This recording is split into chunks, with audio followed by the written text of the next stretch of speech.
Good morning, everyone, and welcome to our final day of coverage for our final tournament of 2022. I can't believe we're here. It seems like just yesterday we were here. We were. Kicking off 2022. You know, the years seem to move faster as we go on. They really do. I just constantly, where am I? What day is it? It's nonstop pickleball all the time. But thank you so much for joining us here for Championship Sunday at the APP SUNMED Mesa Open. Here in our head pickleball pregame show, we're going to give you guys a quick rundown of our day. It's still a little bit in flux as we had to push our men's back draw to today to see who's going to make it back into that gold medal match. So that is still being played out right now. But we're kicking off our Championship Sunday with our women's gold medal match.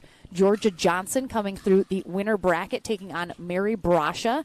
Then we will have our women's pro doubles gold medal match, which is going to be Simone Jardim and Georgia Johnson coming through that top half. They take on Susanna Barr and Etta Wright, who we saw just last night, make their way back into that gold medal match. And then the final three matches here for Championship Sunday, a little in flux because of that men's draw still being completed. However, I believe we are going to have our men's singles match as our third match of the day, which is going to be Federico Staksrud versus J.W. Johnson. Then our mixed doubles is going to be Simone Jardim and Dylan Frazier taking on Georgia Johnson and DJ Young. And then, of course, that men's doubles, we have Deckelbar and J.W. Johnson awaiting who their opponent is going to be in that gold medal match. So, of course, here we're kicking off with our ladies. Ladies first, we like to say, of course. So Absolutely. what are we looking for in this matchup, Chad? Well, first off, Georgia's got a chance for the Triple Crown. She does. This was her New Year's resolution. Mm-hmm. So for next year. For next to get year. But yep. A shot at She closing out the year with one is pretty exciting. She may finish out and then go for 2023 with her first one. But Georgia's been very, very consistent on the singles court. Mary Brasha has that extensive tennis background. Mm-hmm. She is a very good singles player. She's shown some flashes of really, really high-level singles play throughout the year, but just hasn't had as much consistency as Johnson has. So I think it'll be interesting to see if Johnson's going to try to conserve a little bit of energy as this goes on, because she is going to have back-to-back and then obviously mixed doubles later. Mm-hmm. Whereas Mary, this is her sole final for today, picking up bronze last night in women's doubles. Mm-hmm. With Sister Maggie, of course. I would look for Brasha to really try to move Johnson around. Not so much go for the winners, but go wide and keep moving side to side until you can open it up. If she tries to go baseline to baseline with Georgia's got a little bit more power. Yes. So she will run into some troubles there. And checking in with that bracket, we see how our two ladies got here into our gold medal match. This is a rematch of the winner bracket final where Georgia Johnson defeated Mary 11-9, 7-11, 11-3. So a close match. They're, of course, going to 3. That dropped Mary Brasha into the bronze medal match where she was able to defeat Lina Pedigamete 11-8, 11-5 to get back into this gold medal match. So big congrats to Lina, our bronze medalist here. But getting into the action here in just a moment, Georgia Johnson is going to be on that far end for game 1. She is 16 years old out of Boynton Beach, Florida, playing for Team Franklin. She is in her sophomore year of high school, which she attends online. In her only just slightly younger years, was a tremendous softball player where she played that catcher position. Also, apparently a tremendous chef who has an overly protective dog who barks at everyone that comes near her in the household. But according to Mom Julie Johnson, Georgia Johnson runs the Johnson household. So excited to see her in action, and we will give you guys all the info on Miss Mary Brasha in just a moment. A little delicate there on that return. Johnson trying to hit with a slice return, but just... Uh-oh. 2 free points off 2 missed returns.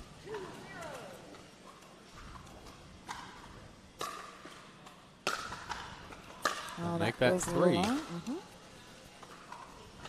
And I mean, even though there is the warm-up period, there's those little bit of nerves. The first match of the day is always going to take just a moment, I think, before kind of shake off any of that first match jitters. Well, certainly not the start that Johnson was looking for. Brasher will take full advantage of this.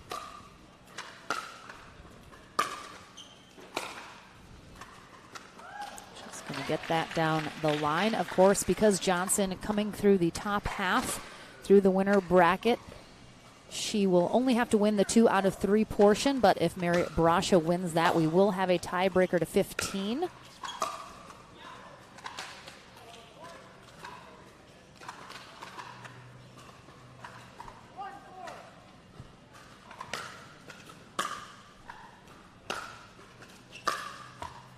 Ooh, little unlucky with the net cord there. And again, like you said, if Johnson is kind of able to get up to that net control a little bit more, she does have a little more power than Brasha.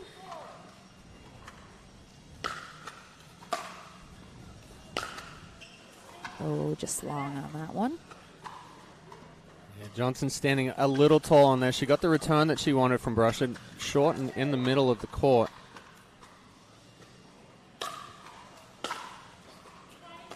Yeah, Johnson's slicing that return underneath, and I think that is creating a little bit of these sailing long.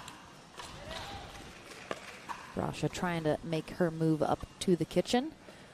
Johnson catches her on the way up.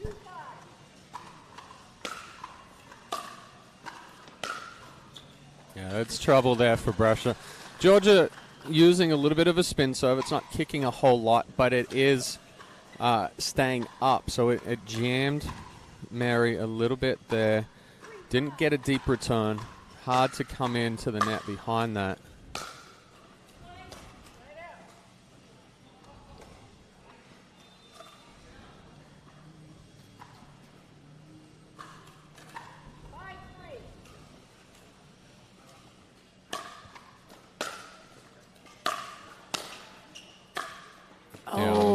Gorgeous. Yeah, Brasha is deadly from that back corner if she's going cross court with that forehand.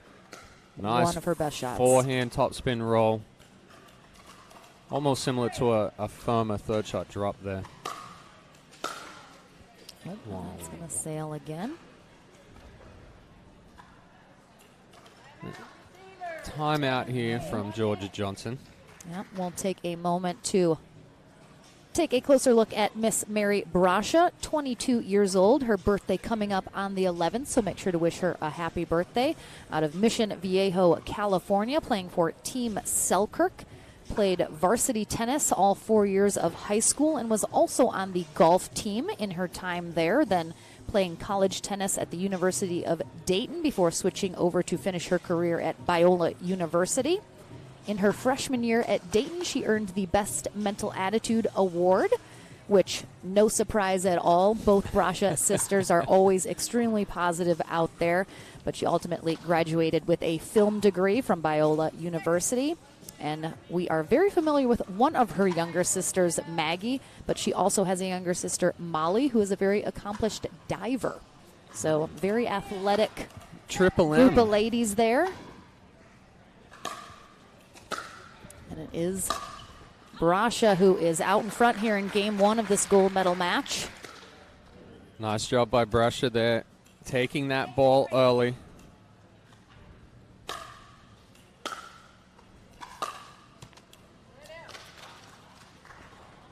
Well, that return was about as close to the sideline and baseline as Georgia Johnson could get.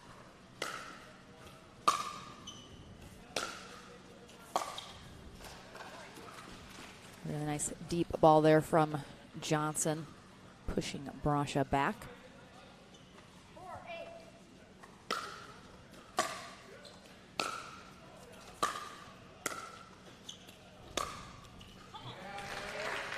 Yeah, Johnson needs to do a little bit more on that volley.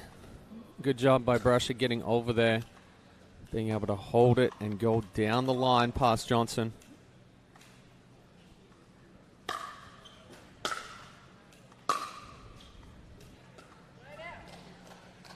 Much better return from Johnson.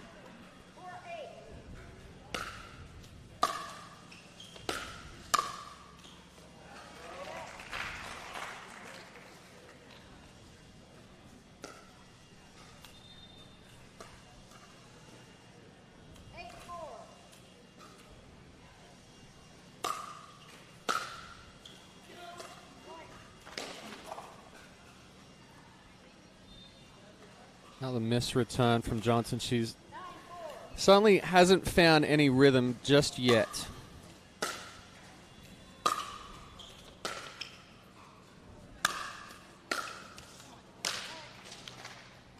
And already we're at game point for Mary Brusher.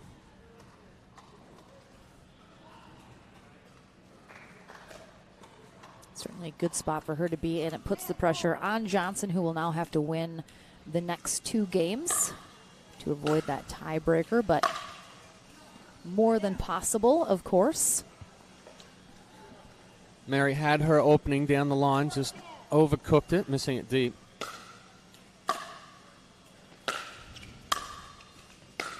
Yeah, it's an excellent return from Brasher, pulling Johnson out wide to the backhand. We see brother J.W. Johnson and women's doubles partner Simone Jiajing.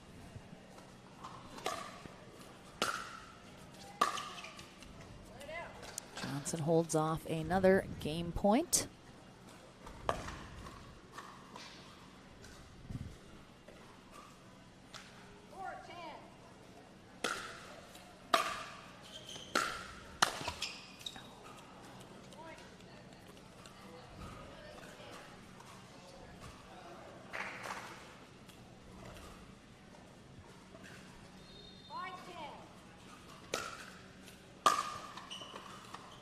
I mean, especially in singles, things can turn around so quickly.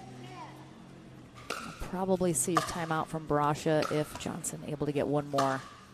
Oh, and she will, and good call. There's the timeout. Look at you. Look at me.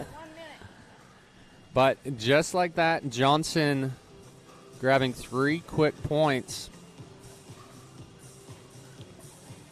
And looking at how the end of this year is shaping up for our APP standings list on our ladies singles side, we of course have Miss Georgia Johnson securely in that first spot. Almost 2,000 points more than Salome Davidze, who is in that number 2 spot.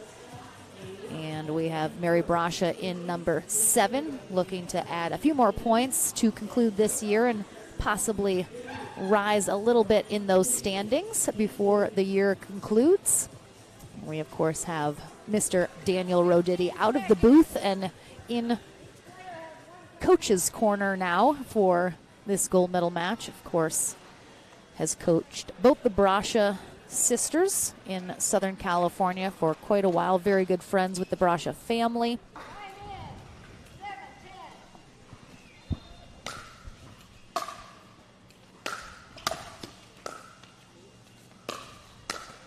Oh, yeah, just long. Nice get by Mary Brasher on the run. The ball was behind her, able to flick that 2-hander back.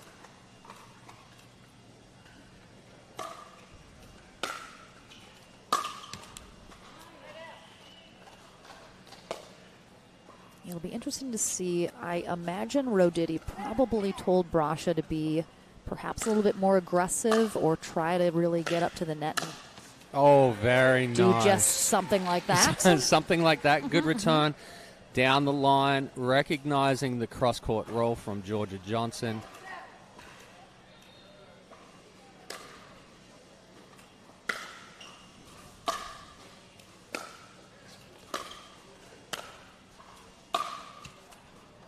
Nice deep ball from Johnson. Brasha not even able to get back up to the baseline. Referees for this women's gold medal match. We have Karen Sabata as lead referee and Dee Dee Jackson as second. Ooh. Big forehand passing shot. Yeah, and the tough spot is Brasha. This would be a huge momentum builder going into game 2 if she could close this out.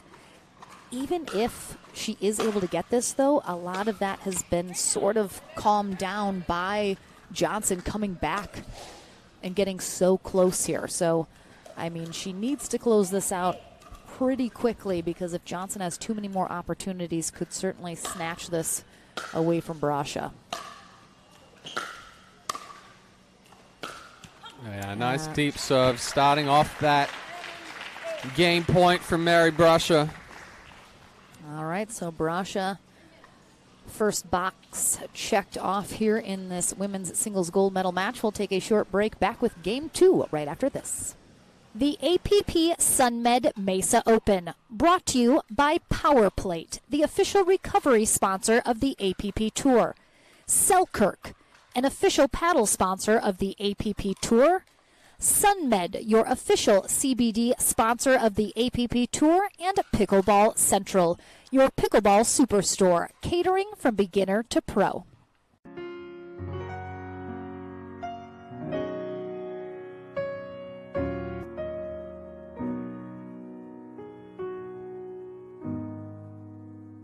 There was a time when I was young, my brothers were young, and we actually lived in just a small motel room for about 9 months, my brothers, my dad, and I. And it really taught us that you don't need a lot to be happy in life.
Welcome back to Legacy Sports Complex.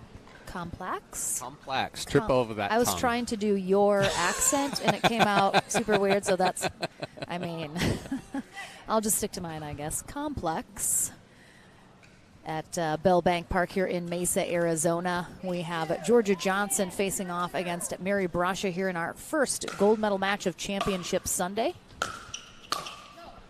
Brasha out to a big lead in game 1 that dissipated quite a bit, but she was able to hold on and take that first game. So Georgia Johnson now needs to win the next 2 to avoid that tiebreaker match to 15. A much better start here from Georgia Johnson. I think the difference in game 1 is obviously the 6 missed returns from Georgia Johnson. Nice deep ball. Using her legs much better already here in game 2 to stay down through contact.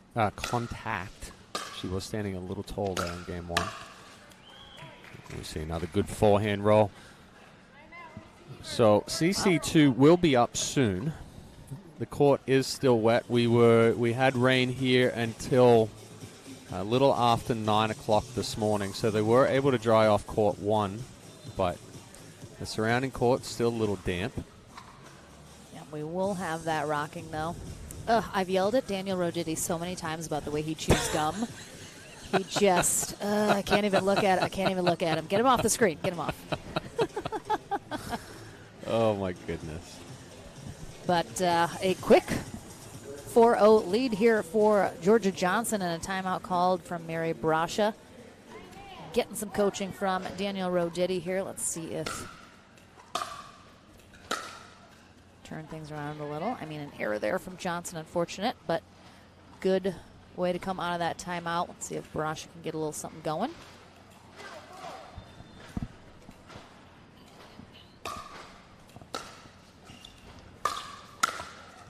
Oh, clips the net but stays in. And Johnson getting a little vocal. Oh, you know, it's jumping around now. Yeah, she is a bouncer.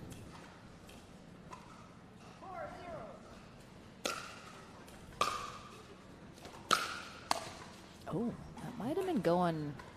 I don't know. There's a lot of pace on that shot. I'm not sure. She might have caught that back corner, but. Wow. Brasha just kind of got stuck there and leaned for that return, but ooh. Yeah, that I'm saying that cross court on the forehand from Brasha. I mean, you could see Johnson wasn't sure that was staying in, so she just kind of waited to see and then wasn't really ready for that next shot.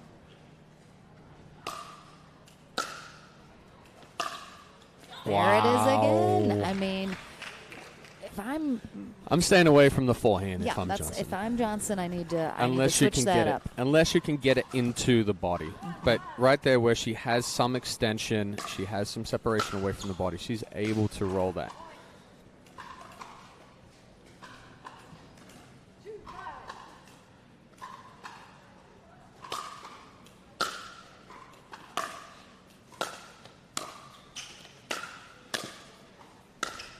Oh, she missed it deep. Don't mind her coming in to take that out of the air. She can be very effective when she makes those moves. Just didn't. What? Was that in? I guess Mary called it in. It must have been right on the line. Yeah, I looked at it. I thought she just missed it. I would say from our vantage point, and we are looking Yeah, at the right side of the ball, I did see separation between the line and the ball. But anyway. Mary Brasha can be an overly generous line She caller. is very nice.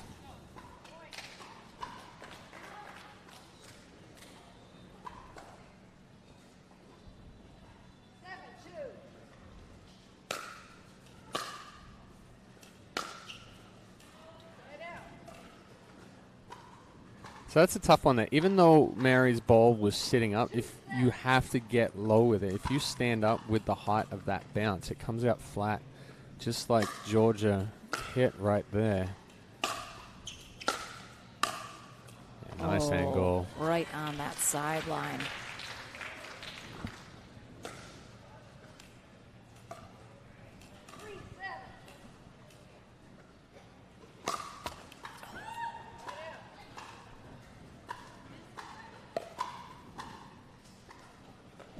First missed serve of the match.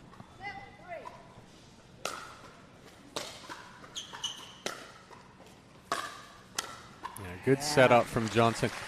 I think with Johnson's harder, deeper serve there and add some spin to it, Mary's got to get a little bit deeper. Obviously, she's not going to be able to hit a deep return and come forward on it.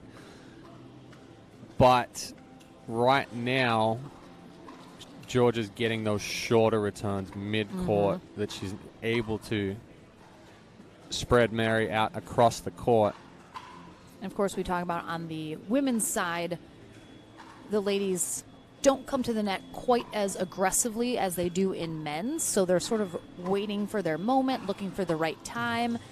And if Brasha's return is going to be short, that invites Johnson to the net and puts her in a more offensive position. So that can be tough, and I completely agree. She just needs to get that a little bit deeper. Oh, looks like Autograph signing. he's signing a ball for a fan. Looks like she's got a signature on her hat as well. Oh, look at that smile. See, look. He loves the fans. Go talk to J.W. Johnson. He loves a good chat. Yeah, good ball there from Mary Brasha. it's funny because you get JW in the interviews, and he's kind of like blah, blah, blah, blah, blah. Outside of it, very well spoken, and actually quite funny. But I think he's hilarious in the interviews too. He's just a little more nervous when he's put on the spot with the interviews. He is quite funny in the interviews. That's for sure.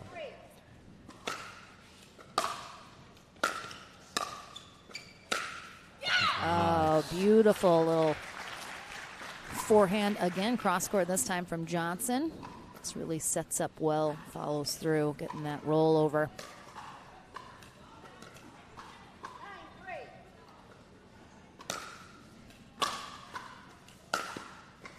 Oh, that stayed in. That was a very, very good return there from Brasha, but Johnson somehow able to create a little inside-out forehand angle.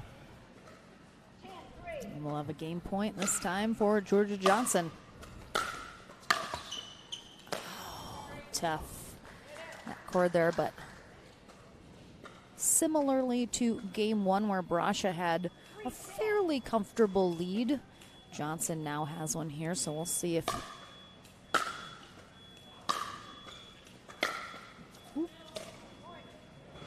she knew she was going to come forward on that one, and she started moving too soon before she'd made contact.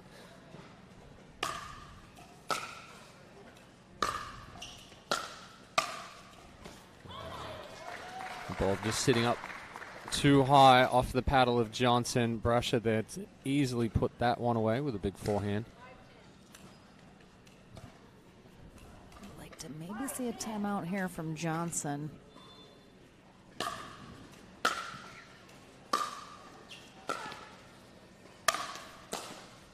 Anticipation of where Brush was going with that, but can't do a whole lot with it and ends up just throwing up that lob.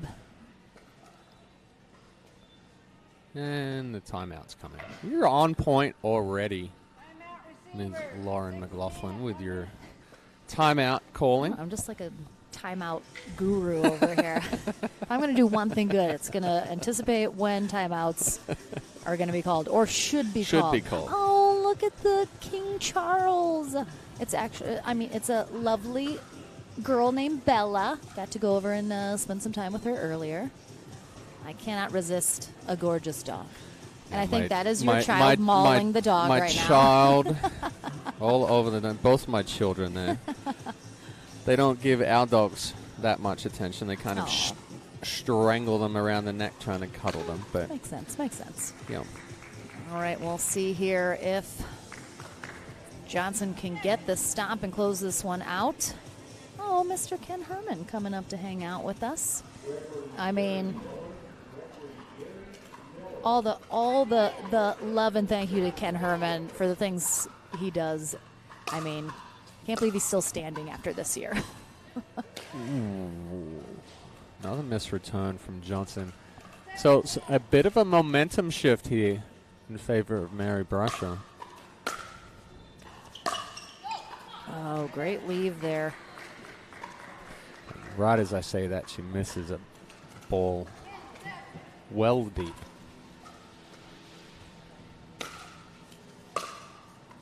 That ball didn't come up a lot on that serve. Ooh, that's going to miss. There we go. She called that one out. Yeah, that definitely did look out.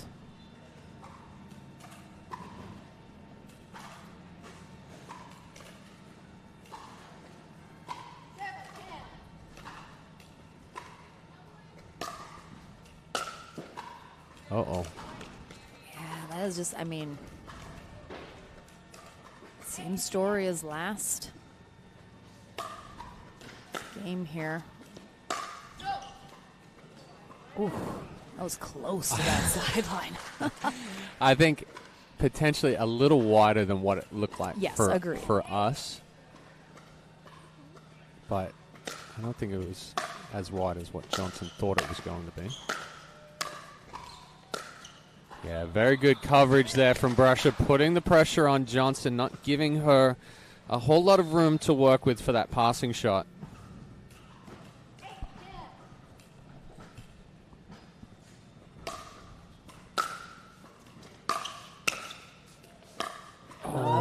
great pickup from Johnson on a really nice shot from Brasha.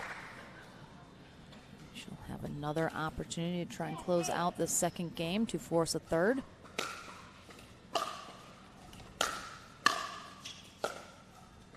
Ooh, I don't think Mary didn't think that ball was going to come over. Yeah. She stopped, and then it went over, left that ball up. And there's the aggression there from Johnson. This time she keeps it well in control. And so a game 3 coming our way here in our first gold medal match of Championship Sunday. Don't go anywhere. Back into it right after this.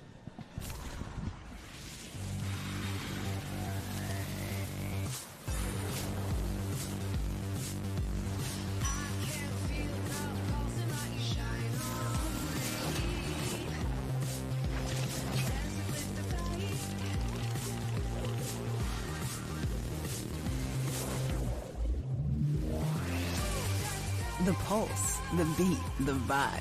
You have a place to turn it on. Talking Stick Resort.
Back into the action here for game 3 of our first gold medal match of Championship Sunday, which is our women's pro singles. We have Georgia Johnson taking game 2 after Mary Brasha took game 1. So here in this third game, if Mary Brasha wins this third game, we will have a tiebreaker match to 15. And if Georgia Johnson comes out on top, she will be our gold medalist here at the APP SUNMED Mesa Open. They'll switch ends at 6. Oh, just a little long. Just deep. Ooh. Oh, too close to overrule. Yes. Okay. She was pointing like this that the ball was good. I know, that's sometimes I get confused with the referee's sort of hand motions.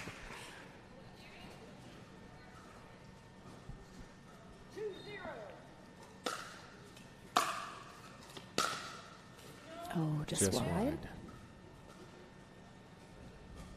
I mean, Brasha took a pretty significant lead in game 1. Johnson doing the same in game 2. Both ladies able to kind of get much closer.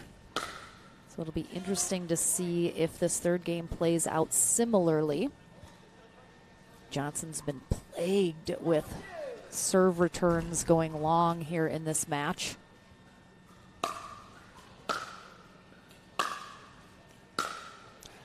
You know, well, she's trying to get that deeper ball because she's very much aware that Brasha has the rolls on both the forehand and the backhand side. But yeah, that's going to be long too.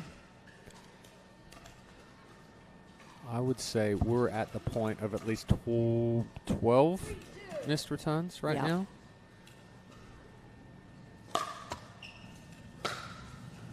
Yeah, that's just tough. Let serve there.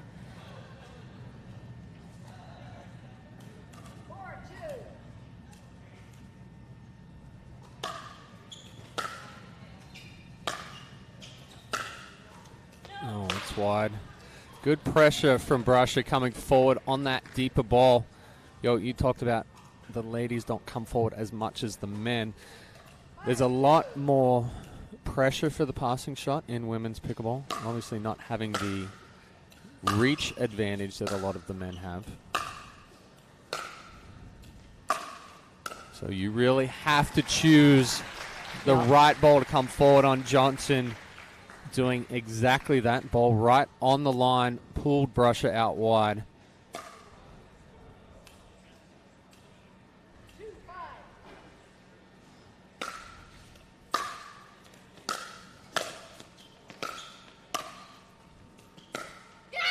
Great job from Johnson covering the court well, sort of keeping within herself, not overdoing it. We've mentioned many times it's been very cool here in the desert. The ball has been sailing much more than it would in, say, a Florida climate.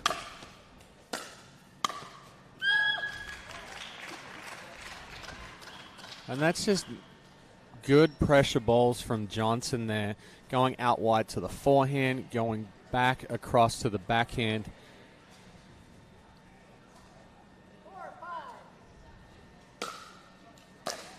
Wow, nice serve there from Johnson. And she put it a little closer to that center line, so I think Brasher. All right, so Brasher taking a timeout. It looks like she was just telling the ref she's feeling really hot. Yeah. So I don't know.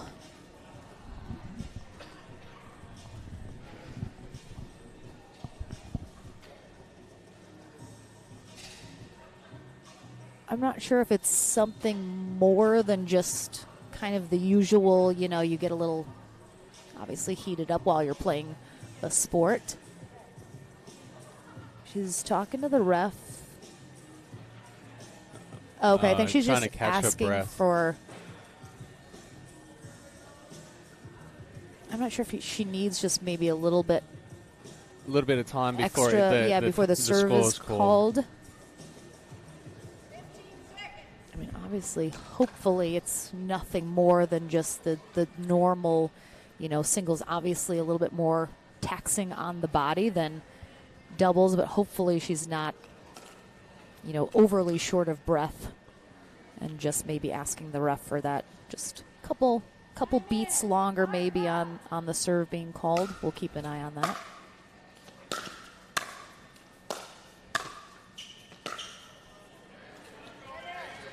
Better job there from Brasher. Johnson not able to catch up to that wide ball.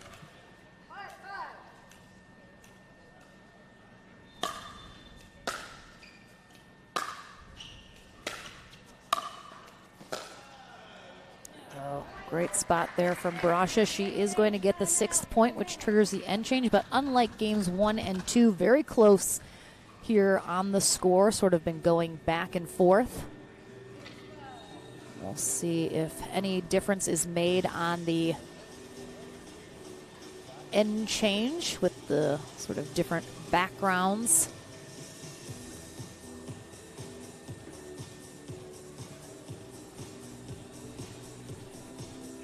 Sit upright. No, it's coming to it. Oh, it's already on us. Oh, no. I'm sorry. Where was my mirror, Chad? Unbelievable. Again, thank you so much for joining us here for our final Championship Sunday of 2022. It's been such a pleasure. This year has been, it's ups and downs. It's massive influx of talent that we've gotten to see here on the APP Tour. Getting to see some of these players just sort of blossom into what they have become has been, just a privilege to be here courtside to watch it and get to talk about their phenomenal matches. One underway right now. Again, if Georgia Johnson takes this 3rd game, she is our gold medalist. Mary Brasher wins. She will force a tiebreaker match to 15.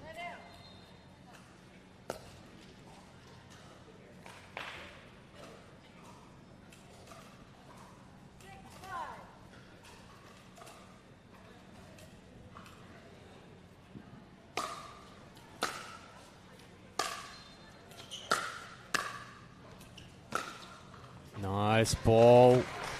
Brusher taking that ball out of the air and just using the angle of the paddle already. Typically, when you come with a flatter paddle and then you try to hit it cross court, that ball is going to push wide. We saw Brusher set up early with that angle. Oh, slams in. Oh, boy. Oh, Wow. wow. I mean, so great from both of these ladies. I mean, look at Georgia Johnson. She is 5 feet off the court there. We're going to have a timeout from Johnson. Certainly probably needs to just catch her breath a little bit there. And the thing that's tough is, you know, Johnson doesn't really have that tennis background. She's very young, obviously only 16, so she hasn't had a chance to sort of play in a high school or college situation. So her strokes are a little bit unorthodox, not necessarily as traditional as some of the players that come from tennis. So she, unfortunately, when she gets on the move so much, she doesn't really have those wrist flicks that a lot of the tennis players have to be able to kind of get behind a shot. And that will come because we have seen in the last few months more topspin on her forehand. She does hit a little bit. She was hitting more of a little bit flatter forehand, so she's adding the topspin there. The wrist control on that backhand side isn't quite there yet, but she's starting to add it a little bit more. So, like you said, tennis players have that platform that they've already built up, so they get a little bit of a leapfrog forward on it. For somebody like Georgia, still young, so still able to develop a lot of the strokes.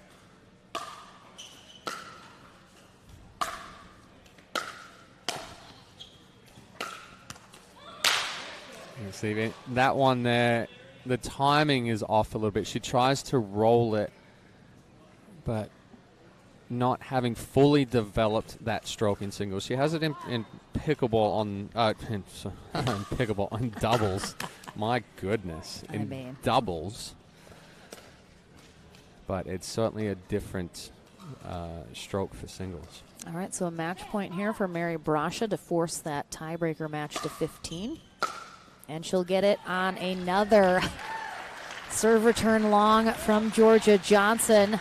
But again, she did have that tiebreaker in her back pocket to pull out for just this occasion. So we've seen often a player that sort of loses that 2 out of 3 can turn things around tremendously in that tiebreaker match to 15. So if you're Johnson, I have to imagine the biggest issue she knows she has to fix in that tiebreaker to 15 is the serve return. Oh, 100%. I mean, how many did she give up? More consistent with the serve return. Yes, she's going for deeper balls, but I think if she can go shorter but create an angle. Yeah. It doesn't always have to be that deep return. But she has given away a lot of free points on the service return. And I think also to just work on using the legs a little bit more, making contact a little bit earlier. I think we've talked about it the last 3 days that the air's a little thinner. The ball is harder because of the cooler weather. So it's getting on her sooner than what she's anticipating. So for Brasha, she had a little misstep there in game 2. The same thing with a couple of missed returns, some wider balls, but she's played fairly consistent throughout those 3 games. Yeah, and we'll see. We'll take a break here. The players do have up to 10 minutes that they are allowed before into that tiebreaker to 15. We'll see if they take it all or come back a little bit sooner, but it'll be certainly key to hold on to the momentum that was built in this 2 out of 3 over the break. So we'll take a short break, back into the action here for the conclusion of our first gold medal match in women's pro singles right after this.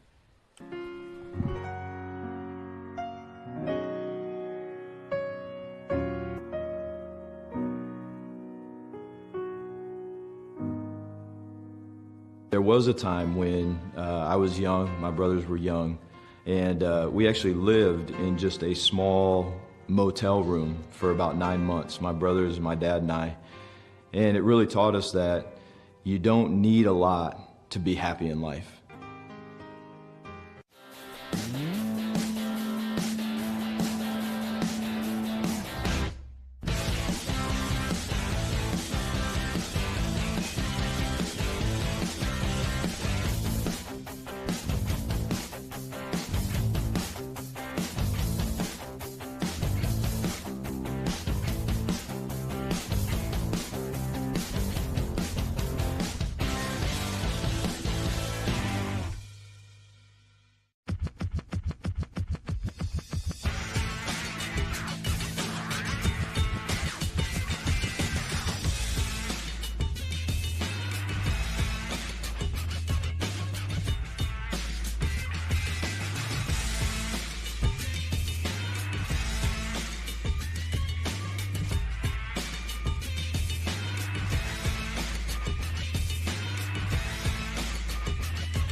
The pulse, the beat, the vibe. You have a place to turn it on. Talking Stick Resort.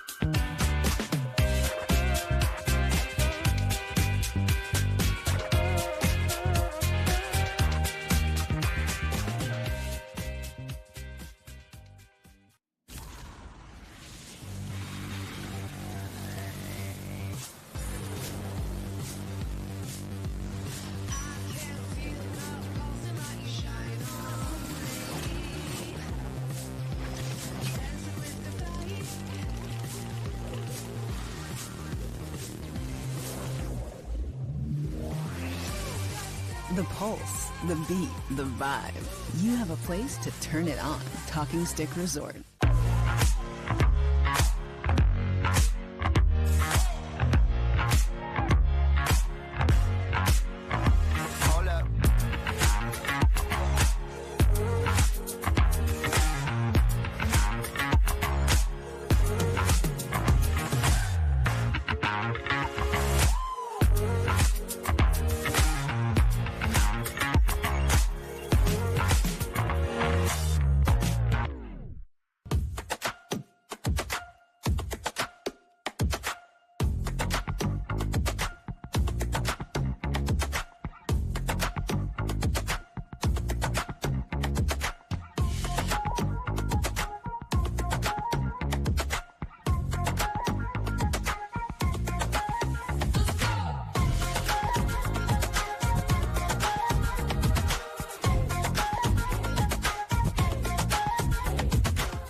Welcome back, everyone, for the conclusion of our first gold medal match of Championship Sunday.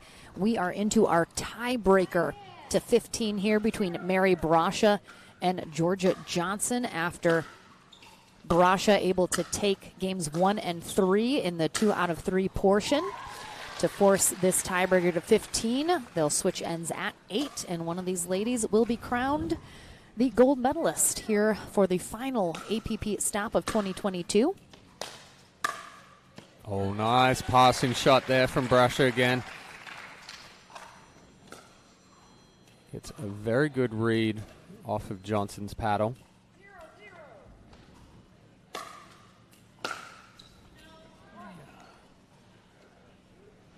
Another miss return from Johnson. And that might be the headline of this first gold medal match, is the missed returns from Johnson. That one much better. Oh, nice pickup. I think she changed her mind about what she wanted to do with that. She was going to go around. And I thought she was going to go cross court. Yeah.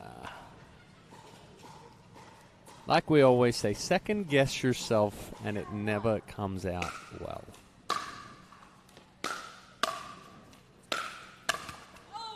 Brasha really trying to get to that net early, it looks like.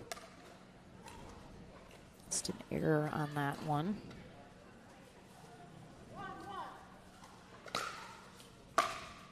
Good serve there from Johnson. You know, she has given up a lot of free points off of her missed returns, but she also has picked up a good amount of points on that deep, heavy serve of hers. Just out.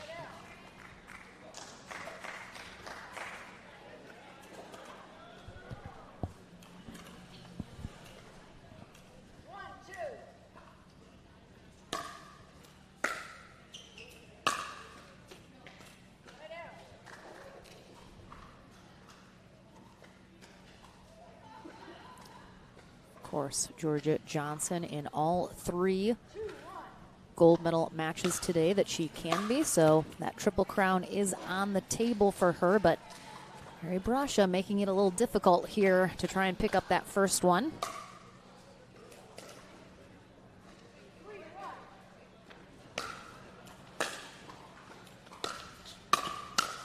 Oh, nice hands. Brasha putting that right back to Johnson's forehand. Yeah, it was good anticipation there from Johnson. Recognizing that Brasha was going to catch that backhand just a little late. She wasn't able to go cross-court with it. Again, quick timeout. Early timeout from Brasha. She's been using those timeouts very early, but wisely, I think, as she knows how quickly things can get out of hand. So only down 4-1 here in this match to 15.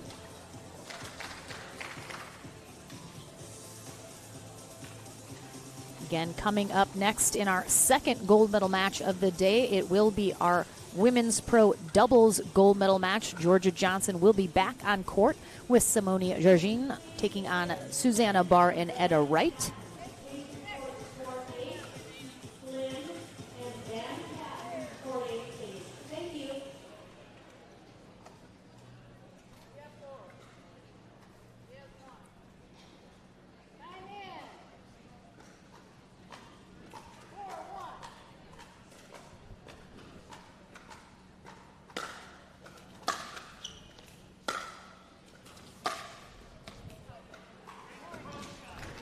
My favorite in singles when the players sort of are watching the ball go out and they just dip down. Georgia does that. I know. In everything. She's like, oh, I'm going to watch it all the way till it bounces. Just a little flat there from Johnson.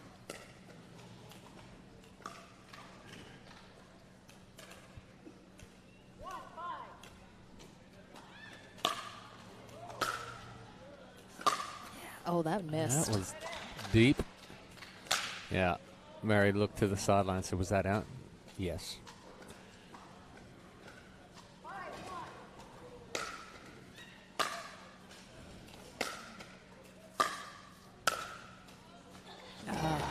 Good spot there from Johnson, who got up to the net and really, I mean, Brasha was pinned back well behind that baseline.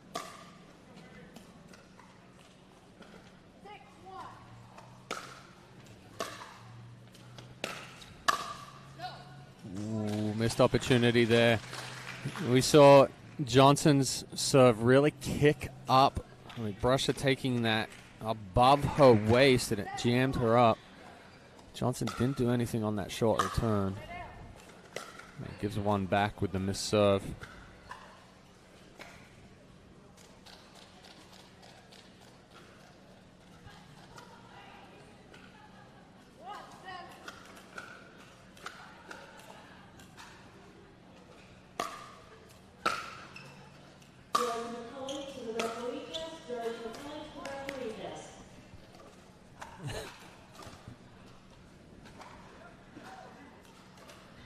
And Brasha asking Mr. Roditi down here beneath us if that return was out.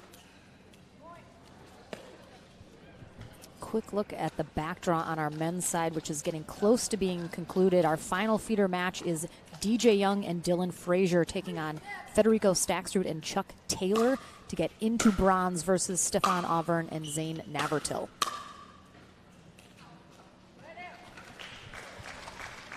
Very powerful forehand there from Johnson. Going down the line behind Brusher on the backhand side. Oh, beautiful job.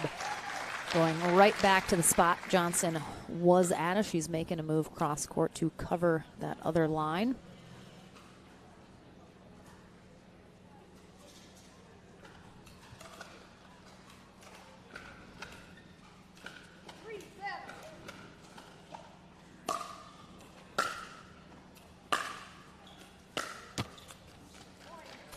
That one flattened out on Johnson.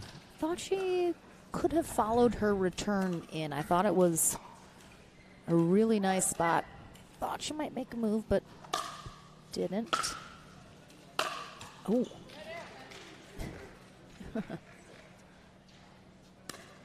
Yeah, Mary late to contact on that one.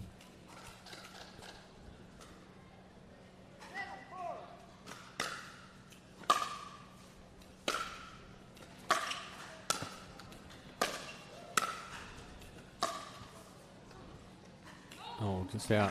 Good coverage by Brusher, but Johnson again making her scramble, going sideline to sideline. And it is Johnson who is out in front here, getting to 8, triggering our end change as we are making our final switch of this gold medal match. Yeah, Johnson definitely has gotten the returns a little more under control here in this match to 15. I think that is a huge difference maker, of course.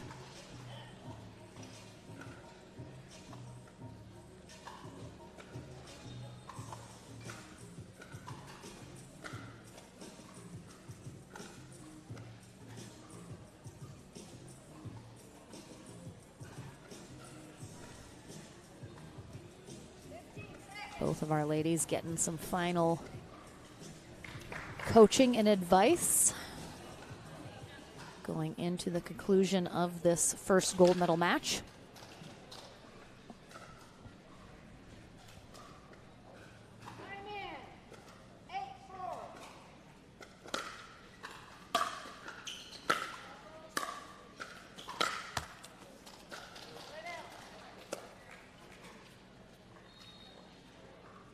Good spot from Brusher, putting Johnson on the run. Not quite able to pick that up. Get it back over the net. All right, so this one doesn't miss it long, but misses it into the net. Just a little too much overcompensation the other direction. Well, Brusher's added a little bit more pace onto her serve in the last few points, but yeah, Brasha obviously knowing she cannot miss opportunities like that.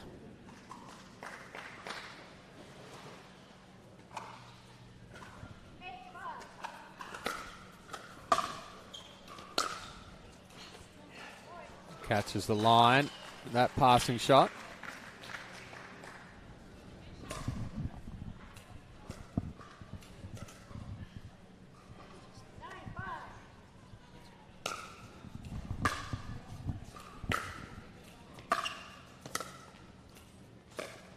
Nice touch from Johnson. Great touch there.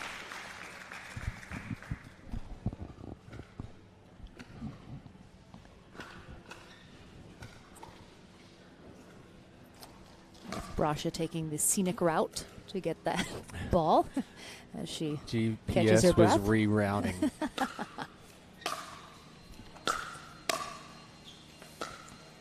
Oh, Just yep. wide.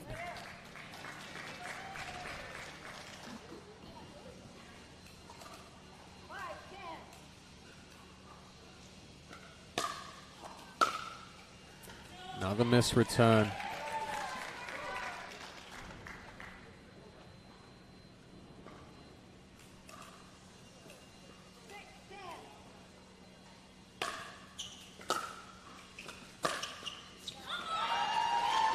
Beautiful spot on that sideline. Johnson once again watches it all the way, but unfortunately well in. And Brasha mounting her comeback. Wow. Ooh. It's in. No. I mean, it made it over the net. Yes. We're going to have a timeout Big here. forehand from Mary Brush right there. I think that's the hardest one that we've seen her hit this match.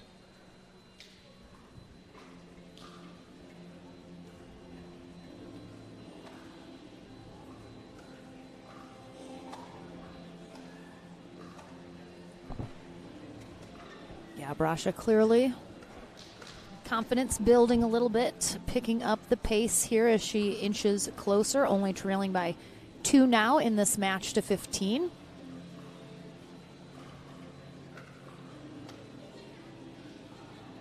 And sort of love to see both ladies getting coaching and advice. We've talked a lot of times this year about how coaching is probably going to become much more prevalent in the new year as these players have a lot more on the line in these tournaments. More on the line. They're able to make more money to afford to have a coach. And, you know, it's becoming a full-time job now. And it has been for the last couple of years. And it's going to keep continuing that as far as now with the contracts, they're able to train more. They're able to work on their nutrition more compared to the initial start of pro pickleball where it was kind of, hey, you've got to teach all week or you've got a full-time job all week and then you go and play 3 days. Tough. I mean, singles, we say it over and over again. The serve and the return are critical in the singles game, and there's been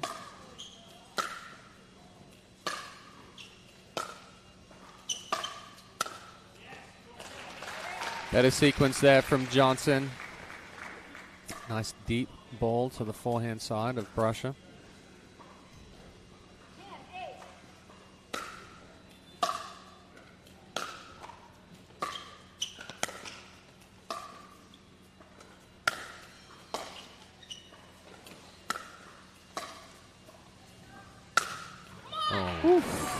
I mean, Brasha doing a great job just keeping that in play, forcing Johnson to hit one more shot. And how far she's backing up there, that opens up those errors for putting those overheads into the net. So well done from Johnson. She cranks up that serve on the next one, gets herself a free point back. Another timeout here from Brasha. 12-8, 1 minute. Johnson 3 points away from trying to clinch the first of what she hopes will be 3 gold medals here today.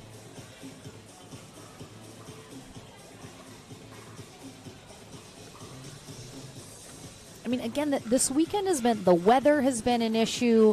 You know, the temperature has been an issue. The energy kind of all over the place. It's been a little bit more of, we were talking earlier, kind of a sloppy weekend of pickleball. Not necessarily, of course, that the players haven't been playing phenomenally, just a lot more errors than we're used to seeing from really everybody that stepped on court.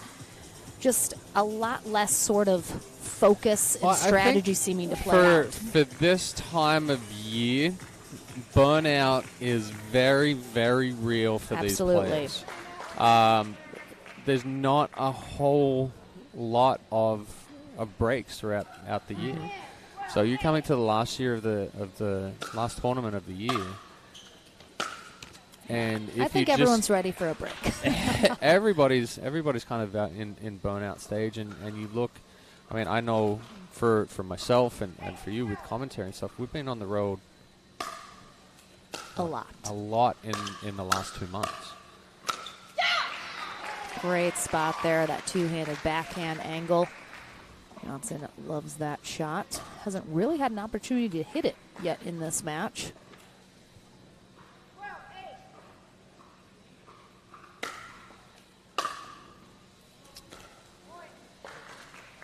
Brasha is out of timeouts now, so she will have to ride this out one way or the other.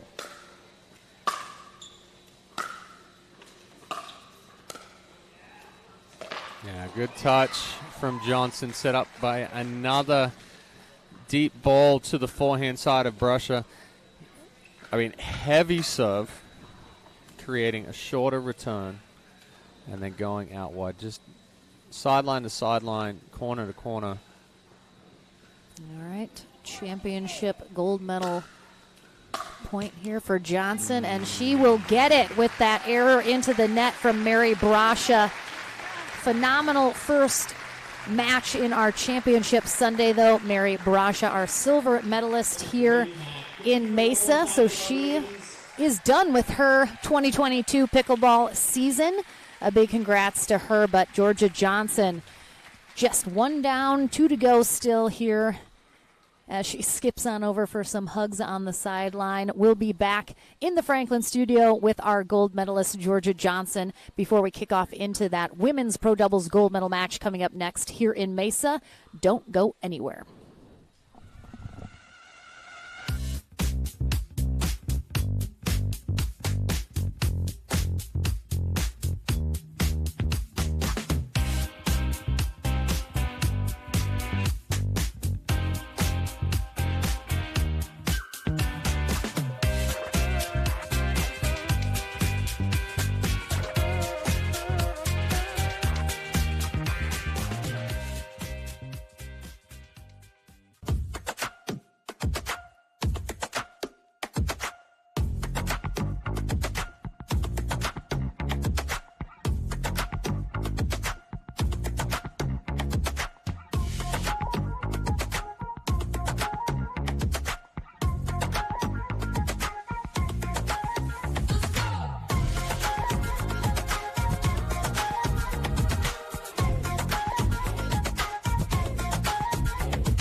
Welcome back to the Franklin studio. Lauren McLaughlin here with gold medalist Georgia Johnson. Let's hear it for her. Of course, having the first gold medal match of Championship Sunday is always a little tough. You know, you have those first match jitters. How did you sort of prepare for your first match of the day? I definitely a long warm up and just get out here, get stretched, get food and water in me, and hope that that's enough. Today it was. I mean, Mary Brasha, always a super tough competitor. She is our silver medalist today, so of course, congratulations to her. She did, however, take you to that tiebreaker match to 15, dropped the first game, won the second, lost the third. What's sort of the adjustment that you make either mentally, talking to some people, going into that tiebreaker match? Any adjustments that were made going into that? Well, I have some very amazing friends who give me lots of incredible advice. But yeah, I think the main thing is just to reset mentally and think of it as an entirely new match because, you know, coming off a loss, you definitely still have that in mind. But if you're able to start with a clean slate, it's definitely easier to come out on top.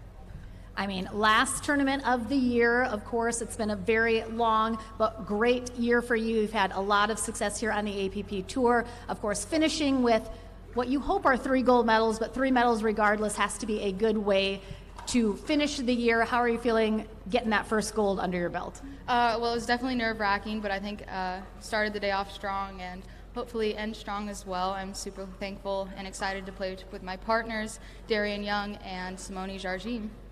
All right, well, let's bring in Ken Herman here for our first trophy presentation of the day. Go in the middle, go in the middle. Come in here, come here, come in here.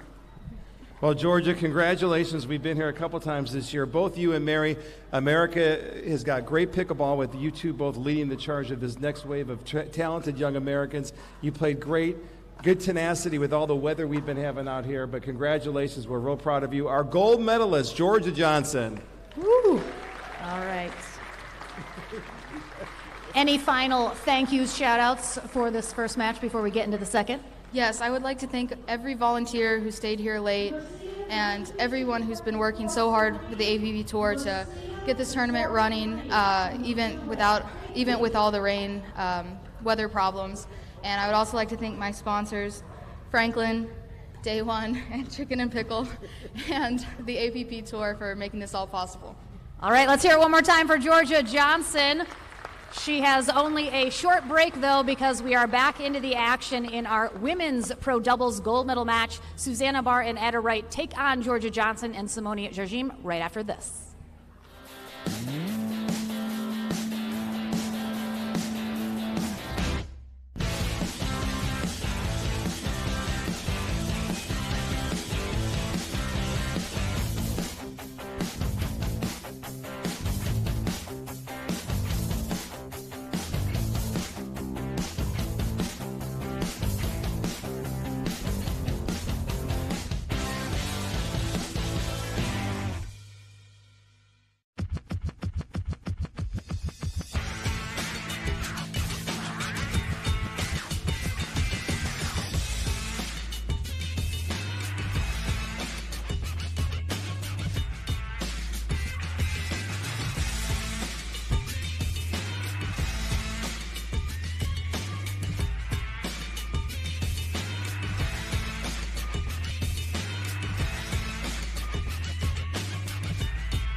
The pulse, the beat, the vibe. You have a place to turn it on. Talking Stick Resort.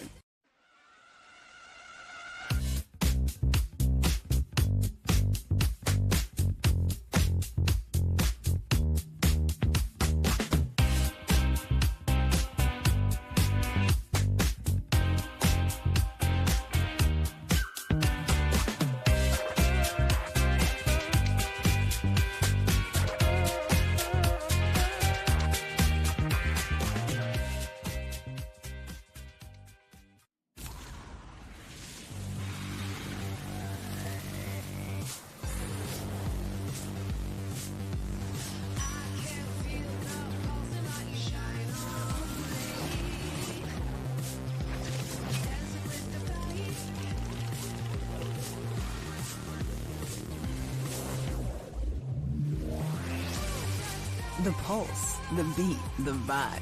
You have a place to turn it on. Talking Stick Resort.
We are launching Selkirk TV, which brings the best pickleball content to your smartphone, tablet, and big screen TV.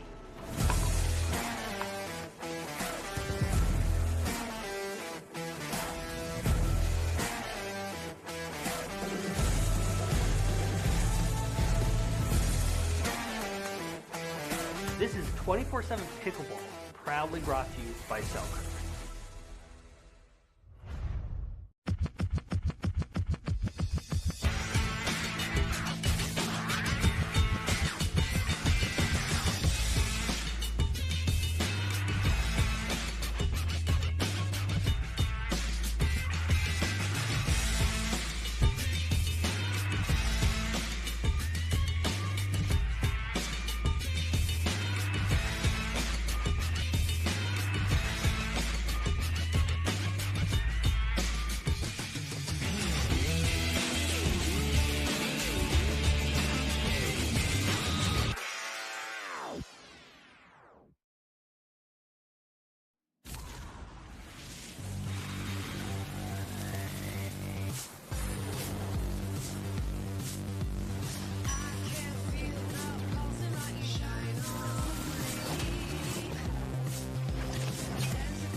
The pulse, the beat, the vibe.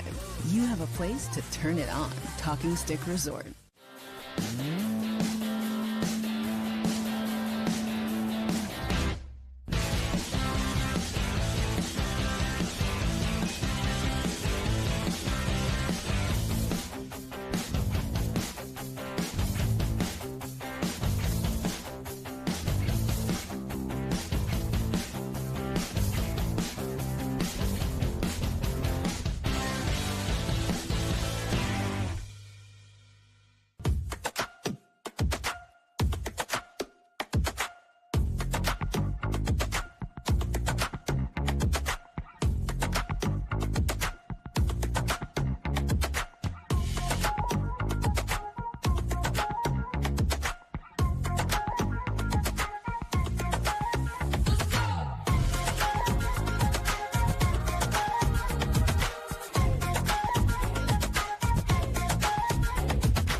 The pulse, the beat, the vibe. You have a place to turn it on.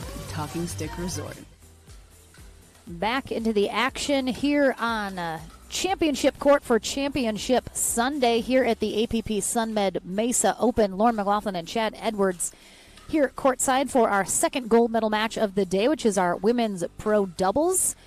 Georgia Johnson back in action, this time with partner Simone Jargin, and we already got to know Georgia Johnson a little bit in her singles matchup. They take on Susanna Barr and Etta Wright.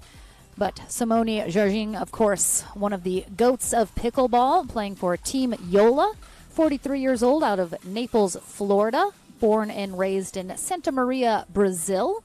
Came to the U.S. at 18 to play tennis for Auburn University, then transferring to Fresno State after 2 years, where she was a two-time All-American.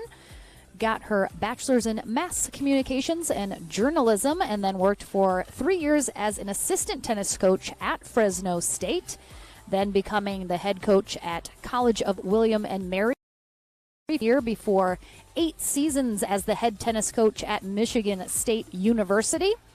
Her and her family relocated to Naples, Florida in 2016, where she was really able to take up pickleball full time. She was the number one pickleball player in the world from 2016 to 2020. And she is the co-founder and co-director of Peak Performance Academy. I have to imagine along with you. Yes, along with me. Was all of that correct? Do I need to change? That was. I was listening in. You did your research. Yes. You're spot on right there. All right. So those two, of course, take on Susanna Barr and Etta Wright. Susanna Barr playing for Team Selkirk, 44 years old, out of Boise, Idaho. Attended college in Indiana at DePauw University, where she got a BA in Anthropology and Religious Studies and an associate's degree in Arabic Studies from the Defense Language Institute. She spent 5 years in the military as an Arabic linguist and then started her career as a college instructor at the College of Western Idaho in the English department. She also has a master's degree in adult education from Shenandoah University. So quite an accomplished career she has had. I think some of those facts a little surprising maybe to some people who didn't realize her background, but she was introduced to pickleball in 2018. She is a certified PPR pro and coach. And she also has a well-known pickleball player, son Porter, who is 15, also on Team Selkirk. And, of course, trying to break into the pro ranks and join some of his fellow peers that are already on the pro tour. Meanwhile, Etta Wright, Marietta, her full name, goes by Etta Wright, a bit of a newcomer on the scene this year, 30 years old, out of American Fork, Utah. She was born in New Zealand, but raised in Menlo Park, California. She played D2 tennis at Brigham Young University in Hawaii and also coached there for a time after graduating as an exercise sports science special instructor. Too many S's in there. Too many S's in there. She just started playing pickleball last summer in 2021 and played in her first pro tournament earlier this year. She is married and a stay-at-home mom to her 3-year-old daughter, but of course transitioning into being a little bit more of a full-time pickleball pro. And we are very excited to have her joining the ranks of all of the fabulous women talent that we have now flooding into the pickleball scene. This is a rematch from our winner bracket final. Let's take a quick look at that bracket so we can see how these two teams got to this gold medal match. As you can see, Barr and Wright defeating Lauren Stratman and Andrea Koop in their semi. And then they also defeated, apparently, the Brashas in the other semi. So that was probably, I believe, Jargin and Johnson who took out the Brashas. So we'll just make a conjecture there. But they met in the winner bracket final, where Jargin and Johnson pretty handedly won that, 11-0, 11-4, dropping Barr and Wright into the bronze medal match, where they then defeated the Brashas fairly handedly, 15-4, to come back here. So Definitely some adjustments that need to be made, of course, on the side of Barr and Wright. Going into this rematch to try and have a different outcome than the first time. We got to see that winter bracket final. We mentioned it's been a bit of an awkward weekend for pickleball. The conditions here, the weather, it's just been a little less honed in than we're used to seeing. What do you expect we can see here in this matchup? And hopefully, what do Susanna Barr and Etta Wright need to do to have a different outcome here in this gold medal match? Well, I think Johnson and Zhou Jing are going to take the same game plan that they did in that winners bracket final as far as going at Barr more, keeping the ball away from Wright. They did make an adjustment earlier on in that draw as far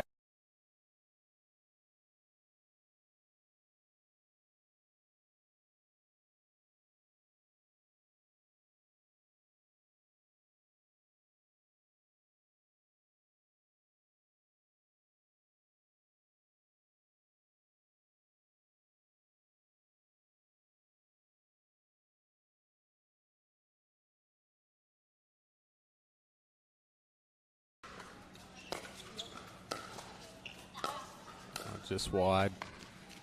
Of course, we heard Georgia Johnson yesterday in their interview after the winter bracket final win. Coming into today, she has, the 3 gold medal matches, and they all have a different strategy and style to them. So she's having to make the adjustments here from singles that she just played now into women's doubles. So we'll see if she can kind of quickly get into that doubles mode.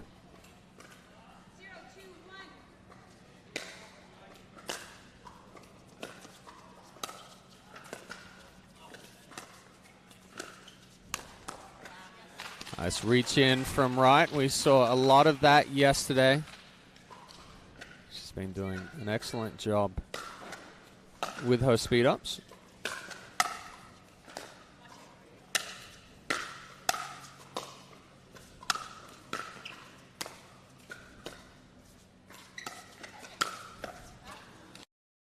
Right in the middle there. Yeah, and a good job from Zhou Jing and Johnson getting back into that one. Being able to work their way from the baseline back up to the kitchen. Oh! That is not Zhou Jing's ball on that one. She did set it up well, but Johnson was sitting right there for it.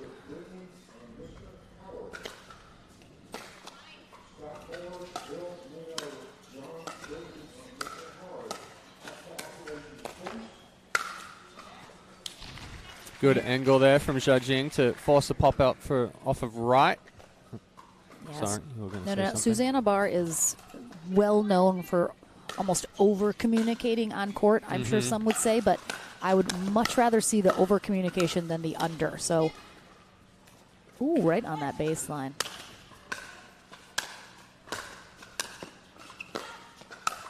Oh, wow. Well done. Some good defense there from Johnson and Zhou Jing as just trying to stay alive. I think Zhou Jing and Johnson have their strategy pretty well set about which balls either of them are taking when they get kind of popped up. Still love to hear that vocalization of a mine or yours.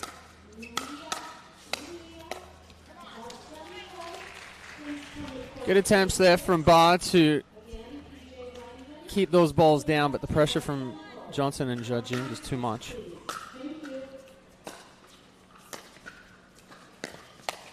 I second-guessed that shot there from Zhou Jing. She hit a nice drop. Good angle from Wright to pull her back out wide.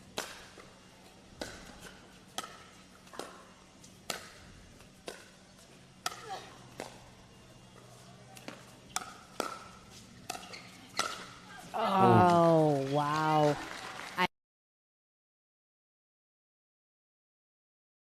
I mean, and just that a little long. Etta Wright and Susanna Barr have a tough road. They will have to win the 2 out of 3 and a tiebreaker to 15 if they want that gold medal here.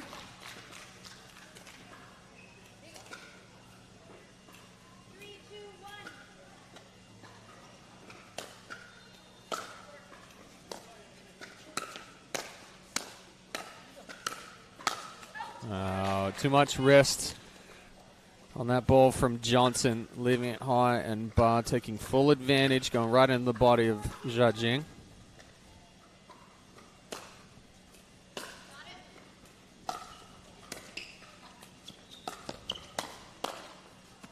Oh, almost. Good attempt by Wright there to cover. Got in the right position.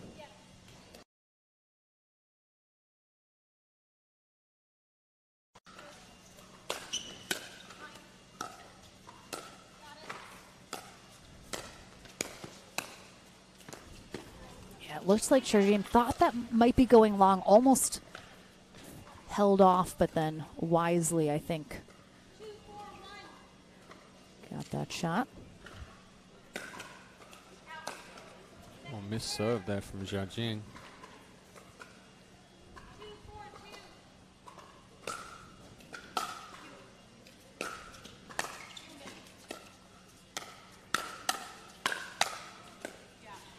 Good hands by Barr. Fighting off a couple of attacks there.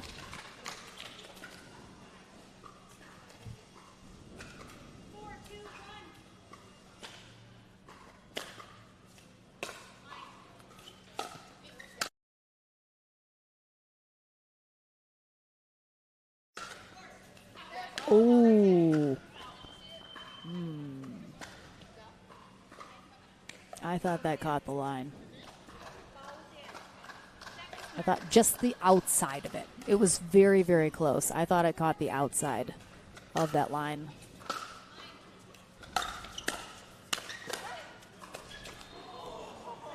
Good pressure there from Wright, but just got into an awkward position on that backhand overhead.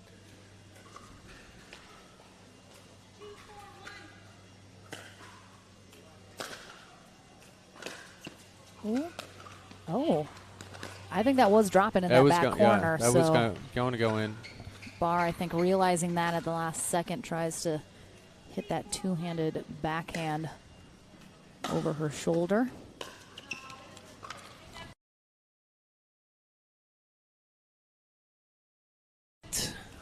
On that third shot attempt there for Zhao Jing.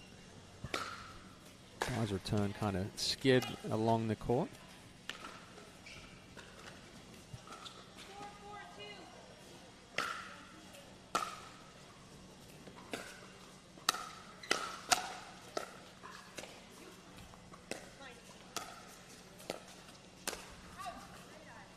Nice duck and dodge there for Zhao. And yesterday in the winter bracket final for our ladies, Georgia Johnson was very aggressive. She went for a lot of poaches, really tried to force the issue while Zhao was the steady sort of support.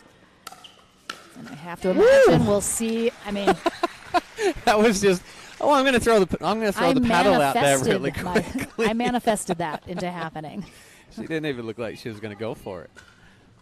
But she's definitely looking for that. So, missed return there from Barr. And Johnson, of course, has that pinch spin serve and just hits it pretty heavily.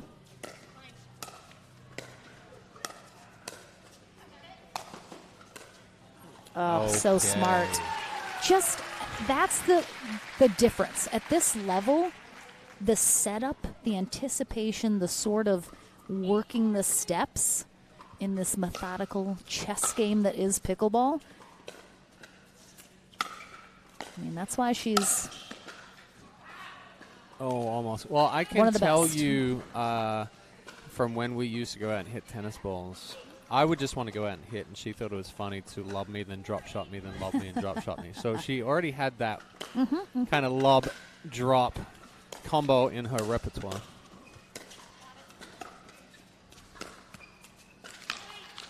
It's a little flat. Yeah, just got a little too far behind Johnson's body then.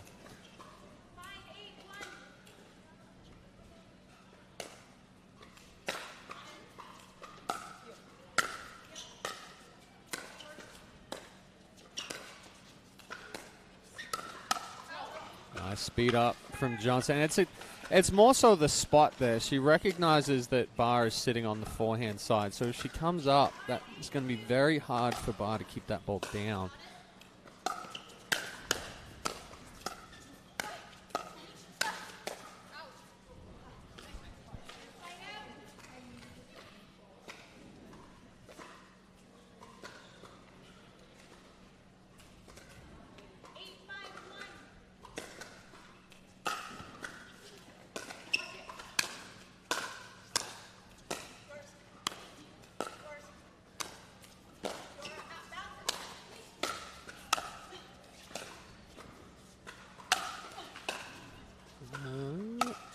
Almost like getting close to that sideline. Oh, what great work there from Georgina Johnson, but far and right, hold steady. Had to hit quite a few more shots than they were hoping to, but did not lose focus. And Bar and Right have switched back to Right being on the left, Bar on the right. What we saw more of yesterday.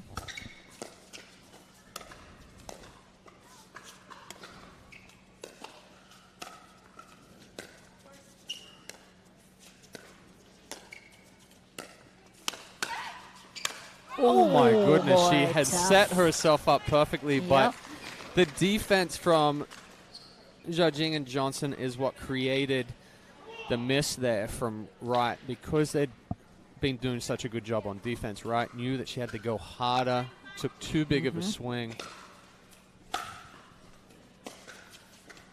That can kind of be the fatal flaw for a lot of pickleball players. They get frustrated not being able to put a shot away, and then you see either the overhead into the net, the long shot, just because they're just trying to overdo it a little bit. Back-to-back missed balls into the net there from Zhajing and Johnson. Oh, and then a miss serve from Bar.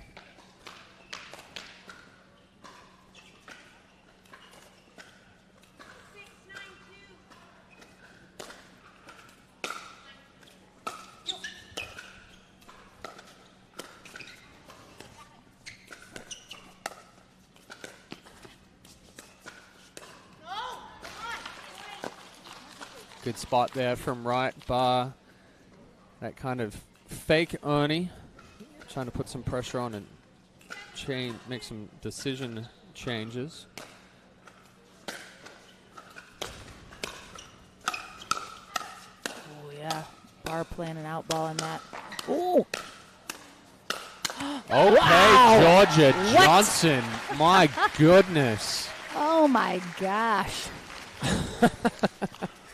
Oh, to be 16 again and I was like, I know that's. so I know quickly on the Simone's going to court. mention that, because every time she just likes to pair up with the youth of pickleball. Yeah. So she doesn't have to do quite as much. Well, we did talk about it yesterday. 27-year age gap between Johnson and Zhajing.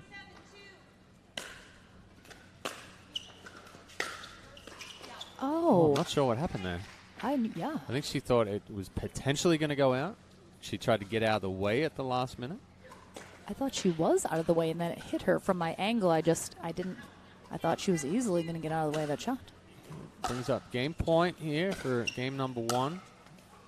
For Zhajing and Johnson. And there it is. Yeah. Nice play there from Johnson to close out that one.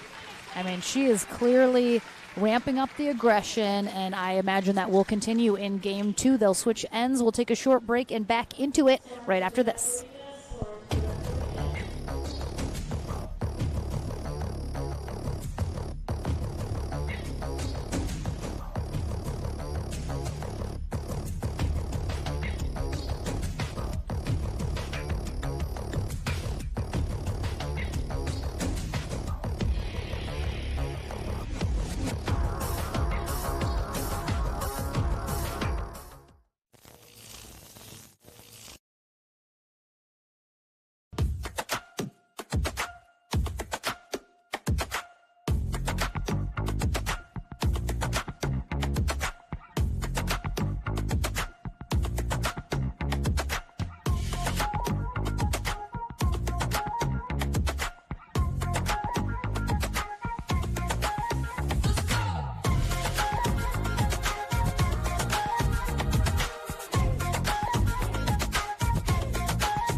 The pulse, the beat, the vibe. You have a place to turn it on. Talking Stick Resort. We are launching Selkirk TV, which brings the best pickleball content to your smartphone, tablet, and big screen TV.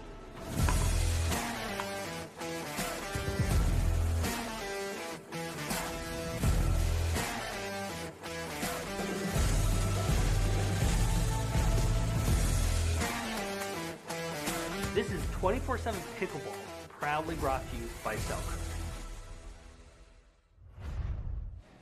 Game number 2 about to be underway in our second gold medal match of Championship Sunday here at the APP SUNMED Mesa Open, where it's actually a fairly nice day turned out here. 62 degrees. The rain has cleared the area. 0 wind.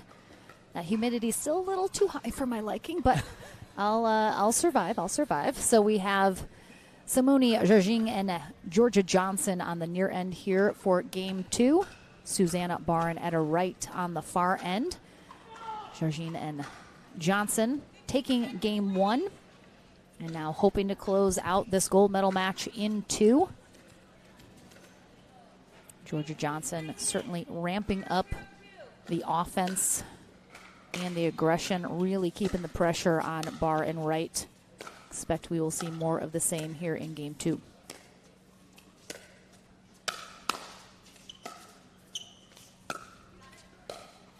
Yeah, just a little miss hit off the tip of that paddle. Not too sure why Wright and Barr went back to Wright on the right and Barr on the left after they did make a little bit of a comeback there in game 2 with the change. Wow.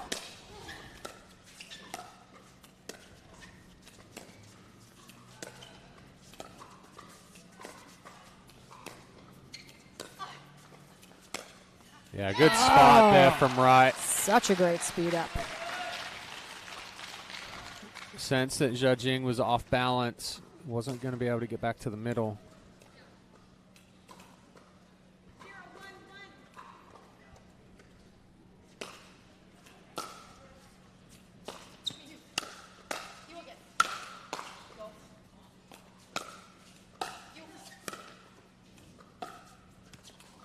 Nice pressure from Johnson.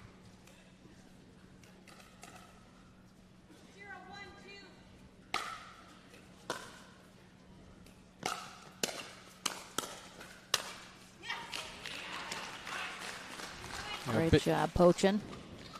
Big serve there from Barr, kind of pinned back Jargin. Wright stepping in and taking advantage.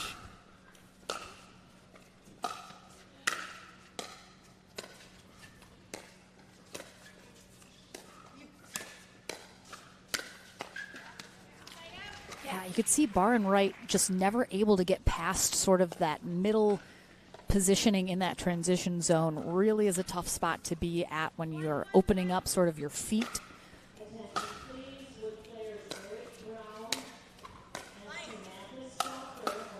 Oh, great pickup.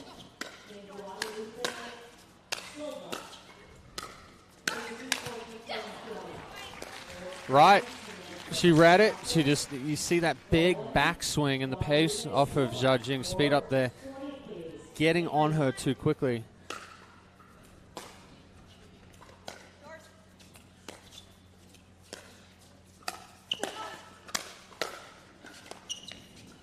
Nice hands by Johnson. I mean, she's getting everything back right now. Yeah, she is absolutely. I mean, she's the only player that has already played a match today, so obviously she's coming off being a little bit more warm. The confidence of winning that gold medal match.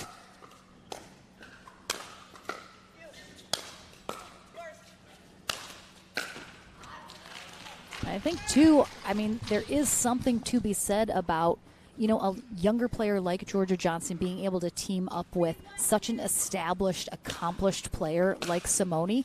It can absolutely bring your confidence up to a new level because you know you have such a top-notch partner that's going to be able to just battle in there with you. Nice power from Wright. Again, going right at the body of Jargin.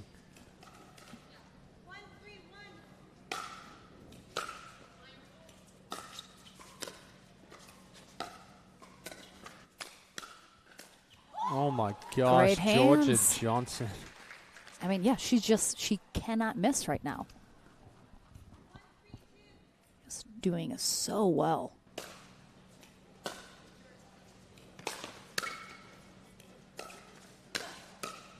I mean, even that drive from right, she absolutely ripped that. It was low. It was a couple of inches above the net. And Johnson just sticks a paddle on it.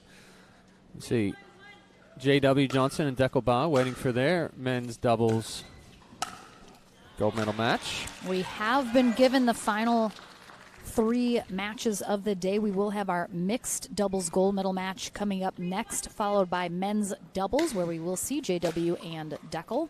And then we conclude our day with our men's singles match.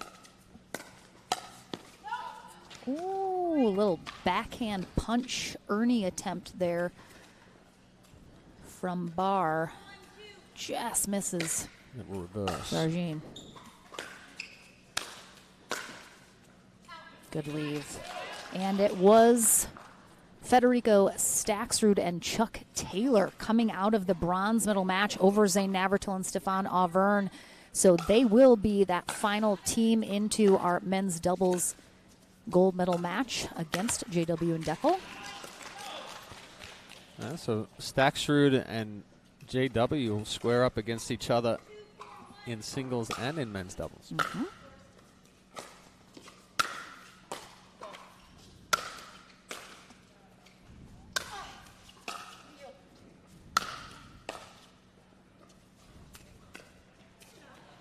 Yeah, just too good. I mean, it's too good. She knows, even if Barr and Wright know she's going to do that, you just can't. Well, if they start running much, forward, then she's going to hit it exactly. hard. So it's like you're just caught between a rock and a hard place. And I have to say, I think this is going to be Federico Staxrud's first gold medal match in men's doubles. Yes. Certainly no stranger on the singles side to a gold medal match, but I think his first final in doubles, so congrats to him. And I think a first possible, at least championship Sunday appearance in a final for Chuck Taylor, I believe.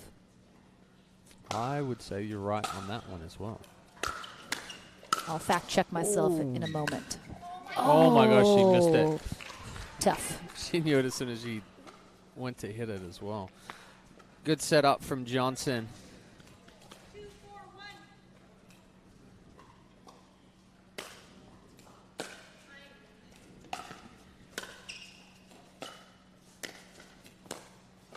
Great pick up there from Wright.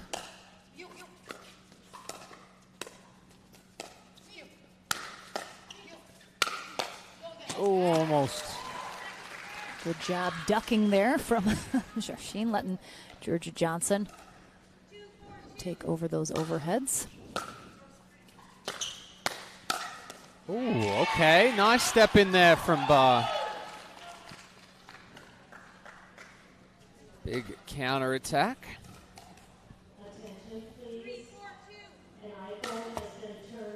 Oh, just short.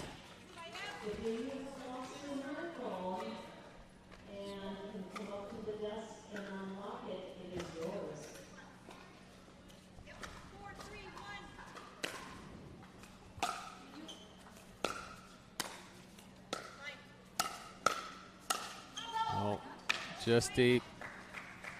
And Barr trying to put a little more power into that one that's needed. That paddle lays back and comes out flat.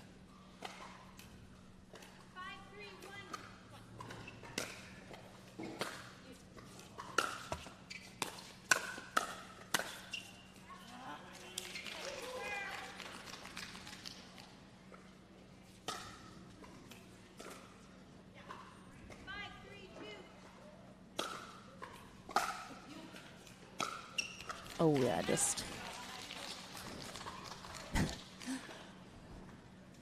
maybe in between whether or not to drive and drop that. Kind of didn't do either.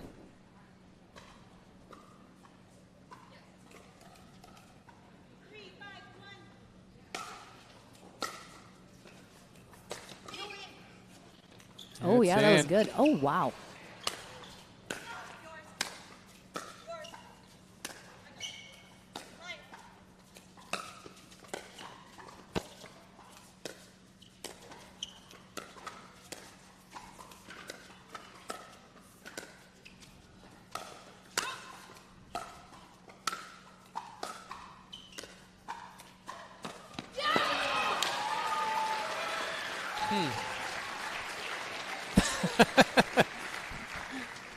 I know there's words that want to come out of your mouth right now. My jaw was just on the table that entire rally. I don't have words.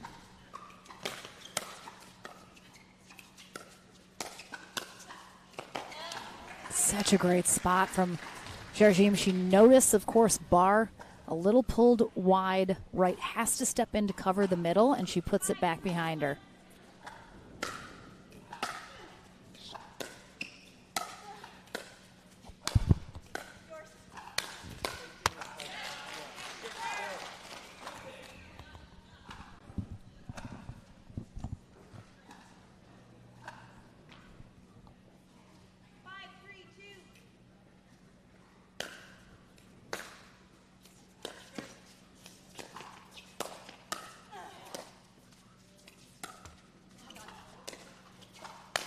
Okay. Great anticipation from right. Yeah, it's a big overhead there. Obviously, Jardim trying to go over the backhand of Barr again like she has previously. And we are going to have a timeout here from Barr and Wright. Offensively, as they are getting the side out. I mean, if I'm Susanna Barr and I have been burned however many times Simone has gotten her on that drop volley, I mean, that mentally is just, my blood would be boiling every time I see that coming, or you know it's coming and there's nothing you can do about it. I think what's going to happen is Wright is going to go back and get more of those lob retrievals. Barr's going to stay up kind of mid-court to potentially take away the drop volley from Jardim. So yeah, it's just been so effective.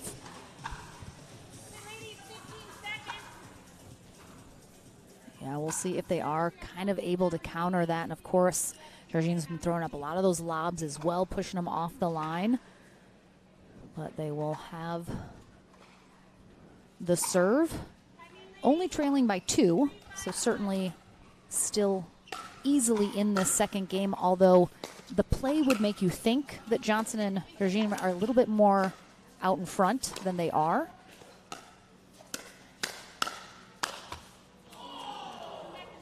Yeah, Barr and Wright just need to get a little something going on their serve, though, so it translates onto that scoreboard.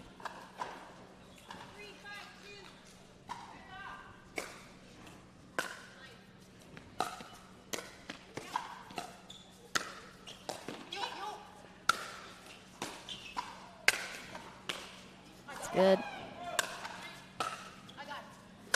Good talk.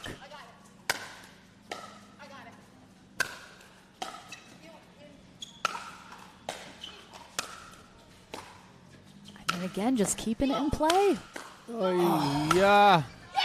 Oh my gosh, what? We're not worthy. We're not worthy. Oh my gosh, I mean, the defense, the offense.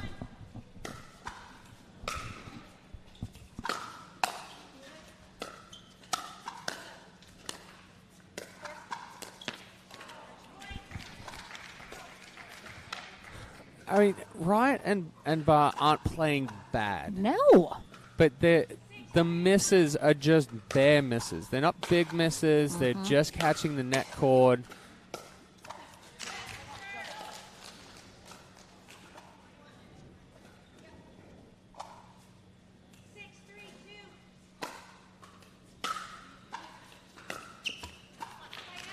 Couple of flat balls there from Johnson.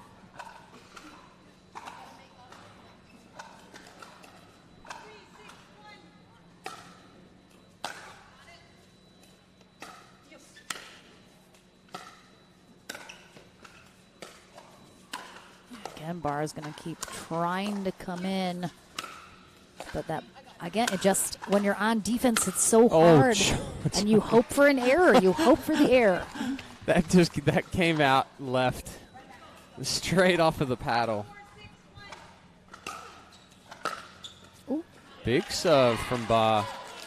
Yeah, haven't seen Georgia. We saw a lot of missed returns in her singles match, but she's gotten that well under control here in doubles. I think probably not going for nearly as much. Well, you don't have to go for as much with your return in doubles like you do in singles.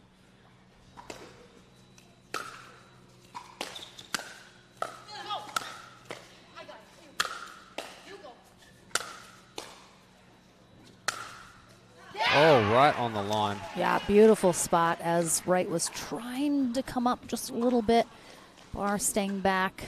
Johnson did a perfect job just splitting right between them.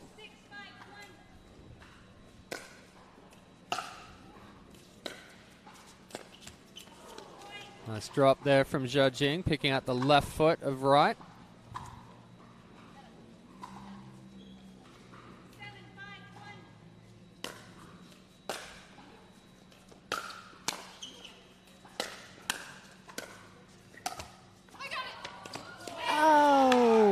Yeah, she pushed through. She was moving instead so of coming fast. underneath Yeah, it. she was moving so fast that there was almost no way for her to just get it up.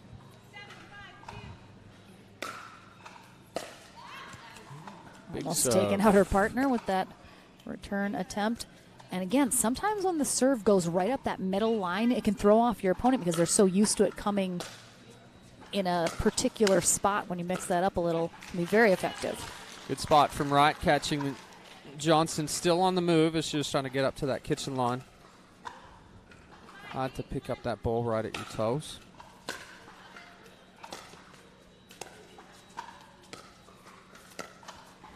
Right now on the right side. Ooh. Johnson going for a little too much with that speed up, and it came out very flat. You see that paddle head staying up. Nice drop from Barr. Yes, I still have my puffy coat. That will become my travel puffy coat now.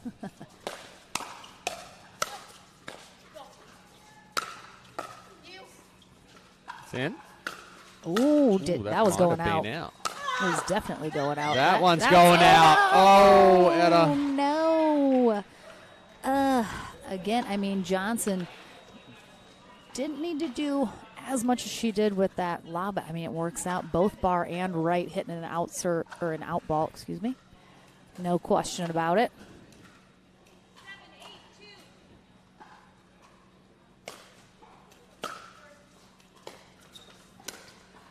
Oh, I mean. Miscommunication right there. And again, Barr and Wright kind of switching up that stack a little bit, so you wonder if that sort of played a role in. Oh, no. Yeah, I mean, they're a little, it just seemed like there was a little confusion going on in that previous rally, and now, tough at this stage of the game to have a mistake like that. Oh, that was an excellent drop.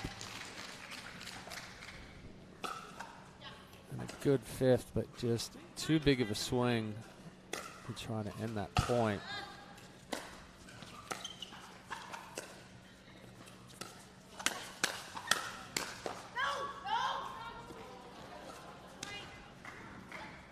Zhao Jing wanting to make sure Johnson didn't try to hit that one. And that brings up championship point for Johnson and Zhao Jing. Oh, she wanted it. But see, that's the second one, right? And that's part of that not having a tennis background. When she goes to roll a lot of the time, it's all wrist. There's no extension coming through it. She just tries to flick it. Mm-hmm.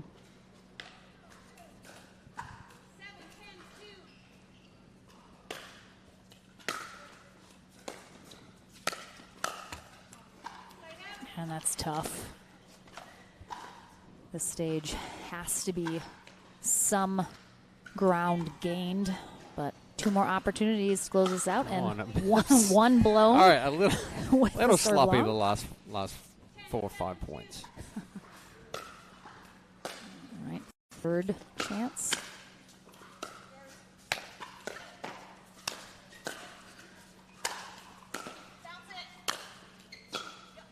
Oh, nope. It's out.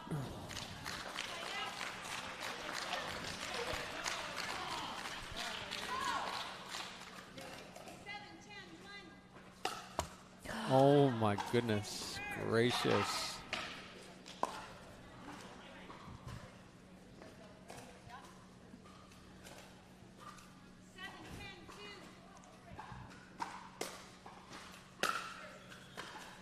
Right on the line. Right on the line with that return. I thought it was going out.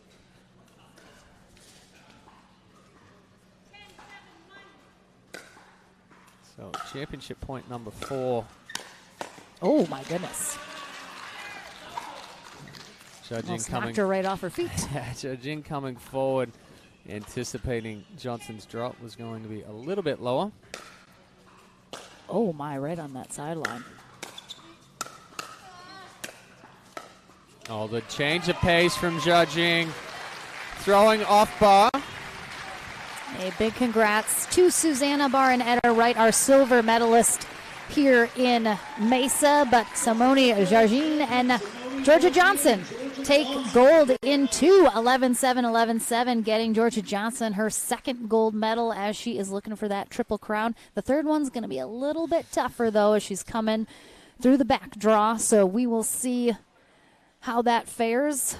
And that is coming up next in our mixed doubles. So we head on court. 3 back-to-back-to-back for Georgia is tough. I know the rain really messed us up. But we head to the Franklin studio to present our trophy to our second gold medal match of the day. And we're back with that third, as I mentioned, pro mixed doubles coming right next. Simone and Georgia back on court with their respected partners, Dylan Frazier and TJ Young. DJ. Get it out, blah, blah, blah. All right. We're back into it right after this.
Welcome back to the Franklin studio. Laura McLaughlin here with second-time gold medalists today, Georgia Johnson and Simone Jargin. Let's hear it for them one more time, everybody. All right, coming off of course, your gold medal in singles. We talked to you yesterday a little bit about how you have to sort of switch your mentality in terms of which match you're going into. Coming out of singles into women's doubles, what sort of adjustments did you feel like you needed to make to settle in here in this match? Well, in women's singles, there's absolutely no dinking, so I definitely had to warm that up, and some drops. I don't drop very much, and as you can see, they were looking a little rough, but Simone was able to carry me to the gold, so super thankful. I mean, let's just get it out of the way. She's younger. You rely on that. No, actually, I was moving really well today. That's surprising. I mean, honestly, like from the get-go, I think coming into the match, we were both feeling pretty confident, even though at times, like, but we were counting on each other and dug some points out. I think even though some of those sometimes you don't win those, but it carries out to the rest of the match where your opponents feel like they have to come up with the shots because otherwise we're gonna get one more ball back. So I think at the end of the day that was, definitely helped, even with, according to Georgia, not so great dinks. So. I mean, the defense certainly on point. You were not, you were not missing. You played so clean in that match, very well for the two of you. You have, of course, a rematch in this match. Did you guys talk about anything that worked really well the first time that you wanted to make sure and do here against them again? I think we were just, like in the first match, like when we played them, there was a long rain delay, and we were just sure to get a good warm-up and come out hot and firing, and I think we did that again today because, on Championship Sunday, you haven't played any matches that day, and so you want to make sure you come out firing, and I think we did a good job of that. I mean, again, last tournament of the year, really nice to have you in 2 matches and you in 3, of course, so a great end to your year. You will face off against each other in our next match. We won't ask for any secrets or strategy here, but how are you feeling sort of about your performance for the year going into next year? Are you feeling good? Yeah, I mean, honestly, it's been a roller coaster at times, feeling good and sometimes not so great. So I think it's more about me than anything else, and just realizing that I gotta have fun. I gotta enjoy myself when I'm out here, and it was a blast playing with Georgia. It was so, I think it's like I don't know, it just feels like a weight lift off my shoulders and just kind of move on and move forward. All right, well, congratulations yet again to our gold medalists. We'll bring in Ken Herman here. Ladies, congratulations. 2 hard days with weather conditions. You guys prevailed. Our 2022 SUNMED Mesa Open gold medalists, Simone and Georgia. Big round of applause. All right. Well, they have to get ready for that mixed doubles match coming up next, so we will let them go. Again, a big congrats as well to Susanna Barr and Etta Wright, our silver medalists here today. But these ladies there's nothing in there. You can't, nothing to drink. I know, I wanted to make sure. It was like, why is it so heavy? I'll help. Yeah, I got you. Yeah, all right, well, don't go anywhere. We have our mixed doubles coming up next. The APP SUNMED Mesa Open, brought to you by Yola for the champion in you. Talking Stick Resort and Casino, Scottsdale's entertainment destination. Pro XR Pickleball, an official paddle sponsor of the APP Tour. And Pickleball Central, your pickleball superstore, catering from beginner to pro. No time to waste under the setting sun. Into our wildest dream. Follow me into our wildest dreams, our wildest dreams.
The pulse, the beat, the vibe.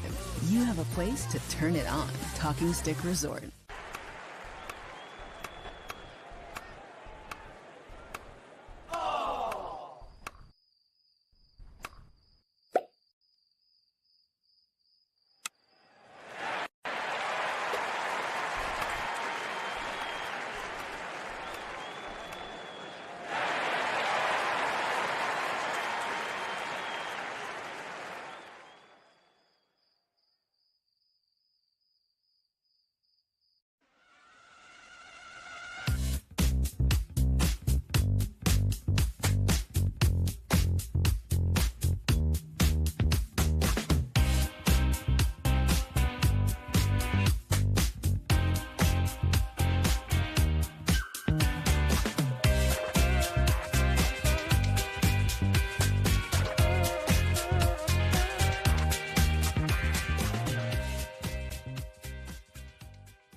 The pulse, the beat, the vibe. You have a place to turn it on. Talking Stick Resort. I am Zane Navratil, 26 years old, from Austin, Texas, via Racine, Wisconsin is where I'm originally from. My dad started playing pickleball when I was in high school. I was a good tennis player. I'd kind of heard about it, but I was not convinced about this one until I tried it. My approach to playing is very percentage-based and calculated. I am probably a little bit more aggressive in singles than other people. I try to use my bit of athleticism and figure out patterns and whatnot that works. I think it's just the enthusiasm that people have is infectious. Being able to interact with the person next to you and also the people across the court makes it a lot more social, a lot more fun. And I think there's a pretty solid case for it to be an Olympic sport. I think that will happen at some point or another. Nobody has the crystal ball, but it's just exciting to ride the pickleball wave.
The pulse, the beat, the vibe. You have a place to turn it on. Talking Stick Resort.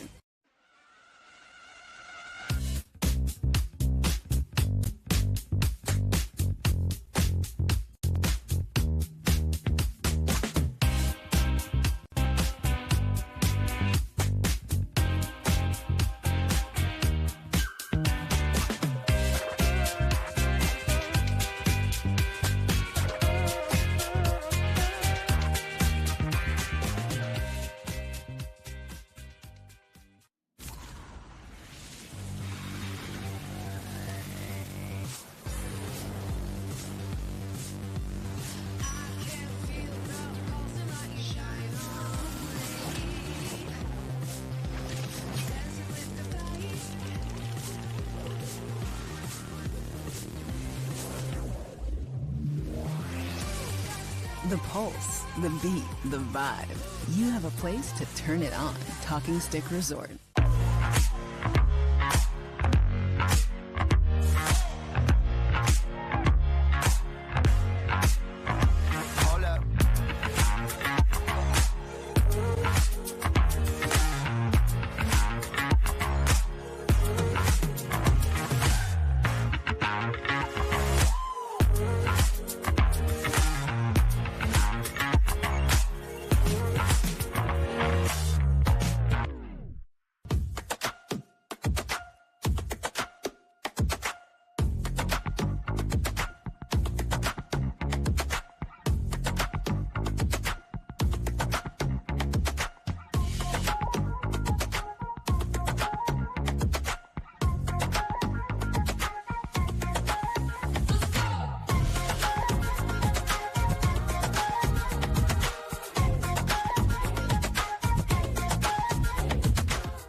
We are launching Selkirk TV, which brings the best pickleball content to your smartphone, tablet, and big screen TV.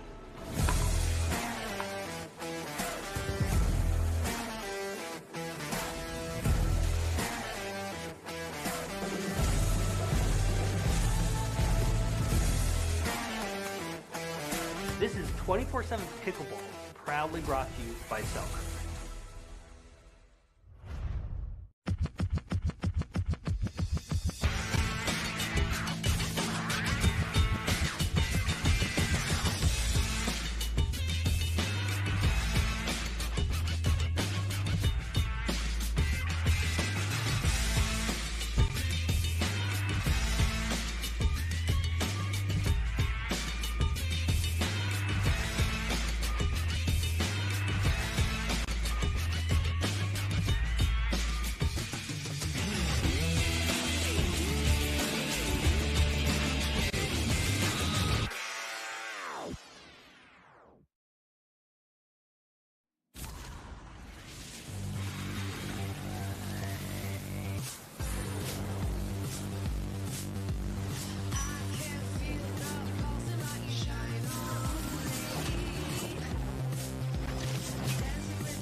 The pulse, the beat, the vibe. You have a place to turn it on. Talking Stick Resort.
The APP SUNMED Mesa Open, brought to you by Yola for the champion in you. Talking Stick Resort and Casino, Scottsdale's entertainment destination. Pro XR Pickleball, an official paddle sponsor of the APP Tour. And Pickleball Central, your pickleball superstore, catering from beginner to pro. No time to waste under the setting sun, into our wildest dream. Follow me into our wildest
The pulse, the beat, the vibe.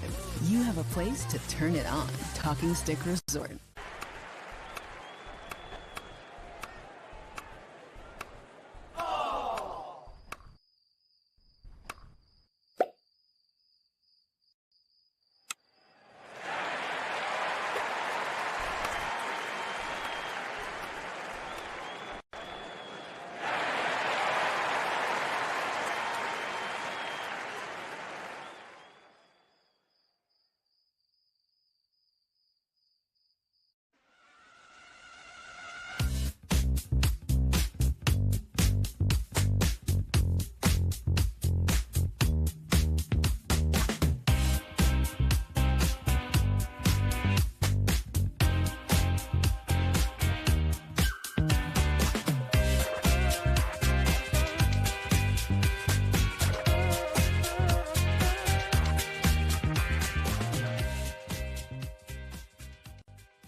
And we are back. Apologies for the longer wait time. Both of our gentlemen on court here for our mixed doubles were a little bit farther away at the indoor venue that we needed to use today for finishing up that men's pro doubles bracket that got pushed to today.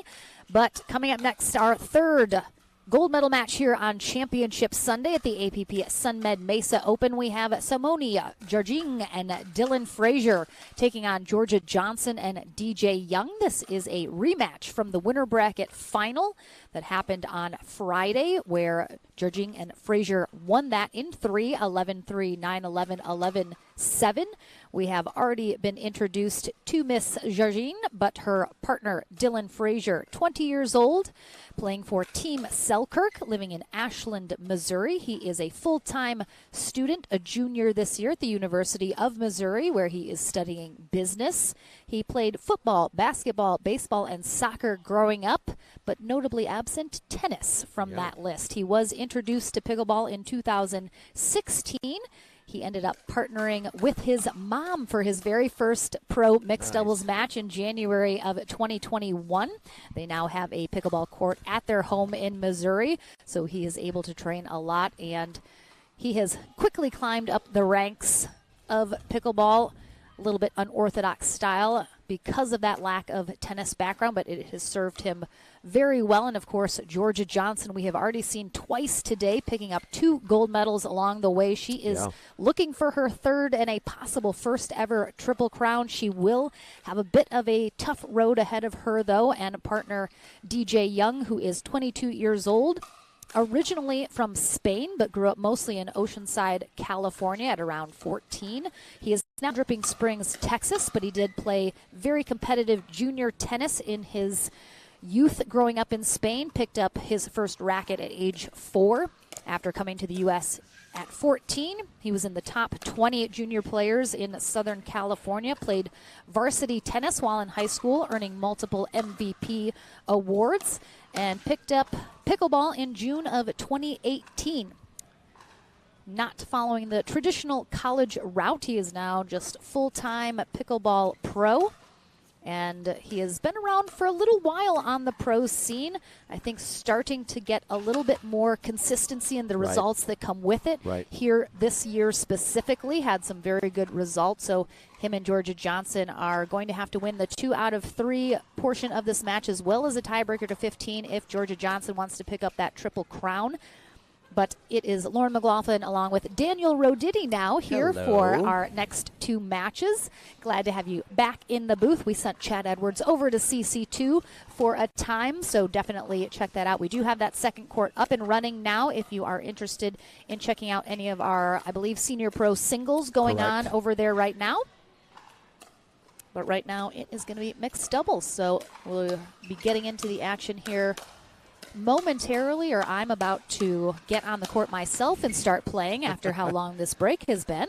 You and me, Lauren, will take on exactly. Dylan and Simone. I will take Dylan and Simone right now as long as it gets this match going. So looking back at that bracket, as I mentioned, a rematch of the winner bracket final.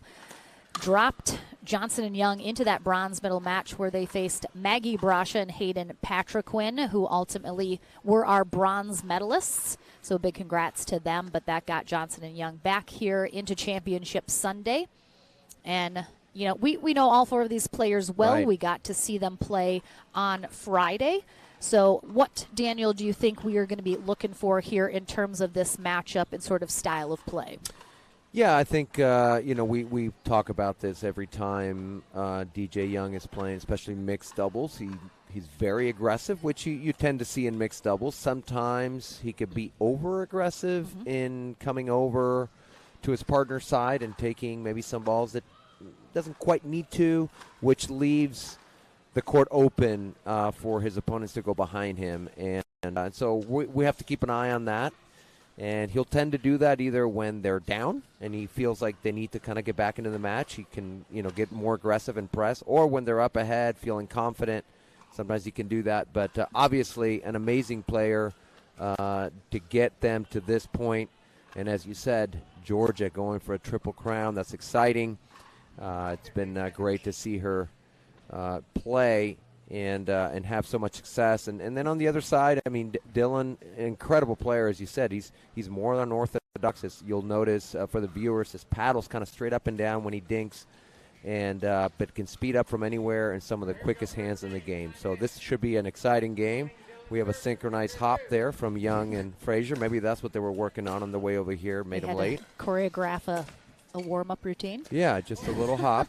And if it took 45 minutes to get that synchronized, then they need to just stick to pickleball. Yeah. Johnson and Young teaming up for the very first time here in this tournament, so always a gold medal match performance. Oh, it's good. Yeah. Yeah, he definitely thought I was not staying in. But always a good sign if your first-time partnership ends you in the gold medal match. Yeah.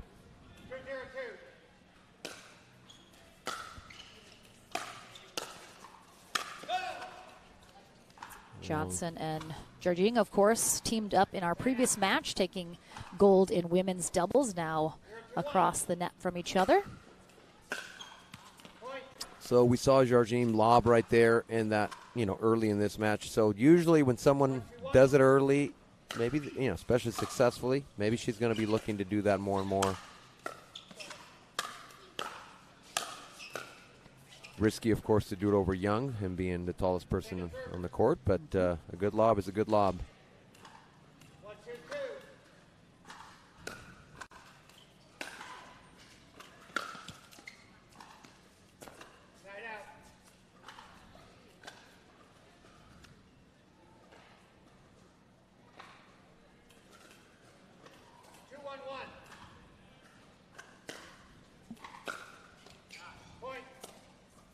Yeah, Georgine and Johnson, of course, warmed up already, but the gentlemen first time on court here on center court. I believe they both were playing already earlier this morning in men's. But again, different environment. You're now outside. Yeah. Ball's going to play a little bit different. And, of course, just sort of the crowd and the pressure of the gold medal match is going to be a little different. So yeah, and that long drive they had, you know, can certainly, you know, you can get cold, you can get a little tight. Well, maybe not when you're 20, but. Yeah, that's true.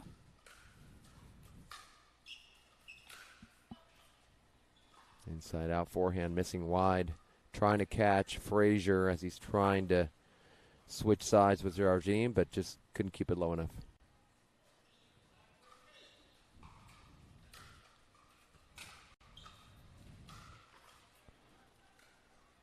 Good return there from Georgine right down that sideline into that back corner.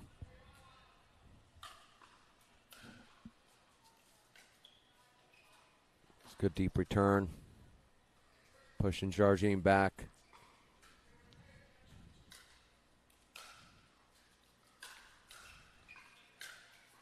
Oh, Georgine just really ramping up those drives. Clips the net on the last one.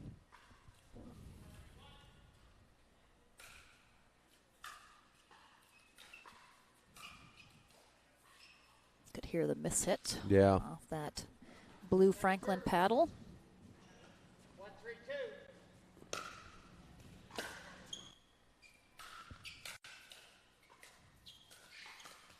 Oh, almost recovers off that net cord.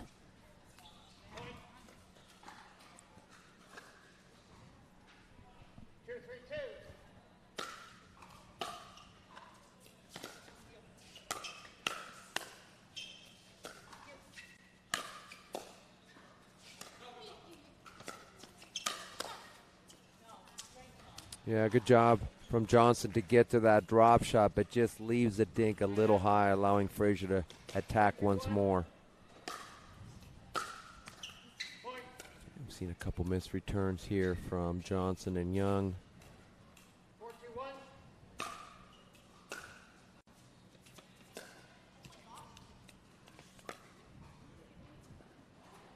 Take a serve. 4-2-2.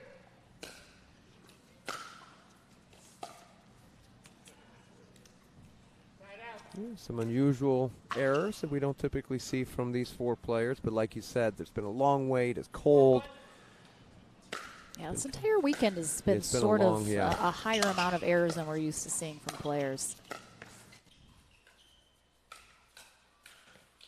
A little miscommunication in the middle there about who was taking that.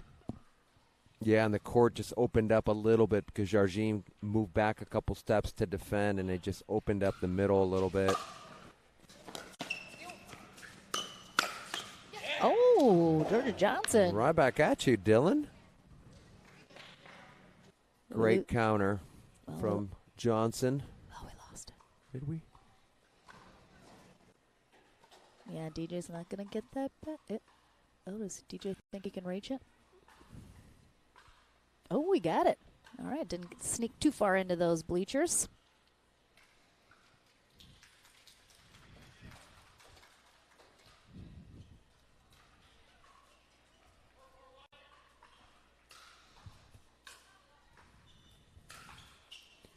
Yeah, the spin serve of Johnson primarily kicks to her opponent's left. Sometimes it curves into their body. Sometimes it goes away from them to their backhand.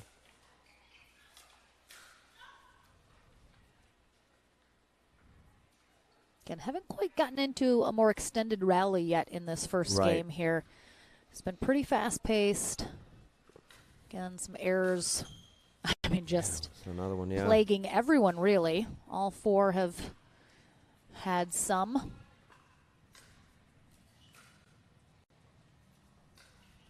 There's that lob, this time from the back line. A little more risky for sure, especially when your opponent is up at the kitchen line. But it's another shot we're starting to see a little bit more. Some of the pros using a lob from the back line from time to time. Good speed up there as Young using his length to Yeah. reach in there. Yeah, I think Frazier probably expected Young to go back at Jardim. Instead, he goes inside out, catches Frazier off guard. Great drop.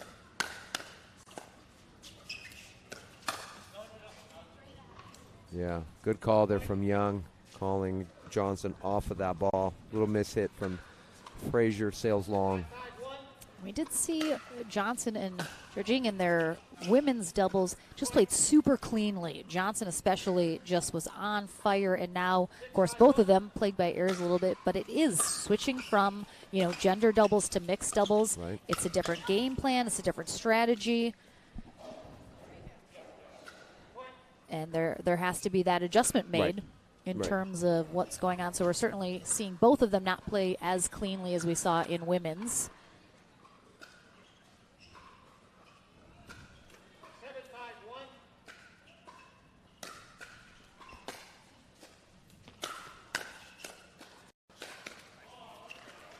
Yeah, great attacks from Jardim, right at Young.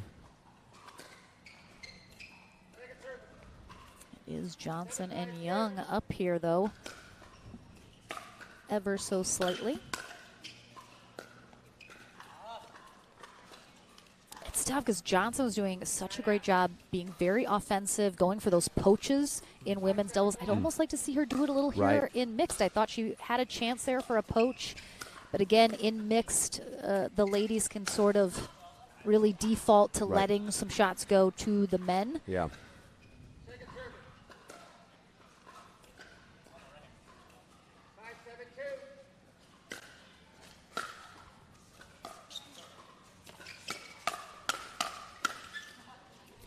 Yeah, we've seen Johnson certainly not afraid to go right at Frazier when she is straight ahead from him, which is going to be most of the time as they're stacking.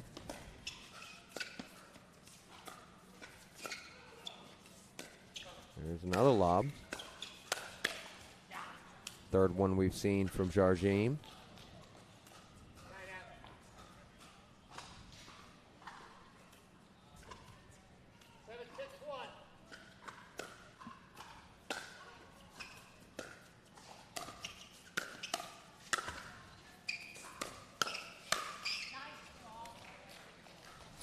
Yeah, I would have liked to see Young, as he was coming in, he sped up at Frazier when Jardim in front of him was actually 2-3 steps back. I would have liked to see him go more at Jardim in that case.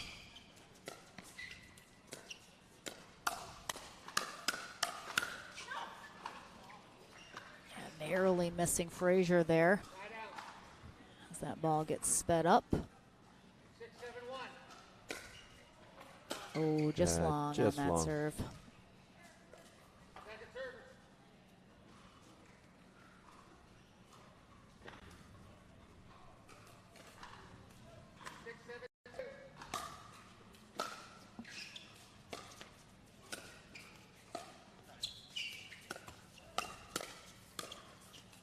Oh, good dig from Johnson, but Young just not quite ready for that next one coming back. We talk all the time, Dylan Frazier has essentially no backswing. Right. So when he speeds that ball up, it's so disguised and so tough to read because it's just a flick of the wrist. Yeah. And he's really upped his game the last, 6 months. You can tell the work he's put in and the progress that he's made. And he has worked on incorporating more tennis-esque sort of strokes and especially that two-handed backhand now as well. So timeout here from Young and Johnson as they are now trailing by 1. With Jardim and Frazier inching closer to taking this first game.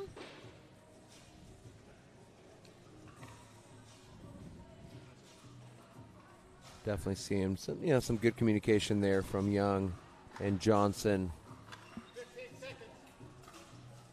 Like to see that sometime on a Friday. Sometimes we did not see them talk too much, so love to see that. Saw Jack Johnson, of course, also come over.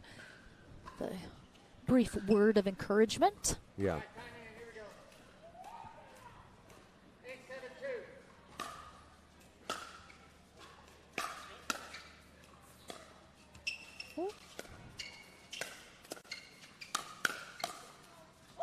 Yeah, I mean, great hands just from such quick Frazier. hands.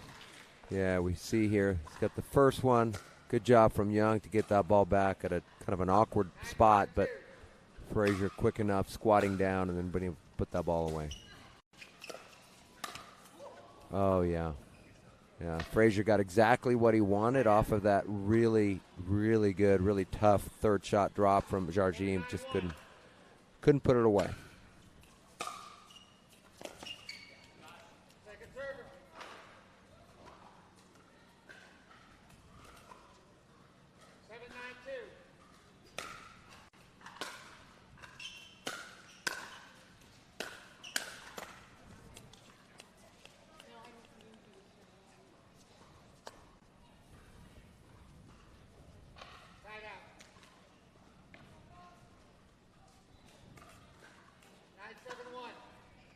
So a quick side out here puts Jardim and Frazier back in the driver's seat. Ooh, boy.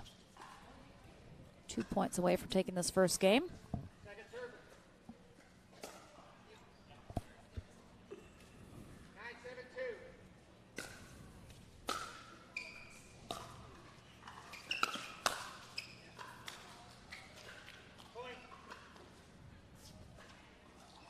Johnson probably should have just dinked that shot. Right. Kind of showed Jardim she was going to speed that up and left it a little too high. Game point. Ooh. I mean, Frazier does a great job moving laterally super well. He, of course, comes over to take that shot on the right side and quickly moves back because he knows that's most likely where the next shot's going, but just couldn't quite handle it. Yeah, there's that Jardim forehand. Likes to pull that cross court almost always. Sometimes she will go up the middle, but loves to pull that ball cross court low at her opponent's feet.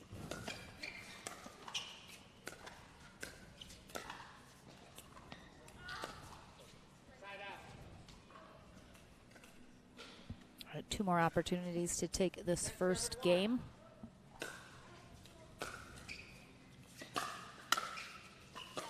Yeah, just missing that on that two-handed backhand from Johnson. So Jardim and Frazier take game 1.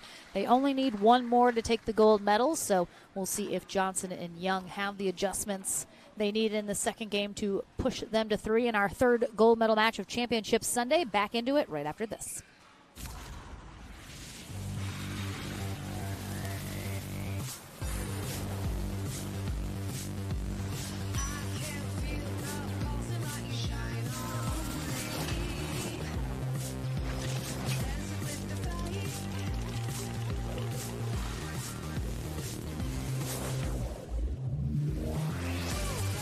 The pulse, the beat, the vibe.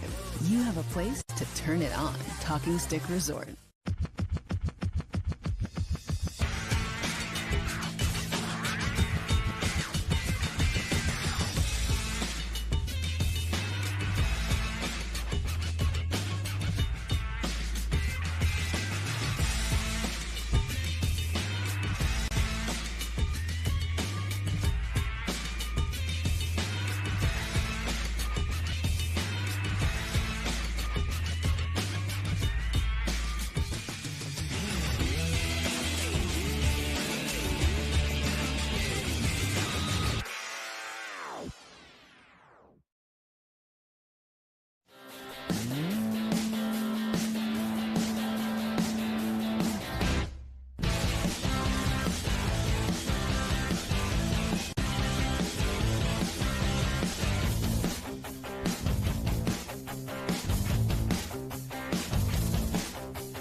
Welcome back to game number 2 here in our mixed pro doubles gold medal match here on Championship Sunday in the final APP Tour stop of 2022. Lauren McLaughlin and Daniel Roditi here courtside as DJ Young and Georgia Johnson take on Dylan Frazier and Simone Jajing. Frazier and Jajing already taking game 1 11-7, and they are coming through our winner bracket, so they just need one more to secure that gold medal. Oh, yeah. Sailing long, but Frazier just can't pull off quick enough. If you are Johnson and Young, what do you think is going to make the difference here in game 2 to try and force that third? You know, we talked about this, I think, and I don't remember the exact match, but you know, sometimes Young starts speeding. He was driving, trying to speed things up, when really, if he just slows down, gets himself to the kitchen line. We have not seen, you mentioned it, we haven't seen a lot of dink rallies. We've seen just things moving way too fast. So if I'm Johnson and Young, I want to slow it down. I want to have longer points. Well, I don't know if that was a good thing to happen to him or a bad thing, because we may see a few more drives that may not pay off, but that time it did. Yeah, so that was a little bit I was afraid of, right? He drove one, they were successful, but I just don't think that's the game plan. I mean, Jardim and Frazier have incredibly quick hands, great at countering.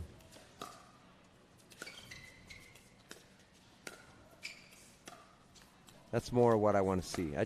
I want to see Young slow it down.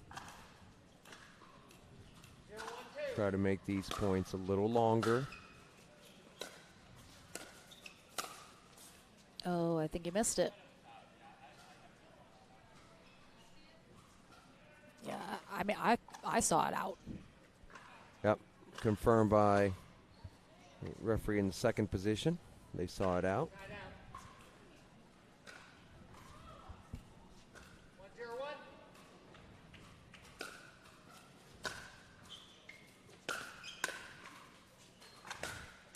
He's just driving so high.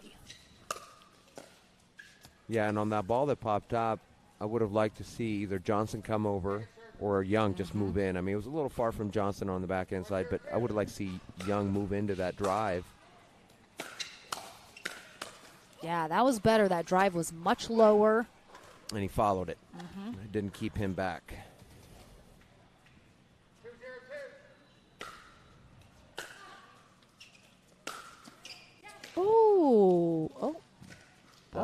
Frazier thought that was wide, but he didn't really call it. I mean, Georgia obviously definitely thought she got that. We saw a few of those in the singles. Hit some amazing shots. All right, we're going to have a timeout here, sort of wisely from veteran Simone Jajing, as she knows Frazier maybe missed that call over there. And, of course, misses the next shot, so they are down 4-0 here in this second game. They have the cushion of the third game and a tiebreaker match in their pocket if needed, but of course no team likes to have to use either of those, so if you can get it done in 2, they want to do it. Absolutely. What, if any, adjustments do you think will help them get back into this? Yeah, and I mean, he was checking. Mircea Morario was right on that sideline. Mircea told him that ball was good, so that probably helps Dylan to not feel like he gave away a point there. But, yeah, I mean, things are starting to speed up now. If I'm Frazier and Jardim, I want to slow it down, right? So it's just trying to. You're always making adjustments to what your opponents are doing.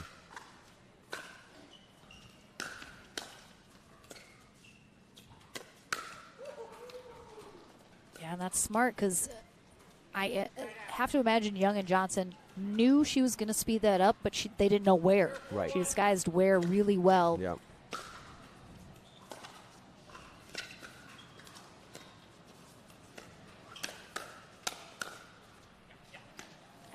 Yeah, Jajing hoping that's I think going when out. she let it go, she realized, I don't think that. Maybe she was hoping it was going to be wide, but either way, stayed in.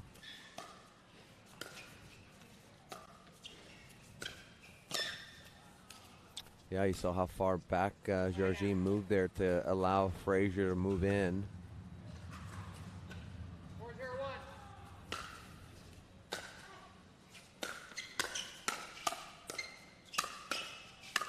Oh, nice resets, but then she tries to turn it into offense from a bit of a tough spot. Yeah. Back off She's that kind of line. on her heels. Yeah, she's a little bit on her heels.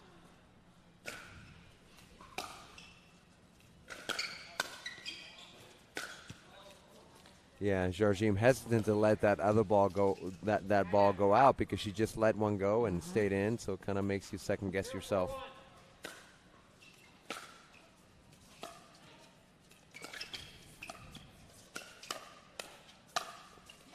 Wow, I mean, great pickup there from Johnson. Yeah, that was that was fortunate there for Frazier and Georgine as he left that ball high, but it was such an awkward spot for Johnson that she couldn't quite get that ball down. Oh boy. Staying in. Oh, wow. tough. Good scramble. Great job. I really thought Frazier was going to let that go and let Simone get that, but committed and stayed with it, so you got to respect that as well. Almost worked out. Sort of falling into that. Yeah, she was still moving. I think she anticipated well, but moved right into that ball instead of kind of doing a split step as Johnson was hitting to give herself a chance to react a little bit better.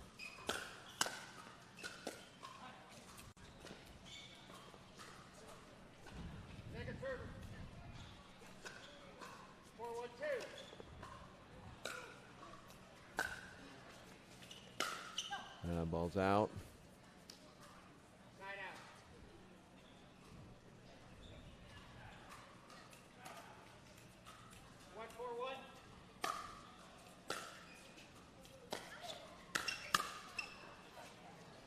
Yeah, it's a good lead from Young.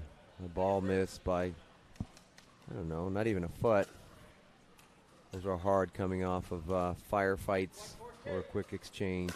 A great job by Young letting that ball sail.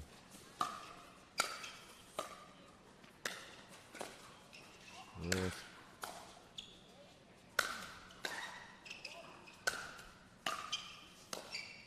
I mean, even though Young can hit those so hard, he's not putting an angle on it. Yeah. Just right up the those middle. were up the middle, yeah. And at this level, those are There's easily another returnable lob. for most pros. Oh. I thought that might have missed wide. I thought it but missed nope. too. And again, up the middle. That one tried to put an angle on it, but Short, yeah, Frazier drop. reads it well. Oh, yeah, and I mean, she was already working her way up. Yeah, that was. Wow. Yeah, I think Young committed to the drop shot way too early, and as Georgine was making her way up, he needed to adjust and either try to put it at her feet or just hit it deep to Frazier and try to keep him back. But great read by Georgine, expecting the drop shot. We saw her do quite a few of those in the women's, so she knows how to read that, I imagine. Yeah, when that paddle turns up, it's usually going to be a drop from that spot.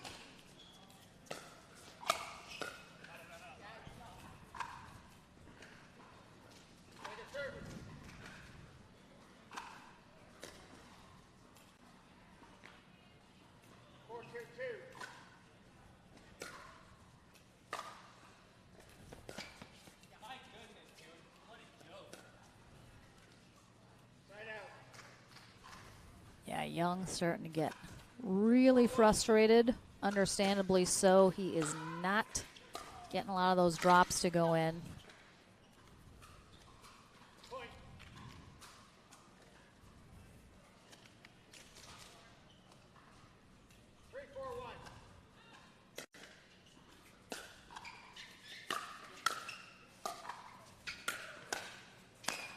Yeah, there's one of his favorite shots, that backhanded forehand Kind of inside out, cross court.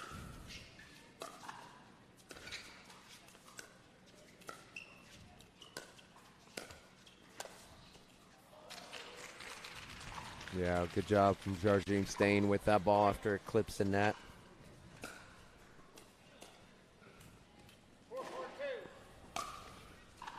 They are all tied up.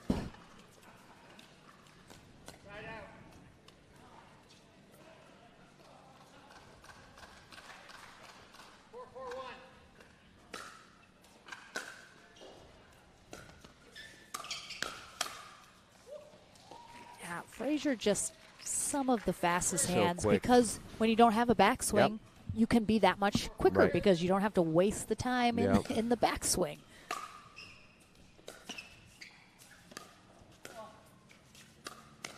Yeah, so perfect example there. The setup looked exactly the same when he hit the dink and when he did the speed up. That's what makes it so difficult. And what you'll see some players will do is they actually do a wind up and dink. And that's another way of hiding their speed ups, is taking a big loopy Yep. swing and then they just dink it. We see players like Zane Navratil comes to mind. He's one of those that likes to do that. There's a few players like that. Either way, whether you have a sort of a windy swing or no swing, you just want it to look the same for Yep. both a dink, a speed up, and a lob. It's the same thing for a lob. For your lobs to be effective, you need to make it look, if you're at the kitchen line is what I'm talking about, but you need to make it look like a dink so they're not expecting you to then lob that ball. Love it. We have, of course, the big screen up here at Legacy's championship court. It's been super fun to have the spectators see themselves on the big screen and usually give a nice wave. No kiss cam Yeah, yet I was just here gonna on say the that. APP Yeah, tour, but maybe you next year. know, Maybe next well, year. Nothing like really trying to Might be risky. awkwardly force Might- people to might be- kiss in yeah, the stands. especially when they don't know each other. They just happen to be next to each other. We could make a love connection. You never know. Yeah. Okay.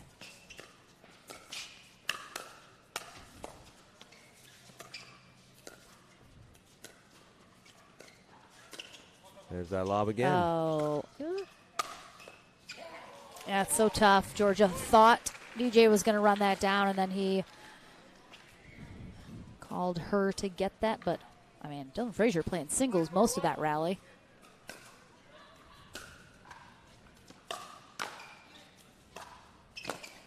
Oh, super in the kitchen regardless.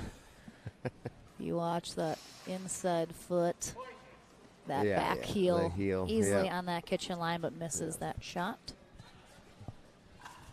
That's where a little bit of the pressing, maybe starts to come into play. Oh, my goodness. What a pickup. Oh, and then, of course. That was misses the Young's 9th overhead in the last 5 minutes. He's had to hit quite a few of those. I think 6 of them were just in 1 point. I feel like she was trying to do a little too much there with Johnson. Jardim was well back. She had a lot of options of where to put the ball. Went for a little too much.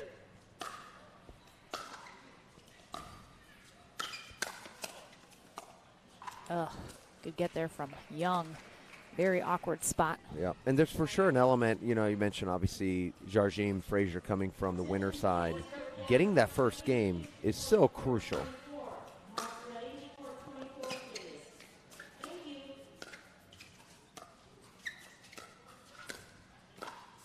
Yeah, it really just sort of lets you play a little looser, a And little it bit just more puts so much confidently. pressure on your opponents. Now they know they have to win 3 in a row. That's just, it's a tall task against anybody, but certainly Frazier and Jardim.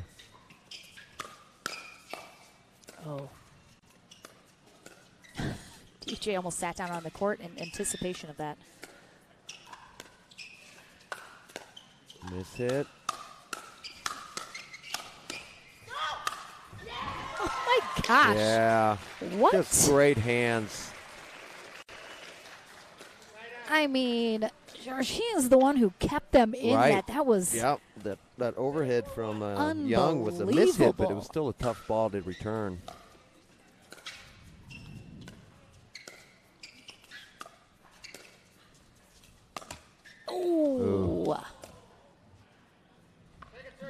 just going to second server here, so still could keep the momentum rolling.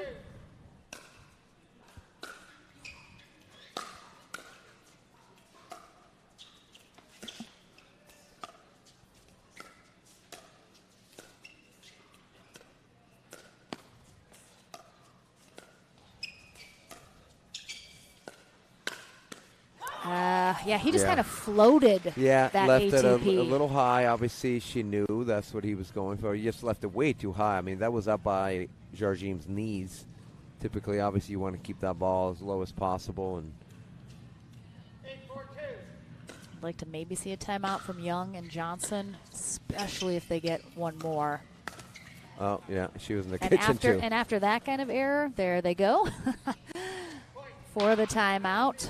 But it'll be Jarjin and Frazier 2 points away from a gold medal, ruining Georgia Johnson's Triple Crown chances. But if that is the outcome, I mean, 2 golds and a silver, a phenomenal last tournament of the year for Georgia Johnson, if that is how it plays out. Let me think if I've ever – no.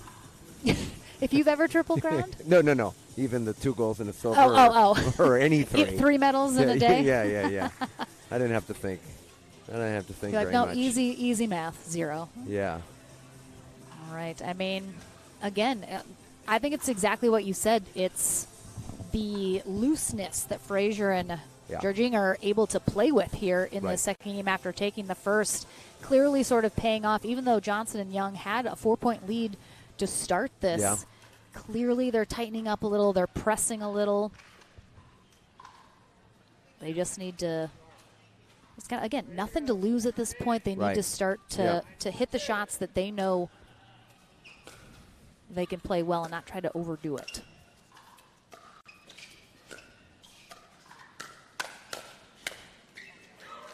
Well, we got a match point. Coming up next will be our men's doubles gold medal match. Oh, and a long return from Georgia Johnson puts Simone Jarjin for her second gold medal of the day. Dylan Frazier his first. So a big congrats to them, but a huge congrats to Georgia Johnson and DJ Young, our silver medalists here in our final tournament of 2022. Georgia Johnson ending her day with those 2 gold medals and a silver, so a big day for her regardless. But a good outcome for DJ Young as well in their first-time partnership, taking silver. Not a bad first-time pairing. So we will head to the Franklin studio for our next gold medal trophy presentation, and then again back into our men's pro doubles gold medal match coming up next. It will be Deckel Barr and J.W. Johnson facing Federico Staxrud and Chuck Taylor. Don't go anywhere. We're back into that much quicker than we were into this match. So we appreciate you guys staying with us. We're back here in Mesa right after this.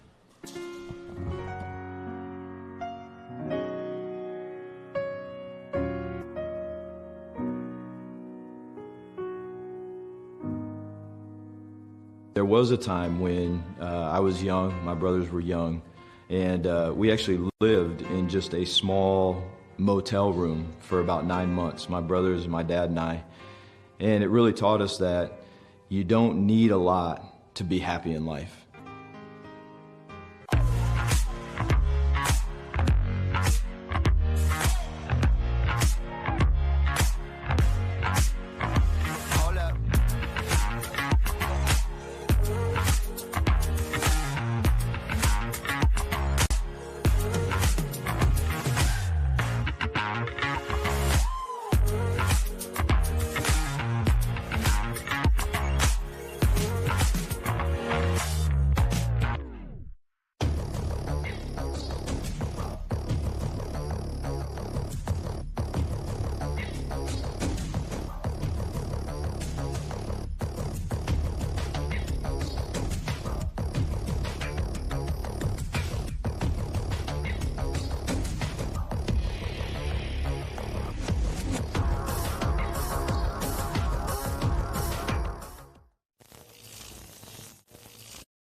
The APP SUNMED Mesa Open, brought to you by PowerPlate, the official recovery sponsor of the APP Tour. Selkirk, an official paddle sponsor of the APP Tour. SUNMED, your official CBD sponsor of the APP Tour. And Pickleball Central, your pickleball superstore, catering from beginner to pro. Welcome back to the Franklin studio. Lauren McLaughlin here with Simone Jargin and Dylan Frazier, our gold medalists in mixed doubles. Let's give them a round of applause. This was a rematch against both of your doubles partners. So, of course, you know them very well, have played together with them. You were able to beat them the first time. What was the thought process coming into today? And what worked well the first time that you knew you needed to do again here? Yeah, well, before I get into that, I just wanted to take a minute to say thanks to Ken and the APP for a great year. It was a lot of tournaments, and they're all really fun, so thank you guys. And I also want to say thanks to my sponsors, Selkirk and Chicken and Pickle, for making all this possible as well. You guys are great, and then thanks to Simone for playing and DJ for grinding with me. This morning, we actually had to play men's doubles at a different venue and then come back here and play against each other. So thanks to everybody for playing. Yeah, to answer your question, I think we just had to get up to the kitchen line, like we were talking about how it was a little hard to feel the ball out here. The conditions were just a little different than usual. So getting up to the kitchen line was key, and then once we got up there, I felt pretty comfortable with Simone and the dink rallies. I mean, you've played together a few times, usually pretty successful partnership. Why do you think the two of you and your styles and sort of what you both bring to the court work so well together? I mean, we're just talking about it. We kind of literally like went over the tournaments that we played together. I think, honestly, for mixed doubles, and I know a lot of people will hear about it, but when the guy is aggressive and moving around, it does make a difference because everybody's so good out here, and for the woman partner, I just feel like if he's taking balls, I don't care sometimes if he misses, is the part that I'm the consistent one and he's the one taking the chances. I think that that's the best that, like, he's like literally, was it yesterday? I feel like it was so long ago, but yesterday there was one point that I watched the whole thing. I thought it was a thing of beauty because he was like, sliding all over the court. And I think that that's the part of it is mixed doubles at this level. The most aggressive guy is the one that puts the woman at most ease. Maybe is this controversial? Is this No. I think that's not too much hot tea. Am I gonna get a lot of backlash for this? No, none. Again, you mentioned it's been a long year. I know you've been working super hard to incorporate some different kind of shots into your game. I have to imagine you feel pretty good about how the year is ending. Going into next year, have you already sort of set some goals for yourself in terms of even more things you want to work on in accomplishing next year? Yeah, nothing specific. Just continue to gradually get better and tournament results, and consistency, I think, is the big one. Just continue to finish high at every single tournament. There's a few shots I want to work on between now and next year that I'm going to get a chance to. But yeah, that's it. All right, let's bring in Ken Herman for our presentation here in mixed doubles. Well, did Simone say you were aggressive? Is that what I heard her say? Yeah. I love it. I love it. Well, Simone and Dylan, great job. We had certainly a lot of issues with the rain we faced the last 24, 36 hours. Our gold medalists, Simone and Dylan, very proud of both of you all. Congratulations. Dylan gave all the shout-outs. Do you have any before we sign off? The list is big for me, but I, of course, Yola, Jigsaw Health, and Lucky in Love, but also my family who's been traveling this year, made it a lot more fun, and then my family at home. I have a big family away and in Naples, so love you all. I love it. Let's hear it one more time for our gold medalists in mixed doubles, Simone Jargin and Dylan Frazier. I'll help again. All right, our men's doubles coming up. We're back into it right after this. No time to waste under the setting sun into our wildest dream. Follow me into our wildest dreams, our wildest dreams.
The pulse, the beat, the vibe.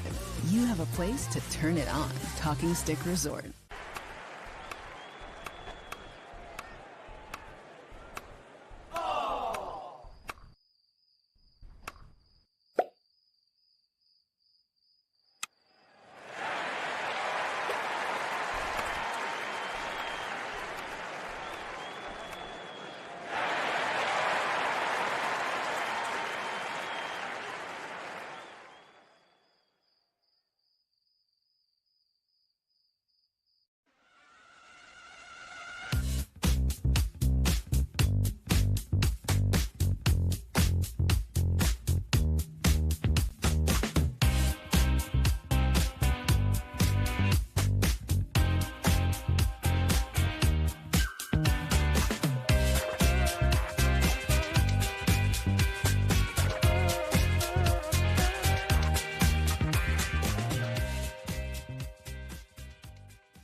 Welcome back to our fourth gold medal match of Championship Sunday, second to last in our final Championship Sunday in the final tournament of 2022.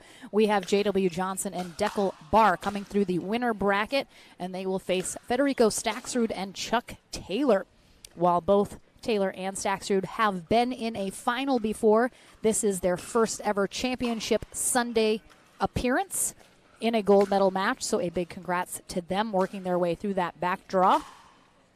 Deckel Barr, 29 years old, playing for Team Engage out of Dripping Springs, Texas. Grew up in Israel, playing tennis from age 9. He ultimately went pro at 18, but continuous injuries of his abdominal muscles during his serve resulted in him having to sort of give up that tennis career perhaps a little earlier than he had hoped, but that sort of introduced him to the pickleball world. He did end up returning to Israel to start college, where he was studying economics and entrepreneurship. But when COVID hit, he was able to study remotely and relocated to Naples, Florida. He credits Adam Stone and their partnership with him kind of really going full into pickleball and pursuing that full time. He is part of 2 pickleball businesses. And of course, J.W. Johnson playing for Team Franklin, 20 years old, out of Boynton Beach, Florida. He attended a tennis academy in Florida for high school, but completed about half of that online, also due to COVID.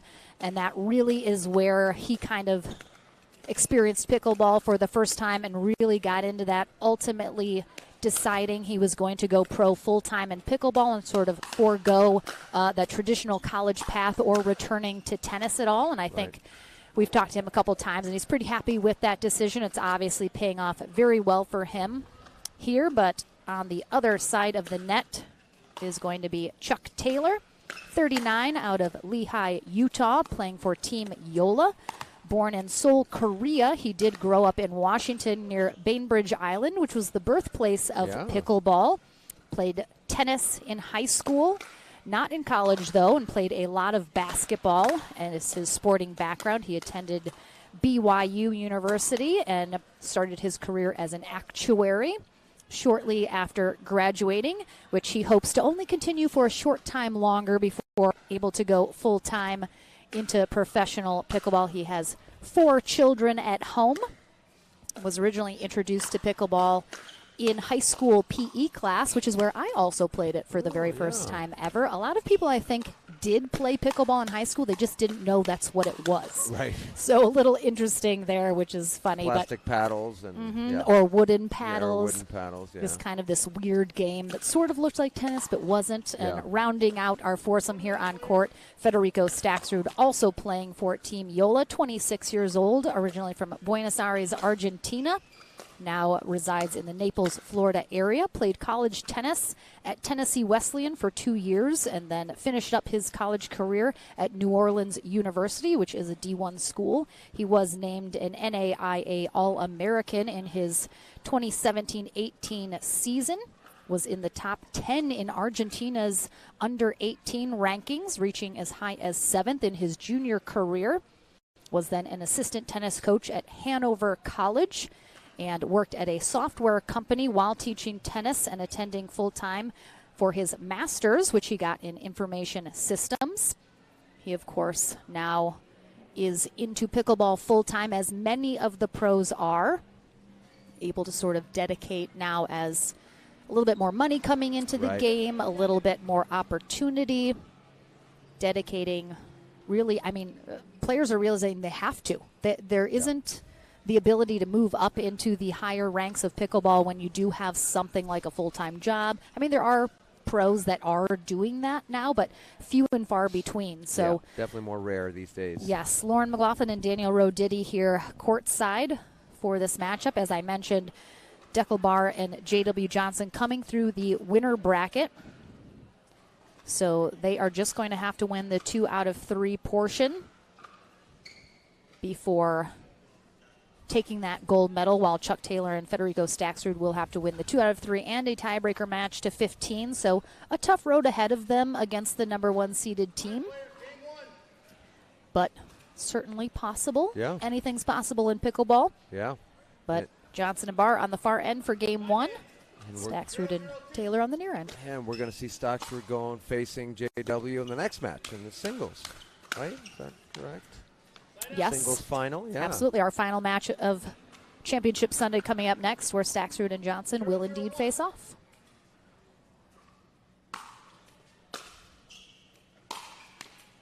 I know there's been questions and comments on the Deckelbar serve. I had my own. And I actually recorded him in slow motion as he served yesterday. And at least a couple times that I watched it, it's legal. It's very much legal.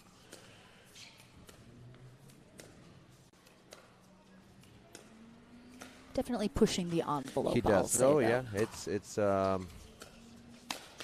certainly can be borderline at times, but because he gets on his toes, and you'll notice when you watch, he does get on his toes, which obviously brings his frame up, allowing him to hit the ball a little bit higher and still stay under his waist. And his paddle's definitely below his wrist when he strikes the ball. Just a cannon of a serve, so if you're his opponent, you're hoping it's not legal, but one of the biggest serves in the game. Nice speed up there from... So tough to speed up against J.W. Johnson. It's just, and then it's that second ball, right? I mean, usually your first ball isn't going to be a winner. You got to be ready with those quick hands. I mentioned his pro career in tennis cut a little short due to his serve. So Yeah. no surprise that in pickleball, equally as gigantic. No ab muscle injuries that I'm aware of, though, Right. due to that pickleball serve. Oh, he had it. Yeah, and Pickle loves hitting that shot. He kind of just sort of slices it up the line. I've seen him make that shot many times, but that time it just sails a little bit. 0-4-1.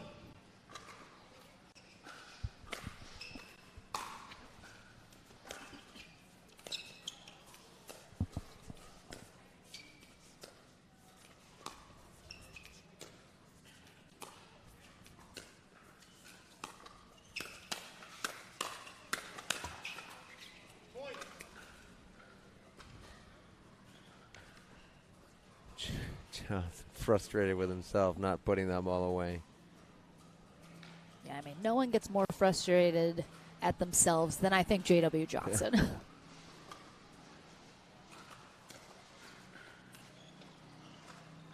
that shirt on backwards? JW's? I mean, that would be weird for the Franklin to be on the back. Well, wait till you see the other side. That looks like I Oh. should be in the front. And it looks like it's choking him, so that's what I'm just guessing. I mean, maybe we'll ask him if he... we have to talk to him. You make an excellent point, Dan.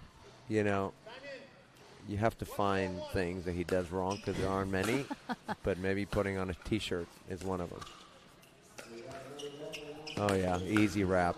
Easy wrap. It almost went cross-court. He had so much angle. I'm It's telling you. definitely on backwards. that It's shirt- 100% on That backwards. shirt is on backwards. Oh.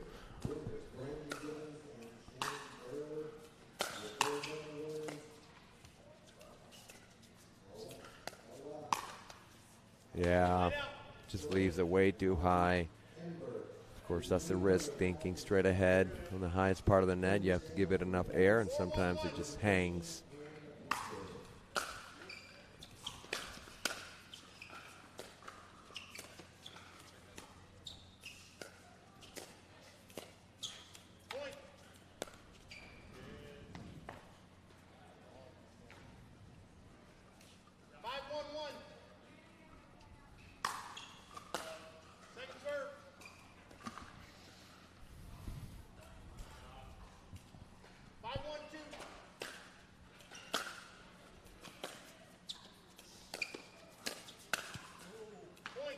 If you're Staxrud and Taylor and you know how tough of a matchup it's going to be against Barr and Johnson, what do you think are just, one or two things they have to get right if they want to have a chance at this? Yeah, I mean, obviously they're having to beat him twice, right? We talked about this already in the previous match, and so this game one is key. And they're down 6-1.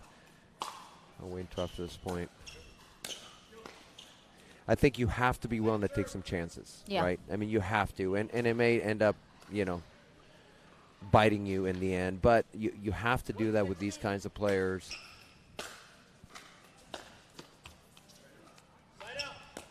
That as soon as you get an opportunity, you got to be aggressive. Not aggressive for the sake of just being aggressive, but being smart about it. But you can't hesitate. You can't be hesitant on during the points. I mean, if you have a chance to speed up, then you got to take it, pull the trigger.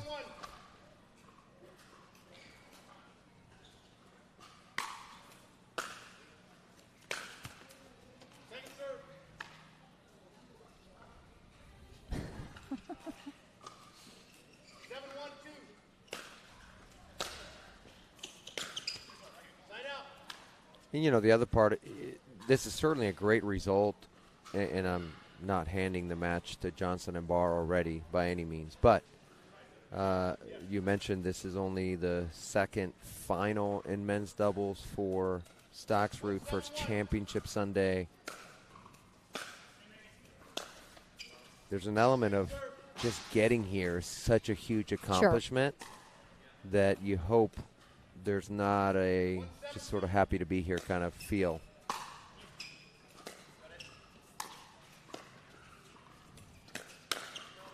Oh, I like that. I like that from Taylor, just missing long. 7-1-1.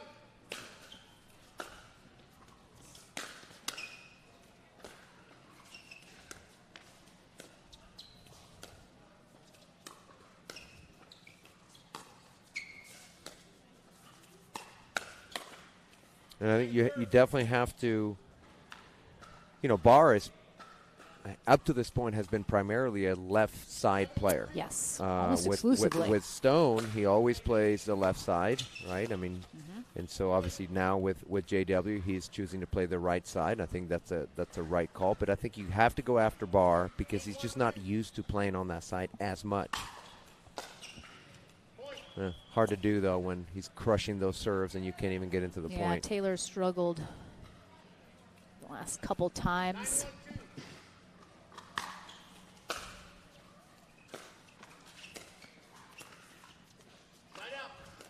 Yeah, Barr, I think, read that right. I don't mind him going over to try for that. He just needed that extra half a step. Yeah. He needed to move the feet just a touch more.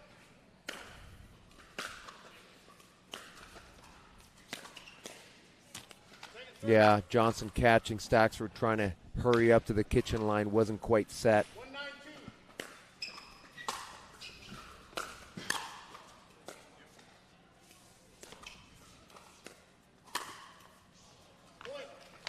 First Ernie we have seen out of Declan Barr. Yeah, and you see which side he was on when he did it, right? That left side, he's so used to earning from that side and attacking, just everything from that side. So no surprise there.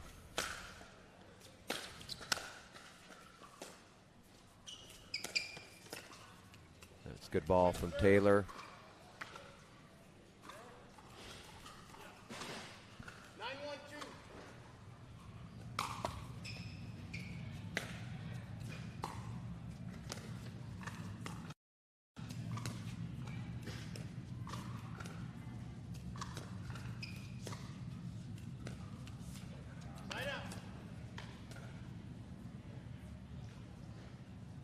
Yeah, let's see if Taylor and Stockser start working the middle a little bit more, working on that inside foot of Barr.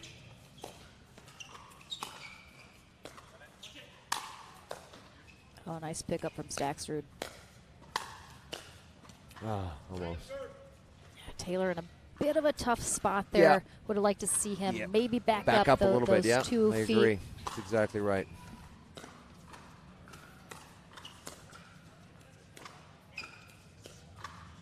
You are seeing Barr and Johnson mix up the stack just a little bit here and there. Good recovery off the net there for Taylor.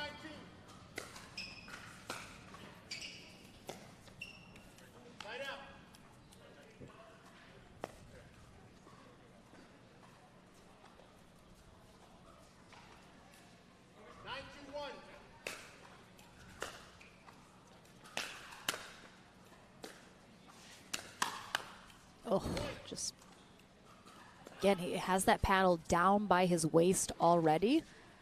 Just really fast hands.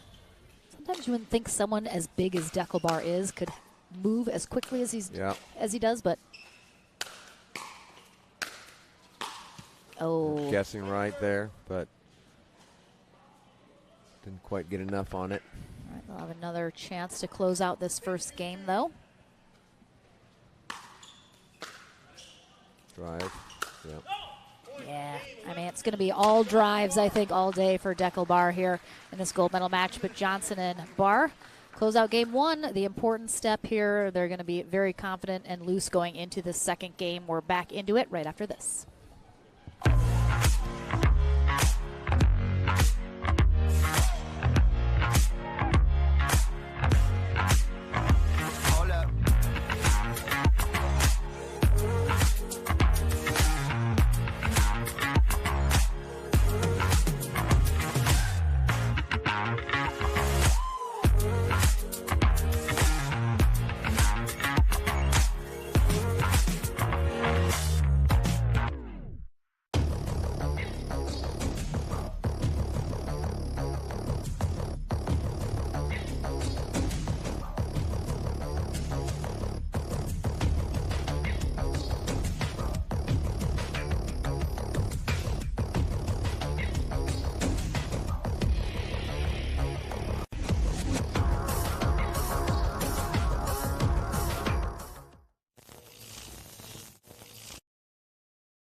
Back into the action. I just need everyone to know I did ask J.W. Johnson about the shirt. He knows it's backwards. It was a conscious decision in his path to become the new fashion icon of the pickleball world. He's just bucking the trends. Yeah. So I like it. He did it on purpose, everyone. You heard it here first. Yeah. Or so he says. I mean, who can really know with J.W. Johnson? But Johnson and Barr on the near end for game 2. Oh, boy. Great hands there. No, yeah, should have let J.W. take that. Yep, absolutely. But Federico Staksrud and Chuck Taylor on the far end have a tall order ahead of them, having to win the next 2 and then a tiebreaker to 15.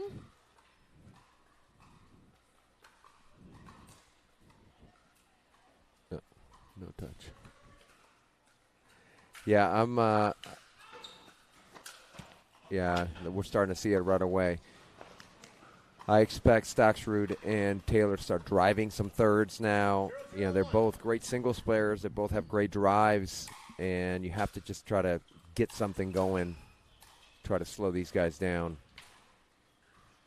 Yeah, I have to imagine Barr and Johnson are probably not going to try and slow it down or really get into much dinking at all. Oh, yeah. Ooh. A little too high there from Johnson.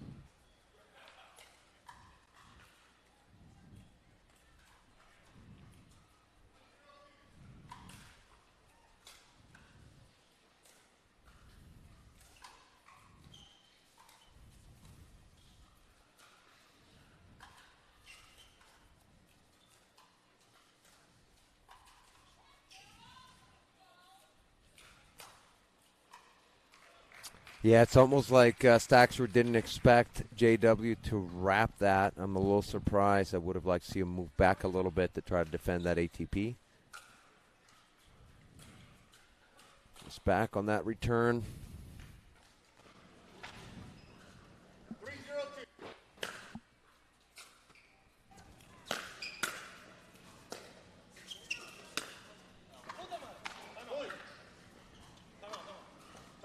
Staksrud, obviously a little frustrated. I'm pretty sure I heard some Spanish. Yep. So that did. means I will not translate. timeout here. And I think, we'll see if Staksrud and Taylor have any sort of discussion here in this timeout.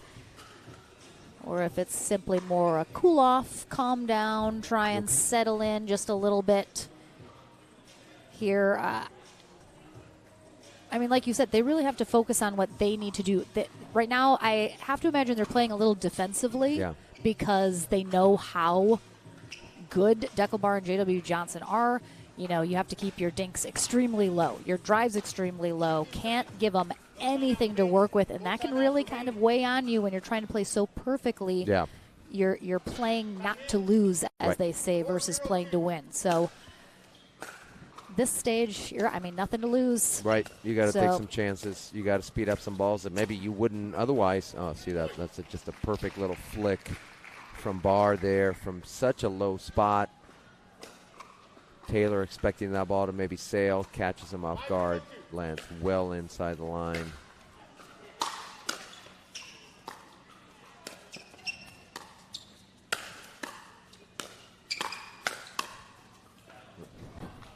Tickle Barr just back crashing to in. front to back to front. 0-5-1.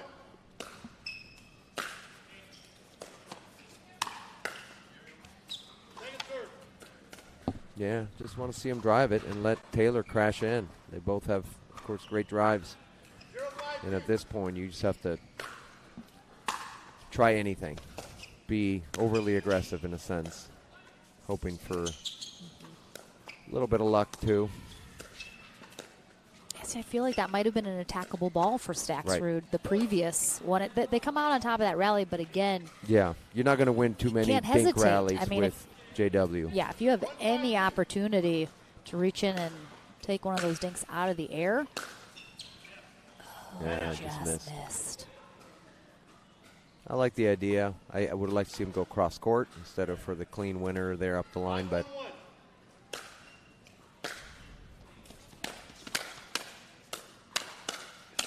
yeah, I mean, even there, like you thought Taylor and Stockser had the advantage with that Taylor big backhand volley, and then just JW just picks it up like it's nothing.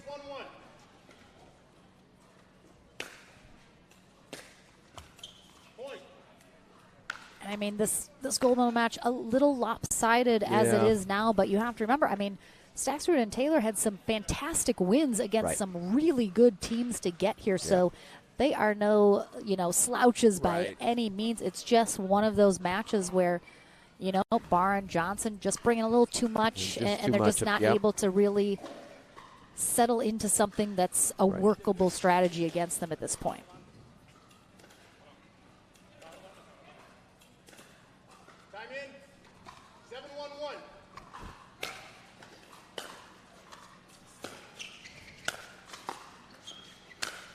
Oh, there we nice go. Ankle. A little backhanded forehand there.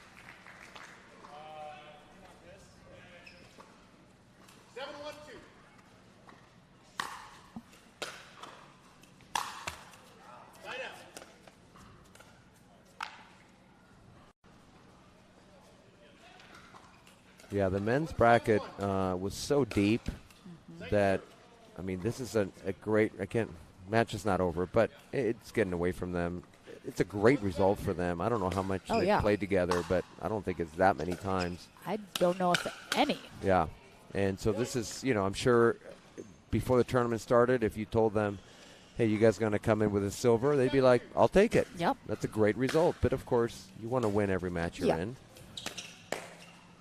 Oh, great nice pickup. Step in there from Taylor. Nice job. Just need, a lot more of those. Just let's do some quick math. 37 more of those.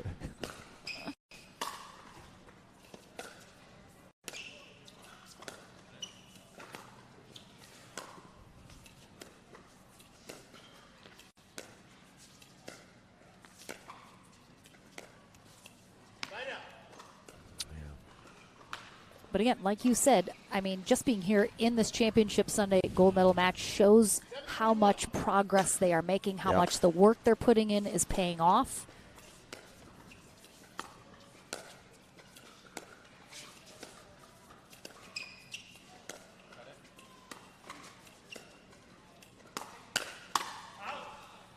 None of the top pros today started out winning all the gold medals. Right. So you got to start somewhere. There is a path that these pros go on. I mean, some get there quicker than others, no question about it, but put in the work and, you hope it pays off.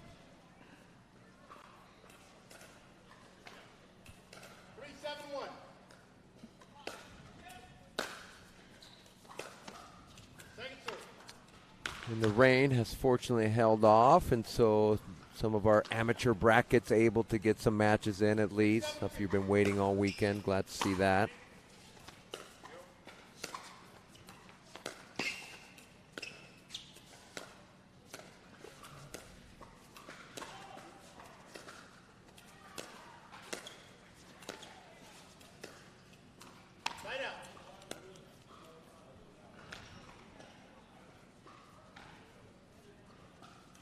I mean, it's a gold medal match, and JW is dinking like he's just on the warm-up. He makes it look so easy. Oh, there's a shot again. Right off the he pole. is determined to make one of those in this gold medal match. He's over 2 right now. I'm pretty sure he hit the post.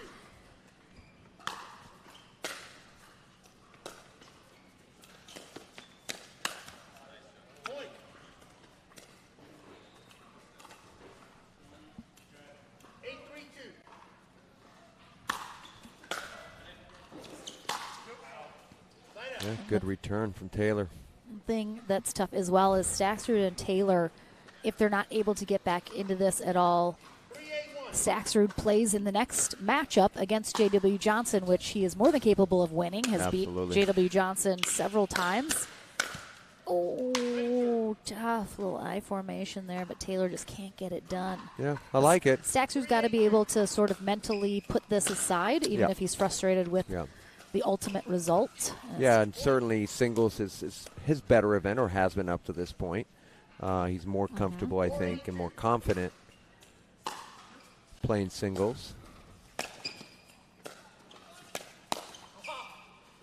Yeah. Staxer read it well, just couldn't quite execute. He knew that flick was coming right there. Yeah, and he's sitting on it, just mishits it. Yes. 8-4-1.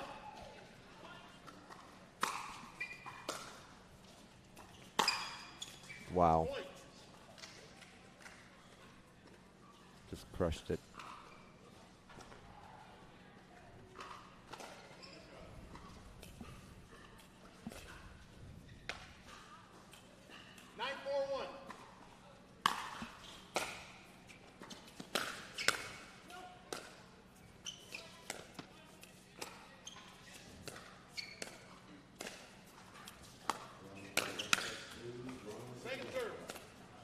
I like it.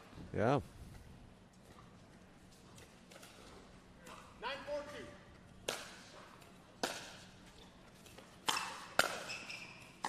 Yeah, just long on Just that. back. Just back.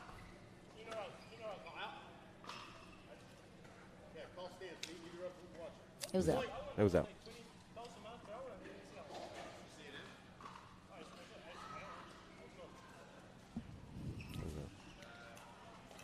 Oh, I think they're going to give it to him. Yeah, neither of us saw it, so.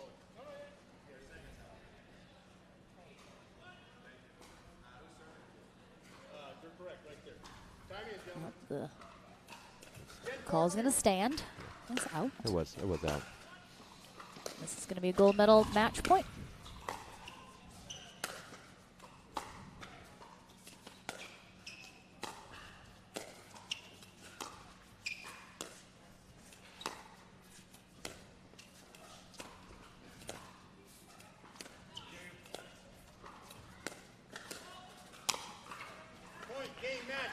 All right, so J.W. Johnson and Deckel Barr taking home gold here in their final tournament of 2022.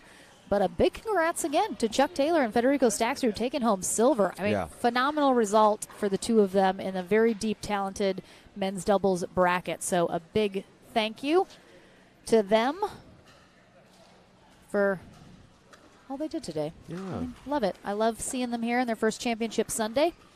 And we will head to the Franklin studio. Again, one final match remains here for Championship Sunday. It is our men's singles match. We will see back in action Federico Staxrud and J.W. Johnson as they square off one final time this year in singles, but certainly not going to be their last. So we're back into the action here in Mesa right after this. The APP SUNMED Mesa Open, brought to you by PowerPlate, the official recovery sponsor of the APP Tour. SUNMED, your official CBD sponsor of the APP Tour, and Pickleball Central, your pickleball superstore, catering from beginner to pro.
Welcome back to the Franklin Studio. Lauren McLaughlin here with J.W. Johnson and Deckel Barr, who are our gold medalists here in Mesa. Let's give them a round of applause.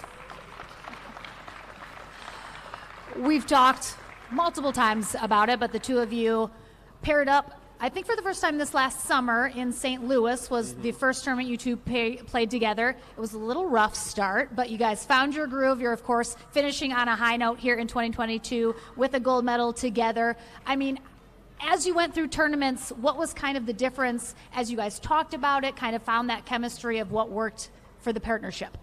Right, I think it's both who plays where and kind of what role each person does in each place. And also just getting comfortable with each other, getting used to each other's shots, and just the team chemistry slowly got better. So a few of those things. I mean, you've switched the shirt. I was going to ask if you're the new crisscross of pickleball, but you've 100% never heard of crisscross, have you? No. All right, so we'll just leave that there. I've aged myself terribly. All right, I mean, he just mentioned getting more comfortable together, more chemistry. You two both are very used to playing that left side, so kind of mixed it up a little bit. Do you feel like you have settled on who is going to play where most, or you just kind of mix it up now that you've kind of found that groove together? I mean, I'm still playing left for a lot of it, but I mean, we're mixing it up. You know, I'll give him a chance to play left side, and see. You know, I have to make sure he doesn't do any more foot faults, though, because our previous tournament there was a few I was concerned with, but for the most part, we just mix it up. We have fun with it. Of course, last tournament of the year here. Busy year for both of you. A lot of success, of course. Going into next year, we have a bit of a break, of course, to recover, rest, look forward to next year. Have you already sort of thought about any goals, any accomplishments you hope to accomplish next year that maybe didn't happen this year? Yeah, of course. Just keep going, keep working on the game. Add a couple shots would be great. There's always a lot of things I want to work on, but it's hard during the season. First, take a few days off, rest a little bit. Happy to finish here with a gold. Thank you, J-Dub, for playing all these tournaments this year. Yeah, thanks you to the APP for another great tournament, and special shout out to the volunteers that just helped us play yesterday with the rain, and yeah. Absolutely. A big shout out to the volunteers here at Legacy. You, sir, now have to finish up our championship Sunday in that singles match, of course. Better to have come off a gold into that match, feeling pretty confident. What's going to be any mental shift that you feel like you're possibly going to need going into that final matchup to get yourself a second gold today? Well, I'm going to try to get used to the Spanish words when he's yelling those. Other than that, I don't know. We're going to see what happens. Another fabulous matchup, of course, coming up. But a big congrats to Deckel Barr and J.W. Johnson. We'll bring in Ken Herman for our trophy presentation. Deckel and JW, congratulations. Another win for you all. You guys have been tearing it up this year in the tour. Our gold medalists, Deckel and JW. Big round of applause. Great job. Thank you. All right. Any final thank yous or shout outs before we sign off? Of course, to all our sponsors, Lotto, Engage, Dreamland, Drooper, SUNMED. Yeah, thank you for helping us pursuing our dreams. J-Dub? Well, of course. Yobo, Day One, and Franklin. All right. One more time for these guys as Deckel Barr done for the day. But J.W. Johnson, one left to play. He takes on Federico Staksrud in our final gold medal match of 2022. We're back into it right after this.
The pulse, the beat, the vibe. You have a place to turn it on. Talking Stick Resort.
Welcome back, everyone, to our final gold medal match of our final championship Sunday of our final tour stop of 2022. A lot of finals going on right now.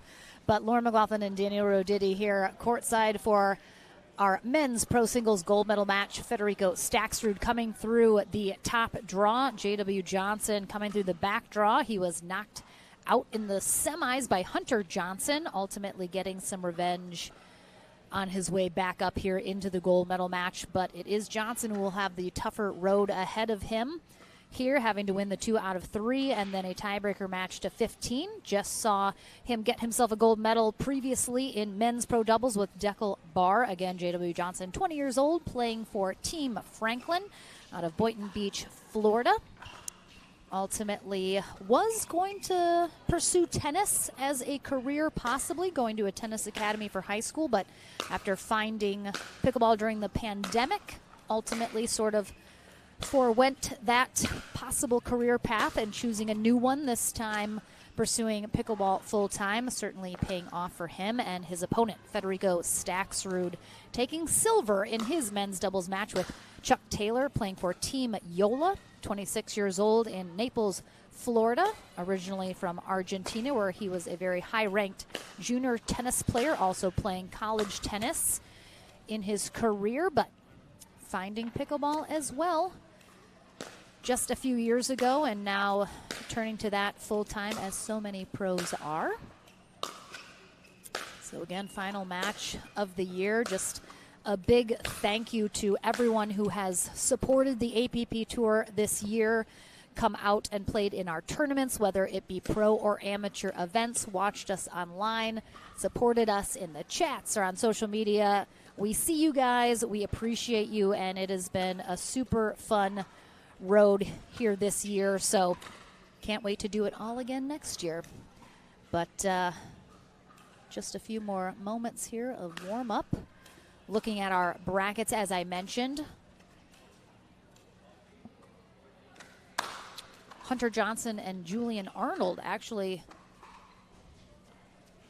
this is not correct. They did not play. Yeah, they didn't play each other in the winter bracket final. They played each other. They haven't played each other. Right. So this is a little. We'll just take that down. We'll take that down. It's all right. It's all right. The point is they're both here. Yeah, the point is they both made it back. Federico came through the winter bracket. Yeah, they have not. They did not play each other in the main draw. So these two have certainly faced off many times before, but they did not face each other in the bracket here this weekend. You may go ahead. All right, gentlemen, 15 seconds. Green means go. All right. So Staksrud will be on the near end, J.W. Johnson on the far end. These are the number 1 and 2 seeds, so no surprise they face off here in the gold medal match. Oh, all right, possibly floating long, but Staksrud making a statement early. I think J.W. made a statement, turning his shirt around, and Federico's like, all right.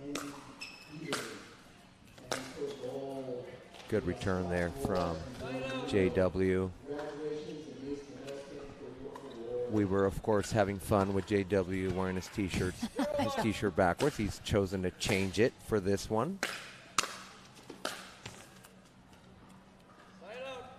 He's showing us he's a man that can wear it both ways. Yeah. And pull it off. So I got one gold that. with it backwards, and now I'm going to try to win gold with it wearing it the normal way.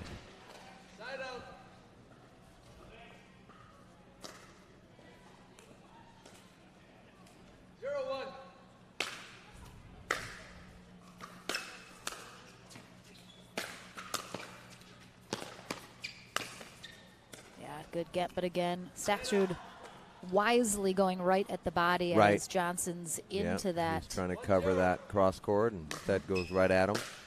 Good choice.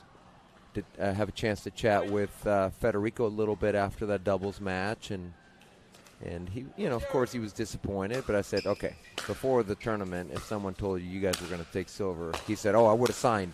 I would have signed. He goes, but we played so well to get to that point that it's just disappointing that we didn't, we just didn't play well, which understandable.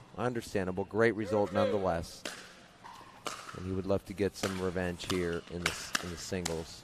Good hands there from Federico. We usually see that from JW. I mean, we did also there, too. Just yeah. Federico able to hold on and come out on top of that. We will probably see a little cat and mouse between these two, both of them part of their singles game, but Johnson just coming out a little too hot here. Already getting some big eye rolls, so...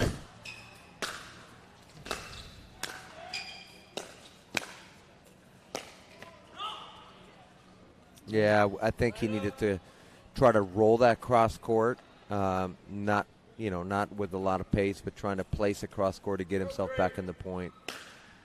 Maybe what he was thinking. That's a very deep serve, right on the line. It was good. He was kind of looking back at it, wondering, but it was right on the line. 1-3.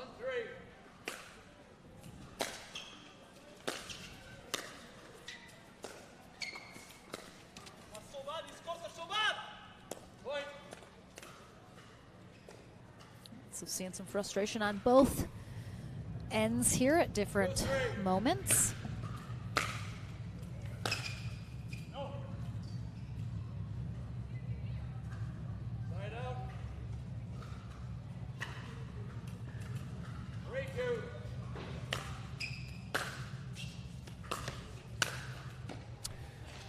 Yeah, one of the things that I noticed on Stocksrud, when he runs around his backhand, he loves to go inside out. He needs to mix up some shots up the line. You saw in that particular case, JW was all over that inside out forehand, leaving, of course, the court is wide open when you do that. And I'd like to see him mix it up, pull that ball down the line a couple of times just to keep JW honest. That's his preferred shot right there, inside out. And if it's open, he's going to love hitting that ball. But as we've said many times, you can have your go-to shot. You need another shot that from that same spot to keep your opponent guessing. Whether you're talking about doubles or singles, doesn't matter.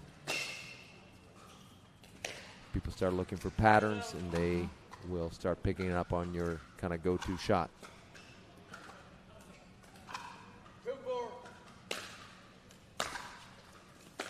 Just deep. Oh, he didn't call it. Yeah. Might have caught just the outside of that line. Oh. Yeah, gosh, I really thought that was out, but yeah, it did. Both these guys, very fair. They don't want to make bad calls.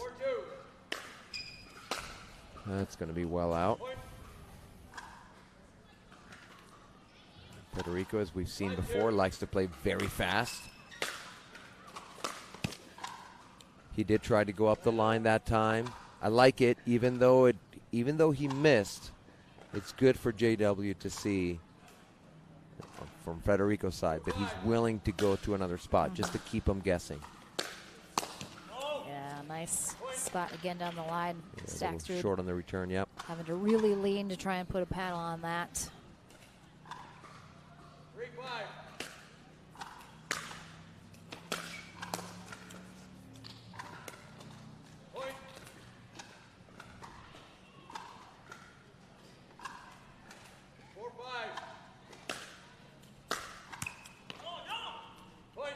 Might have a timeout here. Yeah, we're going to probably see one pretty soon. I would anticipate if JW wins the next point, we're going to see a timeout. That would be my guess.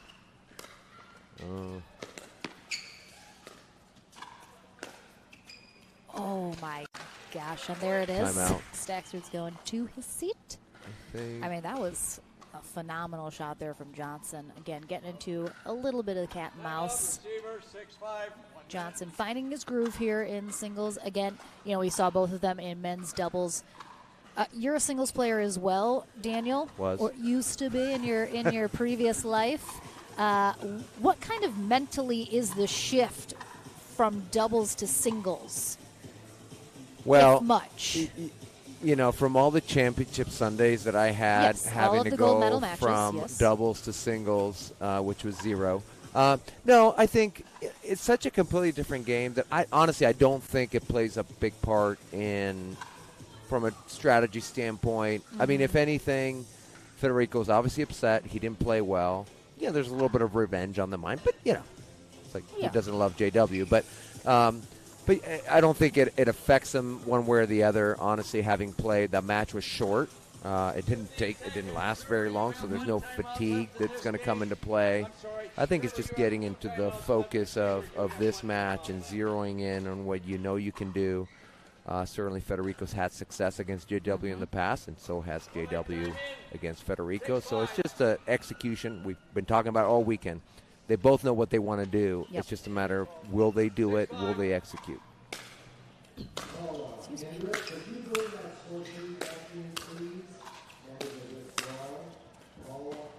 Yeah. That's just great cross-court forehand volley with a little bit of topspin to kind of keep it away.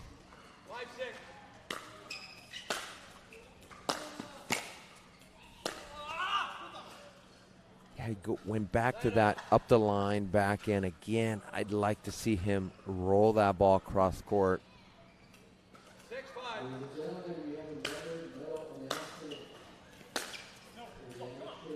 Nice return from Staksrud, very deep down that line.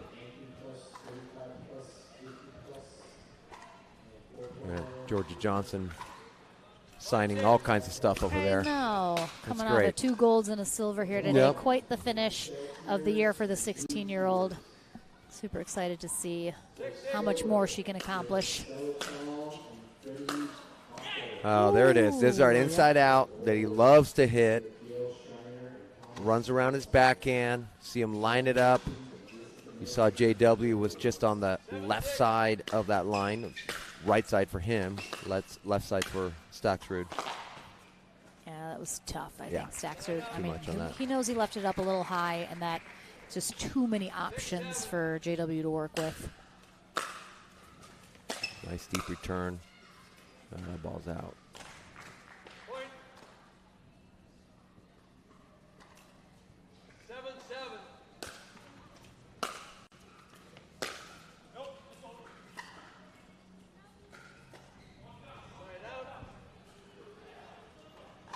Certainly, Staksrud a little more vocal, a lot more vocal, but they're both just as emotional as you've pointed out several times. It's just they just show it differently. Oh, he got there. Yeah, great use of the drop there from J.W. Johnson. Federico very fast, was able to get there, but not able to get that ball over the net. Wow. Beautiful spot. Wow. Yeah. Not a bad volley from Staksrud, but that ball is just so good from JW.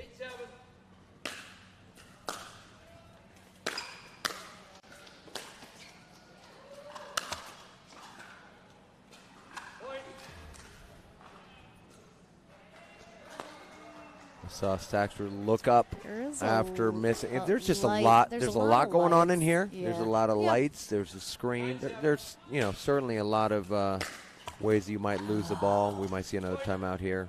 Definitely. Yep. There it is. 10-7, 1 minute. And again, I mean, Staksrud has that tiebreaker match to 15. He Right. doesn't want to have to pull it out, but we've seen more than enough gold medal matches where the player coming through the top half wins the 2 out of loses the 2 out of 3, has to go to that tiebreaker, and it's, and then they dominate in the tiebreaker, avoiding the double dip. So it's certainly not over. Again, he's very frustrated, but he has that safety net, as it were, in that tiebreaker match. But Dan, speaking of finals, I mean, we might not have you as much as we did this year next year because you are starting a brand new job this next year. I am. Tomorrow. Give the people a little, tomorrow, right into it. Give the people a little update on Daniel Roditti's Been at life. Nelly Gale Ranch for the last 3 years and moving to Lifetime in San Clemente. So we're starting that tomorrow. Excited to be with Lifetime. Oh, missing with that cross court. We do hear, however, you're giving up a little bit of your freedom for a slightly more corporate job. But again, it comes with a lot of perks as well. That's so right. Good move for your family. Oh, just missing.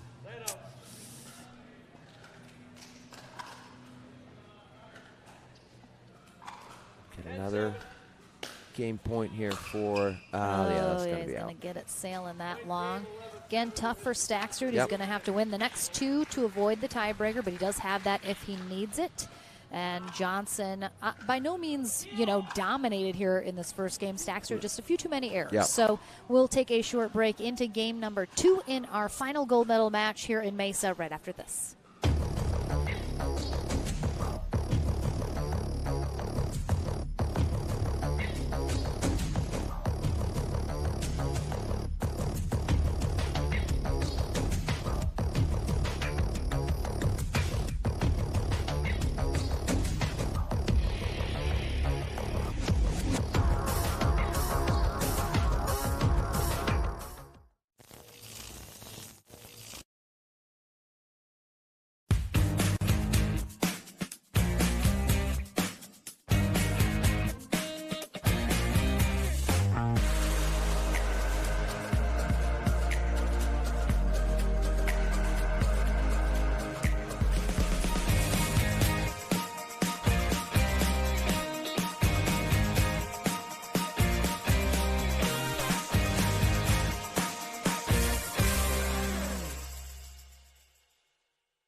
Back into the action here at the APP SUNMED Mesa Open.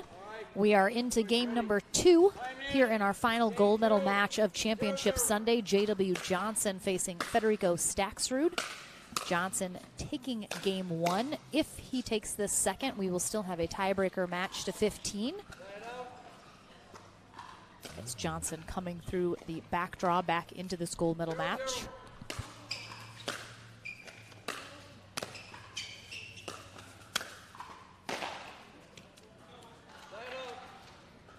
Got a little shirt change from Staxrud. I would have liked to see him wear it backwards just to kind of get into JW's head, like, hey, you could do it. I can do it too. Chose not to. Did you like my crisscross reference? That JW Well, definitely was not even born when they were out. He just said, no, I don't. I mean, I knew he didn't, 100%.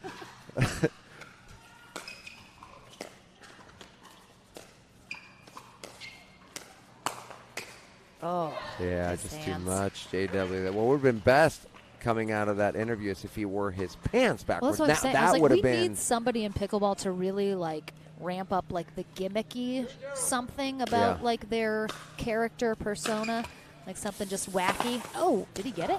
Yeah, he got it, but just he knew he was so out of position. Yeah, he did get it. Here's a replay. He gets to it. Yep. Yeah. But just leaves it too high, obviously. It out. Yeah.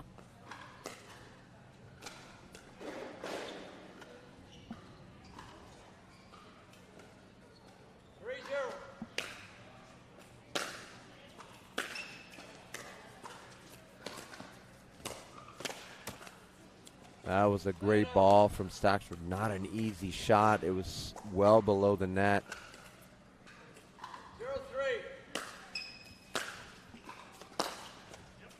0-3. It's an amazing shot there on the run. Two-handed backhand. You see JW sliding towards the middle, expecting a cross-court ball. Instead, Stocksford goes up the line for the winner. That ball's going to be out. And Stocksford is right back into this. 2-3. Yeah, great serve just inside the line.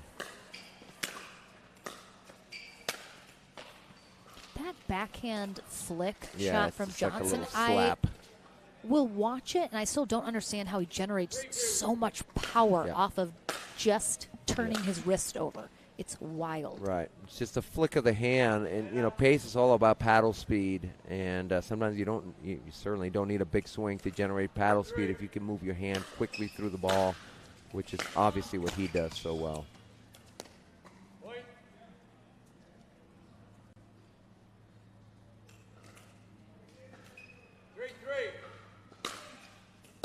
Yeah, good Again, deep serve. Big serve That from was in. Staxrud.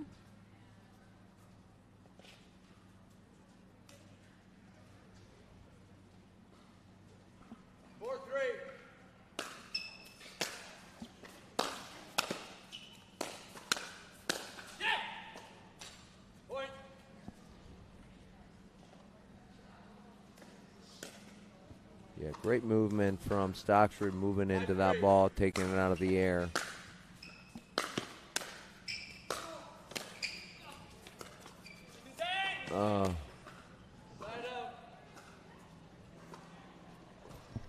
Yeah, we talk a lot about how, especially in the finals, the players are so good. They try to be so perfect with some of their shots because they know they have to be. Right. You can't give your opponent anything to work with. Ball missing wide. You get a huge. He's going to need that chiropractor appointment after the Yeah, tournament right. He again needs with one of the those neck neck pillows. thrown around. That's going to be out. We might see a timeout here soon. 6-3. It's wide. Timeout. Yep. Johnson can be a little stubborn with the timeouts. There's a couple players that generally wait a little too long to make some of those timeout calls. Right.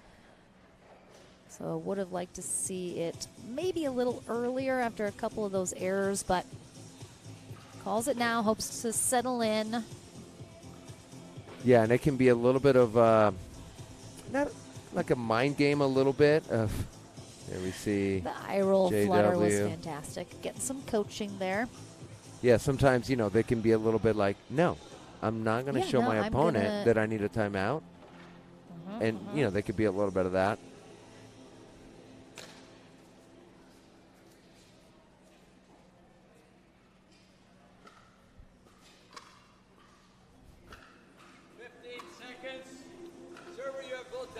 Left in this game. Seaver, you have one.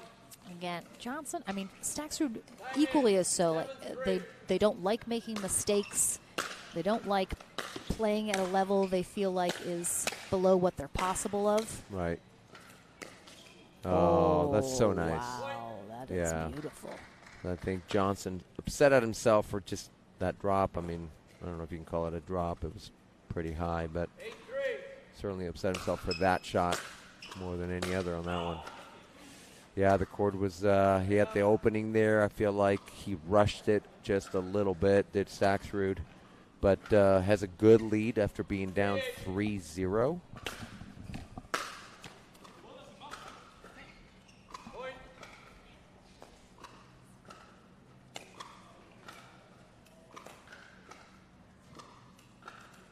And we got JW to serve here at 4-8. Charges in on that third. Gets Stockton out of position. And now it's 5-8. Oh, yeah, that's unfortunate for Staxrud. Gets a net clip. Timeout. Oh, good he's timeout. gone. And he's off to the player's tent. Possible paddle change. Getting a snack, maybe. Who's to say? Who's to say? I only speculate. But again, final tournament of the year here. Almost nearing its end. Looks like he grabbed a banana. A little banana. All So right, just there we needs a go. little energy. It looks like we got some players still hanging around. Zane Navratil, I believe, doing a camp tomorrow. Oh. But a big, again, thank you to everyone at home. Yeah. It's been an awesome year. Very excited to see where the APP Tour goes next year. And trust me, we're not going anywhere. So That's right. excited to be back next year. Some fantastic new venues on deck. And as always, I think one of the biggest things that I enjoyed so much this year was seeing that new talent Yeah. come in and kind of make their mark here on the tour. And that will just keep happening. Yep, as we're more going to and see more the people same come next in. year. Yeah, and the year So after that, I'm and the so year after that. It's just exciting. New matchups, new partnerships. You know, seeing those breakthrough performances. How many times did the two of us get to see first-time gold medalists on the stand? Yeah. It's always just so exciting, and you feel sort of a sense of pride on behalf of these players for the progress that we've sort of gotten to witness here before our eyes as it continues to just grow and grow. And I'm very excited for what next year has in store. Yeah, you literally get to see, you know, like we saw the Johnsons, you get to see the beginning of someone's career, you know, quite literally. Ball's going to be long, yeah. I mean, a big smile. Literally sort of thinking back on some of the first time, you know, medalists and performances that we saw this year. Ooh, that's going to sail just fine. Like, there like that feeling in your chest where you almost get choked up a little, that like emotional feeling of just seeing, you know, that progress. It's awesome. I love to see it for the players that have been there. Yeah, and you know, having played, knowing how difficult it is in these pro tournaments to just medal, like to just get to the medal stand, let alone win it. It takes a lot. It just takes so much out of you, and so happy for the success that these players are having. Game point here for Stacksrud. Yeah, it's going to be too easy. Yeah, I said a couple opportunities here to take this second game, but Johnson holding him off. Yeah, I think he was trying to go for a roll there that didn't quite roll. It just stayed up.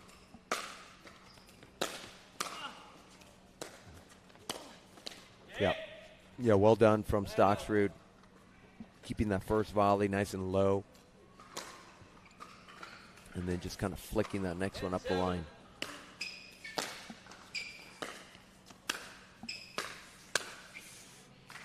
Yeah, ball way too high. Trading side outs here, the last couple exchanges.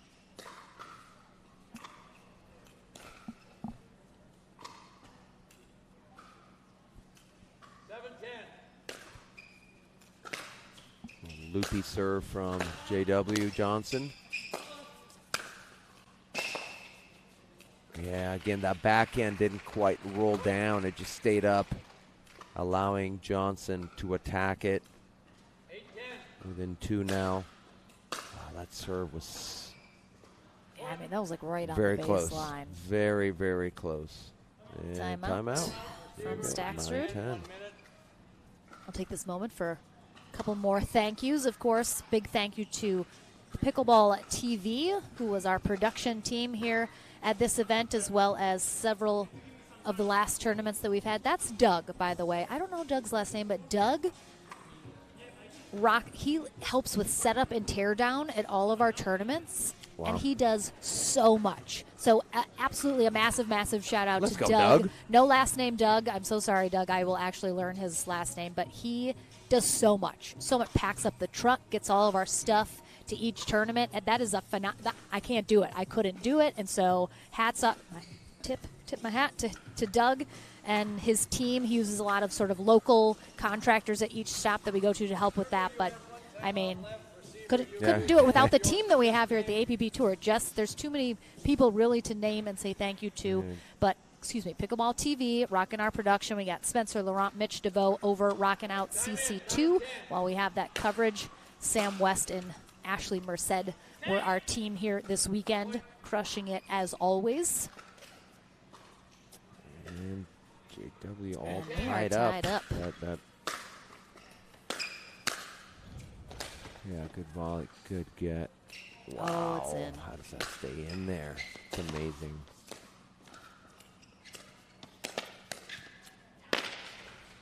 I mean, that point was pretty much over against, I would say, 90% of the players. But yeah, JW just throws up a perfect lob and gets right back into it. And now he has a match point.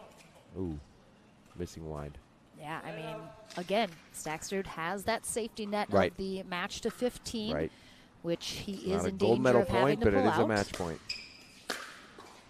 Ooh, that's going to be out. That's going to be And out. we are back tied up at 11. Up at 11. 11-11. Yeah, good deep serve. That's going to be out again. We've seen a few missed returns from JW. Now a game point for Staxrud to force this to 3. And he's going to get Gets it. That is, yeah, that's huge. All right, Wow. so he avoids having to pull out that tiebreaker. And so we have game 3 coming our way and still could have that tiebreaker pulled out after, but a phenomenal last match of our championship Sunday. We're back into it right after this.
Back into the action here for game number 3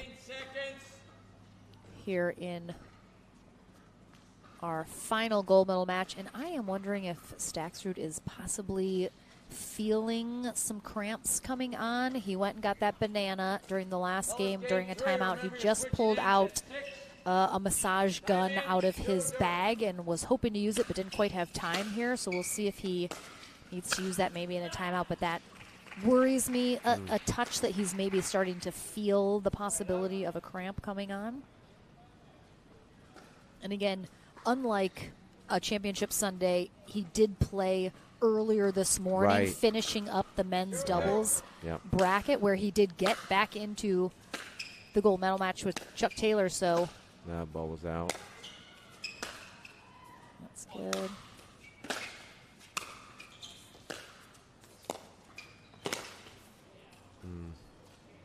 Yeah, he definitely missed one call. He might have missed 2, but for sure the second one was out. 0-0. Yeah, it's a great shot. And I can't tell you how much that gets in your head. You don't want to give away a free point, but you don't want to make a bad call. And yeah, these guys, very fair players, which you love to see. Feel like we've seen a little too much of the other that we need to get rid of in pickleball. 1-0.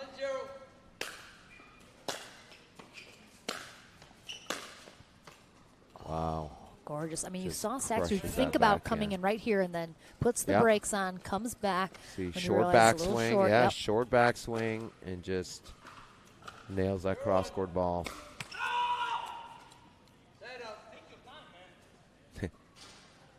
Let's take your time, but he likes to go fast, so it's sort of a balance. He likes to go fast, but telling himself to take his time. Oh, well.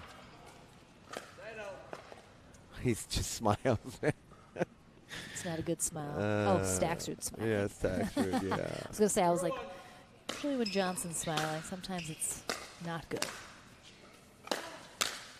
Yeah. Johnson's is usually a sarcastic smile.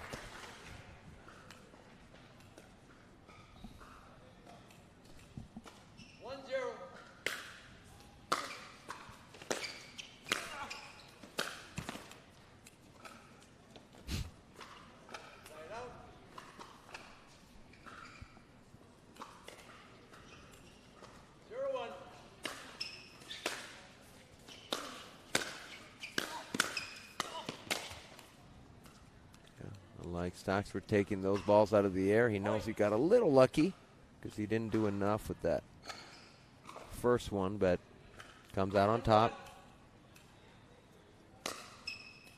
Deep serve. That's out.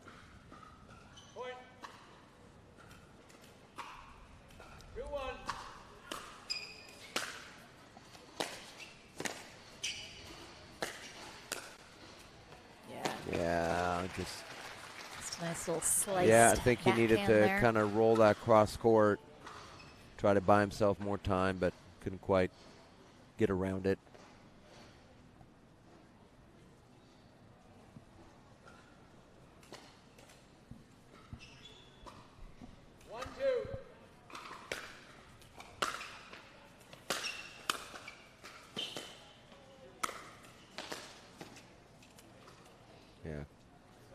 Great shots there from Stocksford, pushing Johnson from sideline to sideline. 2-1. Point. 3-1. Get him right back on that baseline.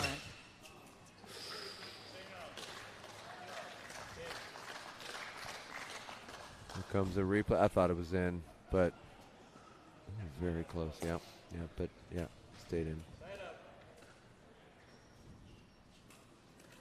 1-3. That's gonna sail long. Point. 2-3.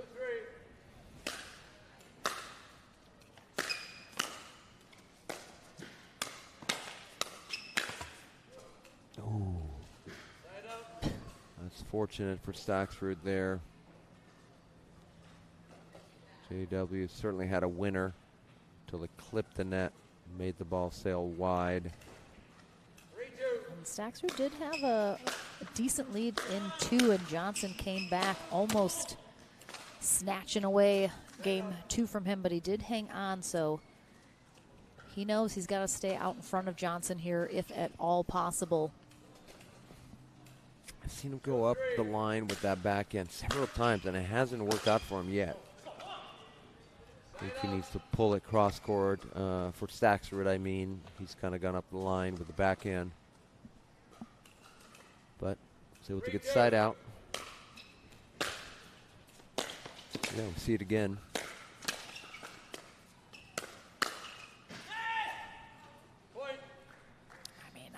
Phenomenal gets from Staxford. I thought a couple of those were not right coming there. back here. Yeah, Yep, right there. That's.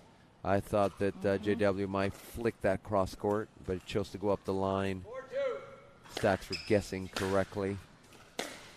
There's that backhand cross court. Like to see that.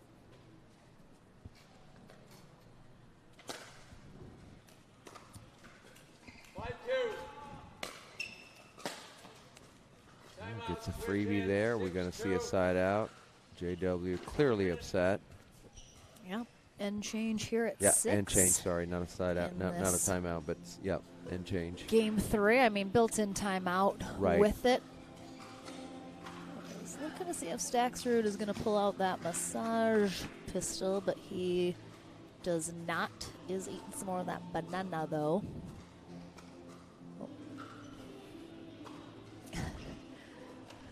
Johnson, very distraught looking.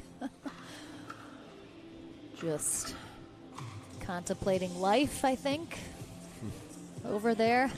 It's like he's in like a Jane Austen novel and he just is possibly going to lose the love of his life to another man.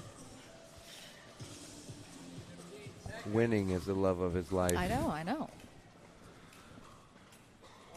Time in, 6-2. Yeah, that's just out. He has missed. I don't know that I've seen him miss this many returns. 7-2. Certainly Staxford is earning it by hitting deep serves, but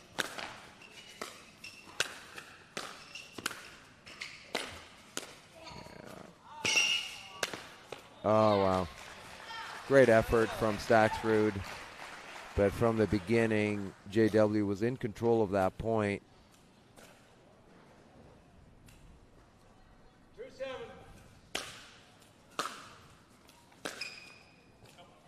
Just missing.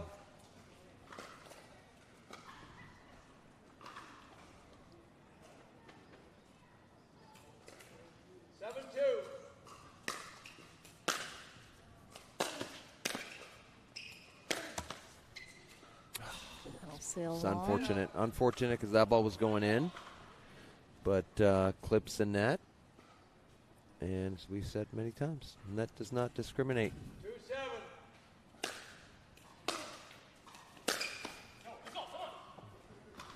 Side out.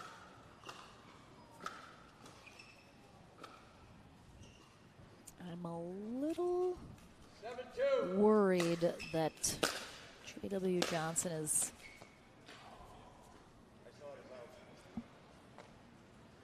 getting dangerously close to sort of being a little. It was out. It was out. It was a late call, but it was out. It was out. Well, he asked It was the out. ref. Yeah. It was out. It was out. He didn't make the call. He asked the ref, Yeah. but it was out. It was out. Oh, I mean, that was would have going been out too. That would have been And out. he knows it. He knows Yeah. it. I mean, Yeah. looks behind him, and he clips the net and almost doesn't get that. I mean, 3-7.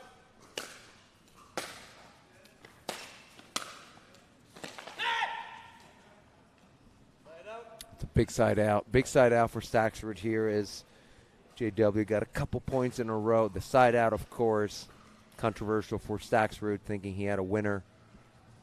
So it's good for him to be able to get that side out. Oh, that toss almost got away from him. It was weird. Yeah, that's not going to work. He kicked the ball from way too low. He's lunging forward. Something's going on with sort of that left hip, like ab, you know, where you get a cramp in your side and your hip. He's been kind of putting his hand on it, leaning over a little. It's not super noticeable, but I think he's Been feeling grabbing at it. yeah, there's something going on a little bit.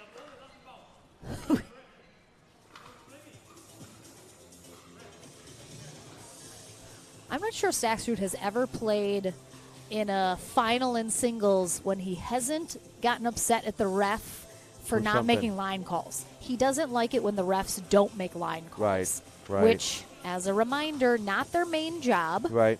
Their main job is that kitchen line. And, of course, in singles, not as much kitchen play to watch. So there is the argument to be made that they could theoretically look at the lines a little bit more. However, like USA Pickleball, those rules right now, that hasn't been sort of the standard that has been given to the refs. So they do still watch that kitchen line.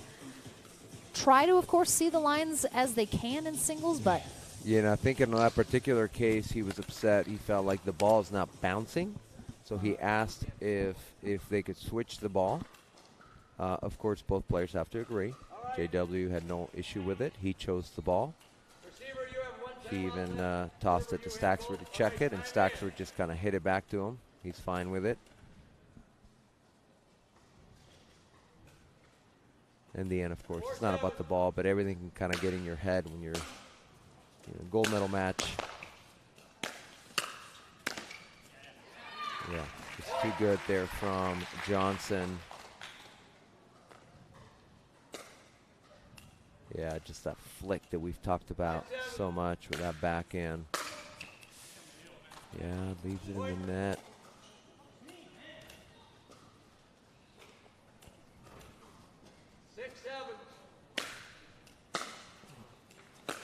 That ball just stays in. Oh, man.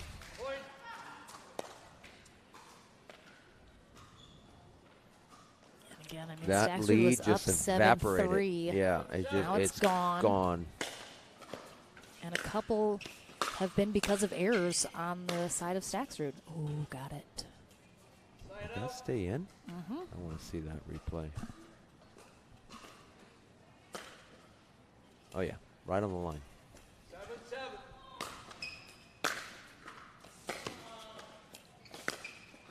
Wow. Oh, my goodness. Beautiful ATP and then the get from the Staxford. desperate lob there. No, Oh, it's going nope. to be wide, well wide. I mean, So I noticed on that last serve, and I've seen it only a couple times from Staxrud, serve was so much shorter than most of his serves. I don't know if there's a little bit of nerves finally getting that side out. That serve paints the line. Oh, that also was very close.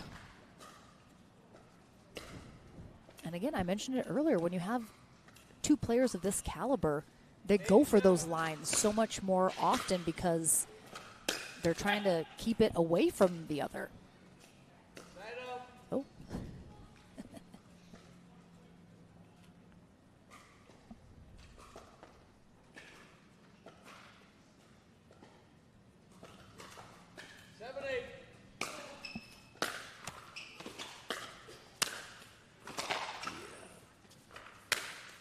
And Staxer's going to be upset about that net cord again.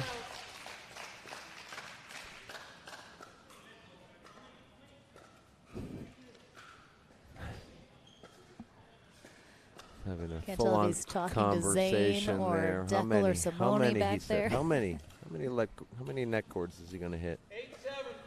8-7. Ooh, that was deep. Yeah, that was deep. These serves.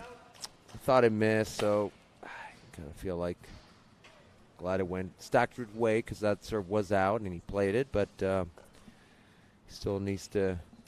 7-8. Those serves are just a lot shorter. They're a lot shorter than they've been, and I just feel like I don't know if he's just a little more nervous, obviously, given the importance of those serves. And possibly a touch of fatigue also at the end of a longer day. Misses wide. Okay, I want to see this next serve. He needs to put more air under it. So a lot of times for the viewers, if you're trying to hit deep serves, a lot of times people focus on the pace. You got to get under that ball and give it a little more air to push it deep. Yeah, that's still just not deep enough. Those returns are really pushing him. No. Offensive timeout, is that what this is? Yeah. All right, so. Receiver, server.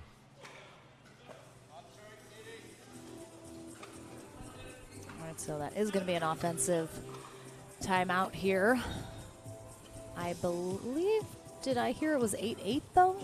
No, or he's is got. Johnson still up by one? Okay. He misspoke. Yeah, he's got the wrong score. Yeah, the ref was just a little confused about who called the timeout, and then so we're getting that sorted.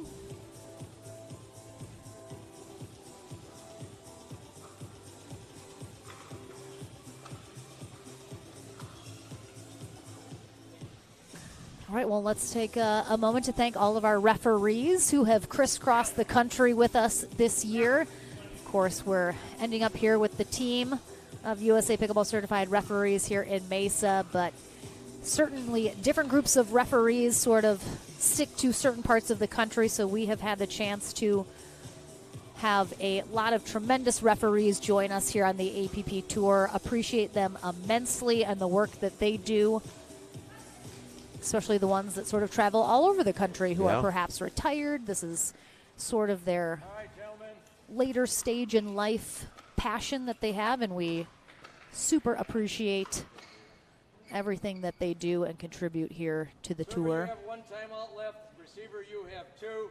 All right, time in. 8-7.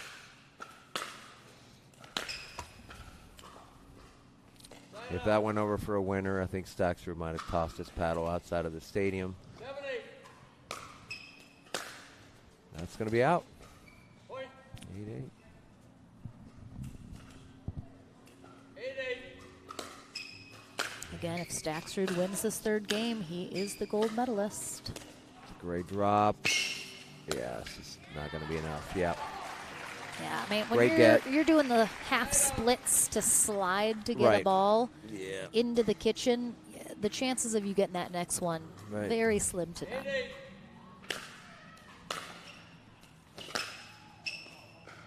Yeah, that was a really nice spot from Staxrud on that line. Really kind of pulled Johnson out. All right, let's see the serve.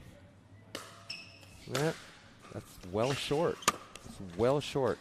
Oh, Staxrud almost going down in the backcourt there. Yeah.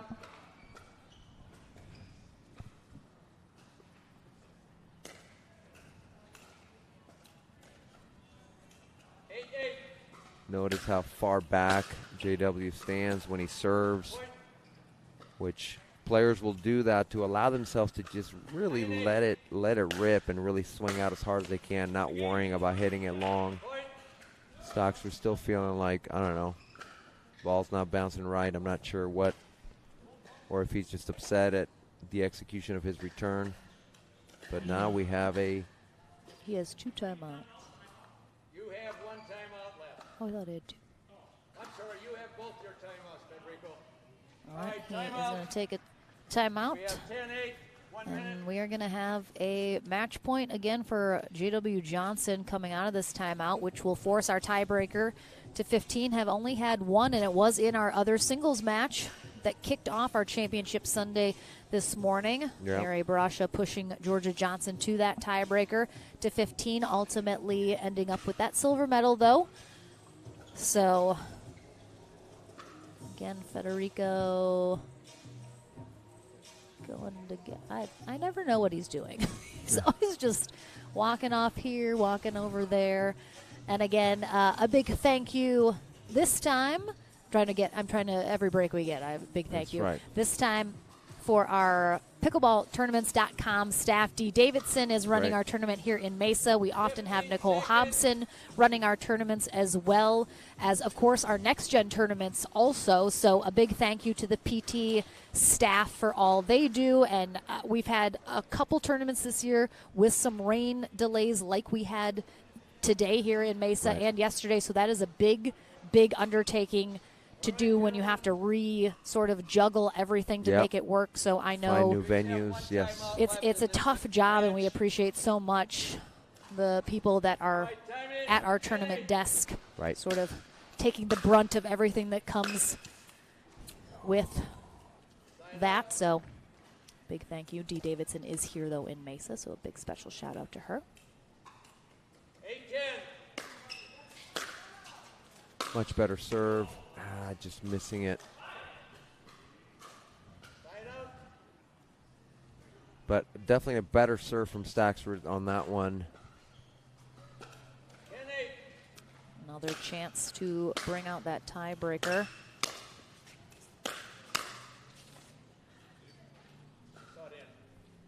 Did look like that caught that line, I think. JW checking. Ooh, yeah, very close. Very close. Yeah, it's tough because you can't really see very, exactly very what it close, hit. But yeah. I mean, Johnson was right on top of that. He's doing a good job of holding Staxrud here, though, on that 8th point.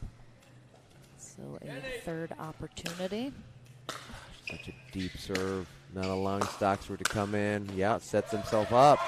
And he will get it done. I have to imagine both of our players may be wanting that full 10 minutes before they get into the tiebreaker to 15, as both of them seem to be a little struggling a smidge, maybe needing a snack, something, stretch out or something here before they get into it. But again, our day not quite done. A final tiebreaker match to 15 is going to be coming our way here in Mesa.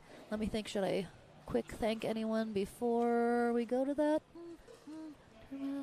How about that? Well, just the volunteers in general. Yep. We've had a couple of our players shout out the amazing volunteers here in Mesa who have, especially with all of the rain, been just out getting soaking wet, kind of clearing the water off, keeping it away from here center court. So a big undertaking, and so a huge thank you to Ryan Treffery and the volunteers and staff here at Legacy Sports Complex, going above and beyond in some tough conditions. But every volunteer that has come out to any of the APP stops across the year, we can't do it without you. You are a critical part of the success of the tour, and we want to especially thank you and shout you out, and we hope to see many of you back next year at our stops across the country. It's always so great getting to see similar faces or new faces again, and saying hi to people we've met along the way. So a big thank you to the volunteers. But we will take a break, probably up to about 7 or 8 minutes remaining here before we get into that final match to 15. So please stick with us before we conclude our year here in Mesa, Arizona, with J.W. Johnson and Federico Staxrud in this tiebreaker match to 15 right after this. The APP SUNMED Mesa Open, brought to you by PowerPlate, the official recovery sponsor of the APP Tour. Selkirk, an official paddle sponsor of the APP Tour. SUNMED, your official CBD sponsor of the APP Tour. And Pickleball Central, your pickleball superstore, catering from beginner to pro.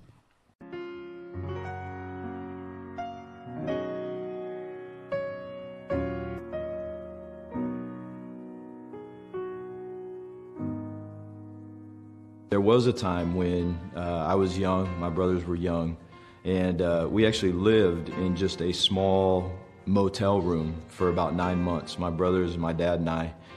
And it really taught us that you don't need a lot to be happy in life.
The pulse, the beat, the vibe.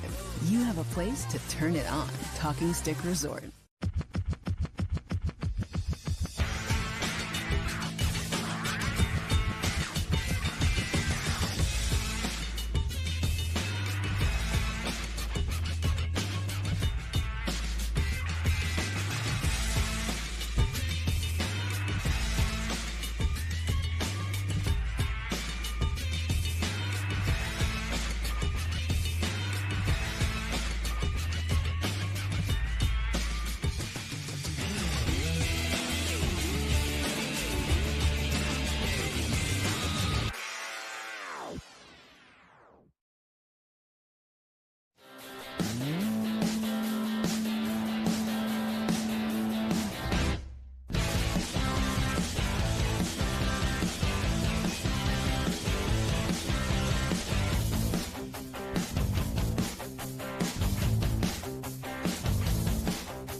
Back for our final portion of our gold medal match here to conclude our championship Sunday. But before we get into it, we have to, of course, get to our SUNMED recovery point of the day.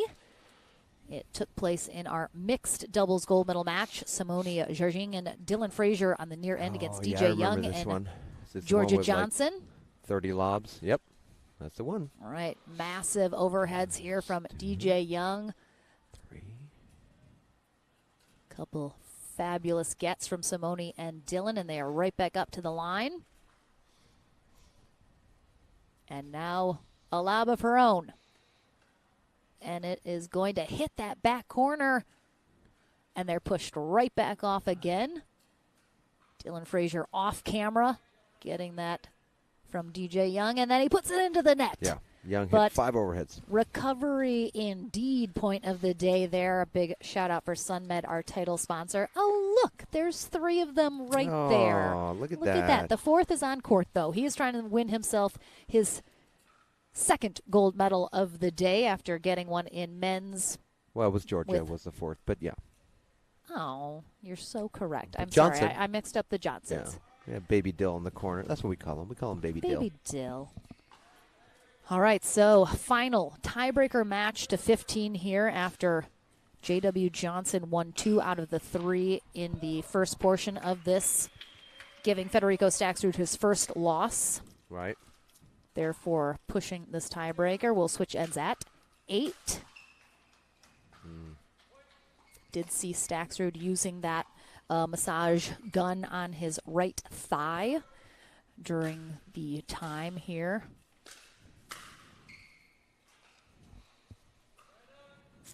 Yep, and just stay loose as we get into the evening hours and the temperature dips a little bit.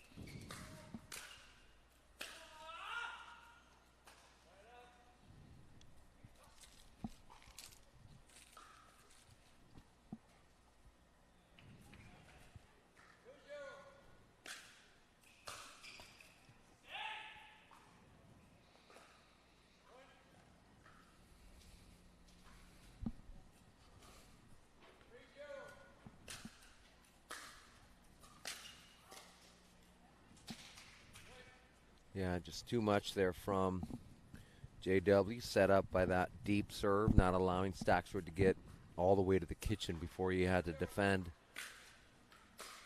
Yeah, then not wanting to leave it short. Overcompensates and hits a long. Wow. Oh. There's going to be a warning, I have to imagine. That is something. that actually opens. He that's the doesn't have to door. close. We're going to have a timeout here from Staxrud following the paddle throw. As J.W. Johnson out pretty big here, 6-0 in this match to 15.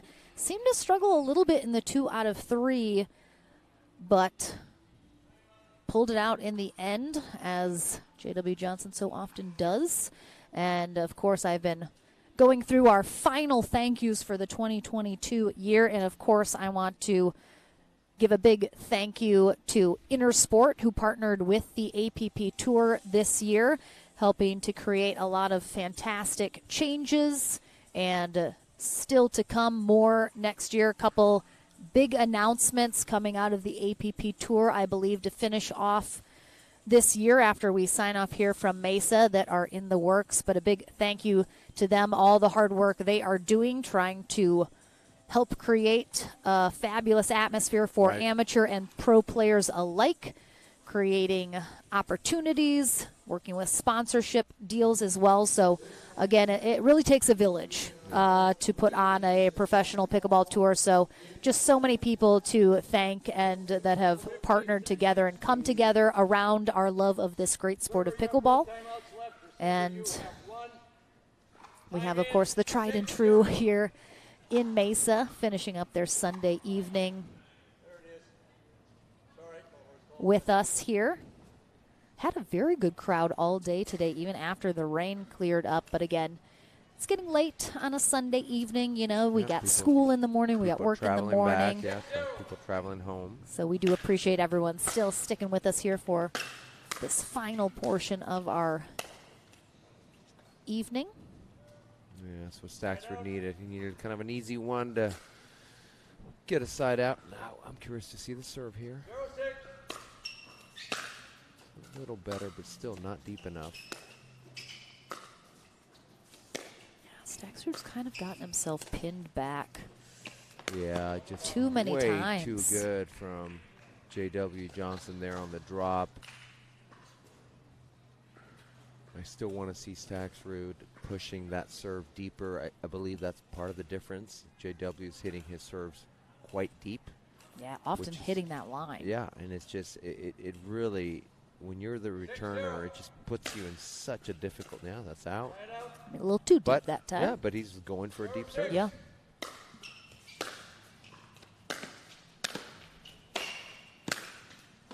Yeah, and that's the difference. If you can step into your return, obviously you want to come in. And men's singles,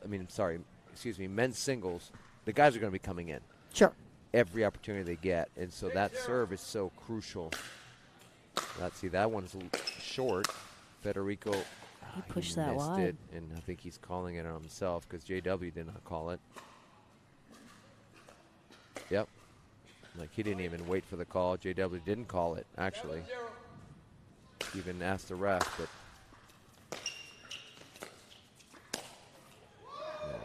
Federico's just very upset at himself here. Yeah, I mean, obviously Staxrud has what it takes. I think right now the mental part of the game is what's being the factor right now. Obviously very frustrated, not playing how he wants to play. Probably, of course, upset that he didn't close out the 2 out of 3 in that second game. He's up 7-3 in game 3. 7-3, and J.W. Johnson came roaring back. Yeah. And at 7-3, I remember because of we were paying so much attention to his serve. His serve was really short. J.W. came in, got the side out, and went on a pretty good run after that. Time in. 8-0.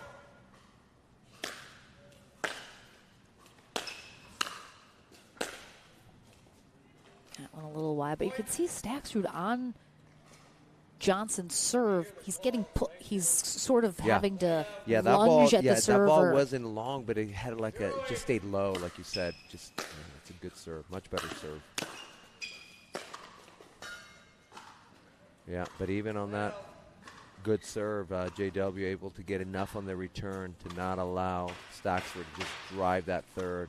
Very frustrated. He's just trying to find new things to hit. I mean, that's that kills him mentally because he's there. There's literally no reason for him to miss that shot, and he does. And that, I think, is the compounding of these errors, the mental. All right. Great stab volley from Staxford. Let's see if he can put something together here. 09.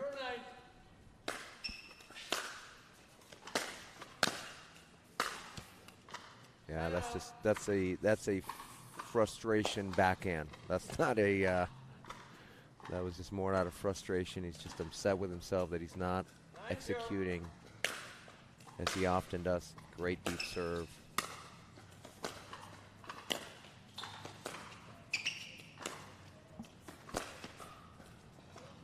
Yeah, nice movement that time from Staxford, really making Johnson kind of coast to coast. Yeah, notice how deep he is on that almost serve. served. And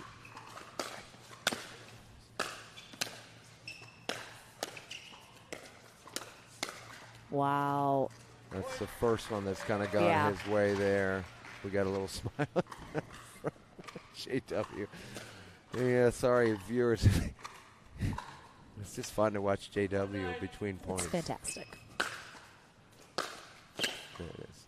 Cross court. No, he went back up on the line. He knows. Yeah, he should have gone cross court. Line on the first one, cross court on the second one. That's not always the pattern, but that needed to be the pattern in that particular point. Instead, he was hoping to catch JW off guard and going behind him, but JW didn't even move. He just sat on it. That's good volley. Good put away overhead. But even after that, he's just frustrated that he's not doing enough with the opportunities he has. 19.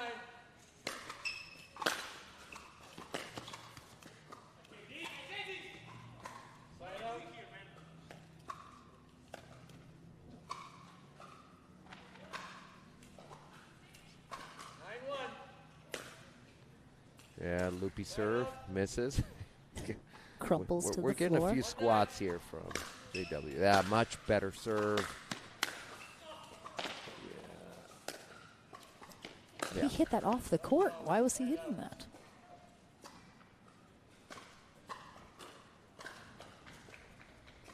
Yeah, definitely a much better serve from Stocksford in that point, but JW doing enough with the return.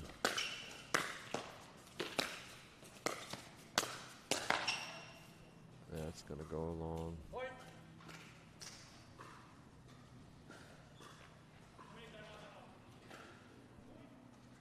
No, he didn't. 10-1. That's out.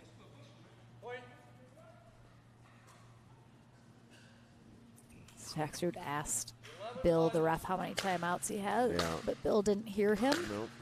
And instead of asking again, Oh my Staxford gosh. just kind of. If JW made that forehand, we might have seen Stocksford just walk off the court and I mean, catch an Uber. That was. It didn't miss by that much. That's out.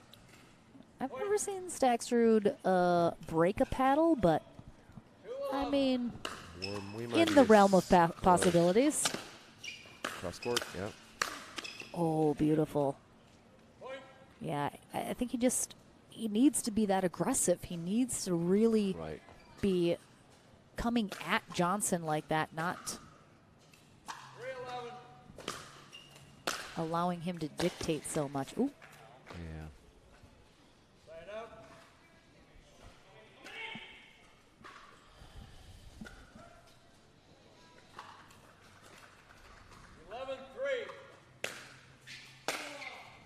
Yeah, that's served right on the line. Yeah, Yep, beautiful. that's it. Yep. he Coming saw it. forward out of the air. Did that last time. It's I Johnson can't- being crazy I again. just can't get enough of watching JW's Really, facial yeah. expressions.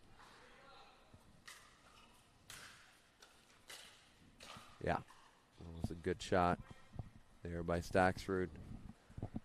He's trying to mix up his backhand a little bit, going cross court and up the line, trying to keep. Someone needs to make a montage of J.W. Johnson's expressions. The first missed return we've seen here in this tiebreak. We saw a few of them the previous. That's going to be out. Timeout? Yeah, there it is. I mean. Something's wrong with that paddle. Still has, not 5-point lead, but not nearly as big of a lead as he had previous.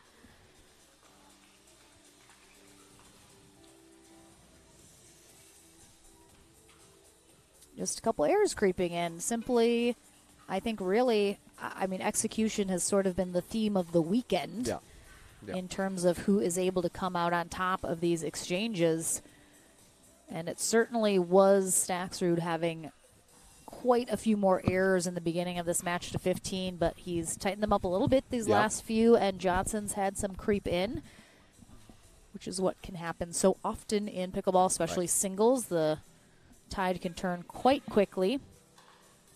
So a good timeout here for Johnson to try and just refocus, cut down on those unforced errors as he has a little conversation with himself walking back out here. Yeah.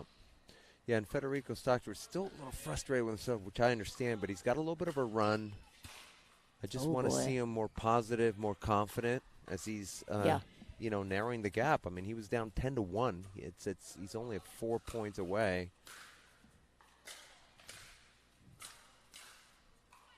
I mean, he is. Yep. Good mix cruising of here. Line and cross court with that backhand. Not letting JW get comfortable at the net. He's fortunate there that serve was still too short. And notice how he's stepping back. I'd like to see him just go up to the line. Now, there he is. Now he's serving from the line, just hoping to get a little more depth. He rushed that one a little bit. Yeah, I mean, that's tough. And that's the shot. That inside-out forehand is what he loves, but I feel like he just rushed it just a little bit, took it off the kind of half volley. But it's only a 2-point lead. Yeah. It's a great run from Staxrud. It's just got a lot more interesting. Oh. Yeah, and he had such a good return. He had JW off the court a little bit, but JW doing such a good job of keeping that cross-court forehand low, forcing Staxrud to hit the net.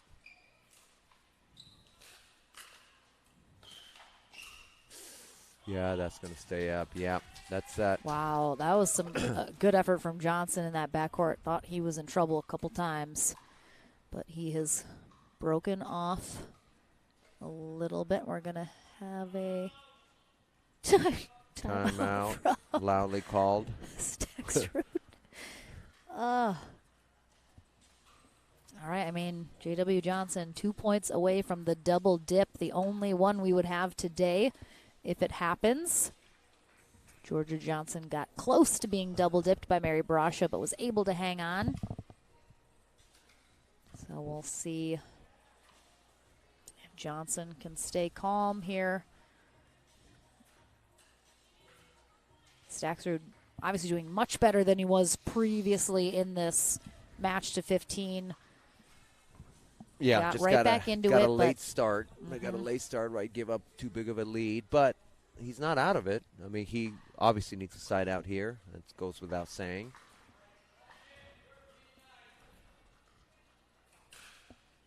That's just a deep return. Yeah, I mean, just too set good. himself up. He set himself up with that deep serve, and then just getting the short return, and then just an easy for JW, I should say. Not easy for everybody, but that was an easy pass for him. Gold medal match point here for J.W. Johnson to complete the double dip. Oh, beautiful job from Staxrud. Great get from Staxrud. I thought Johnson had it, over. Question. Yeah, I thought it was over when he had that backhand. Yeah, and then he ends up going flat and a little high instead of cross court. Yeah, the serve, oh, boy. He's fortunate. That serve was still too short. He's got to get under it, Staxrud, to get that ball deeper. That was better. It was wide. Oh, it was wide. Missed wide. Another opportunity here for Johnson to take home that second gold medal.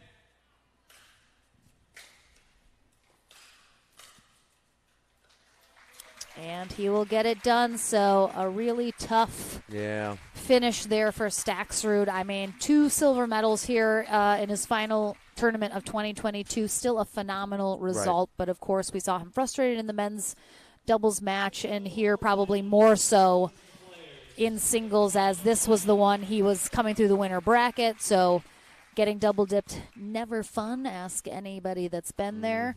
But a big congrats to J.W. Johnson. Hung in there, and he got his 2nd gold medal of his final tournament of 2022. So, again, I have given all the thank yous, I think, that were necessary to give before we sign off from our final tournament of the year. But I see him coming in. I want to special thank you to Ken Herman, founder of the APP Tour. He just... the selfless way that he just gives and gives and gives of himself, I truly don't know how any one person is capable. Yeah. The amount of hours, the amount of sleep that he's given up, that he has put into this tour to trying to make everyone happy that he possibly can in any way possible is just unheard of. I just quality dude. I've never seen it. Just such a pleasure to be able to know him, work with him here on the tour. So, again, thank you so much for joining us. Daniel Roditi, thank you. We started Mesa together. We're ending in Mesa together. So, a big pleasure to have you here this weekend. And congratulations and good luck on your new job that you start tomorrow and Endeavor. Hopefully, it will be very successful. Everyone at Lifetime, very, very privileged to have you with them. So, it'll be, I'm sure, a phenomenal success as you deserve it. So thank you so much. I'm not going to cry, guys. I'm not going to cry. All right. We head to the Franklin studio one final time in our final gold medal match. But again, thank you so much, everyone that has been with the APP Tour this year. It's been such a privilege, such a pleasure. Everyone that I've met, everyone that I've got to meet or chat to along the way that has enjoyed what we're doing this year. It's been so fun. Yeah, it fills my heart. So thank you so much. We head to the Franklin studio one final time, and then we sign off for 2022 right after this.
Welcome back one final time here in the Franklin studio. Laura McLaughlin here with J.W. Johnson, 2-time gold medalist here today in your final championship Sunday of 2022.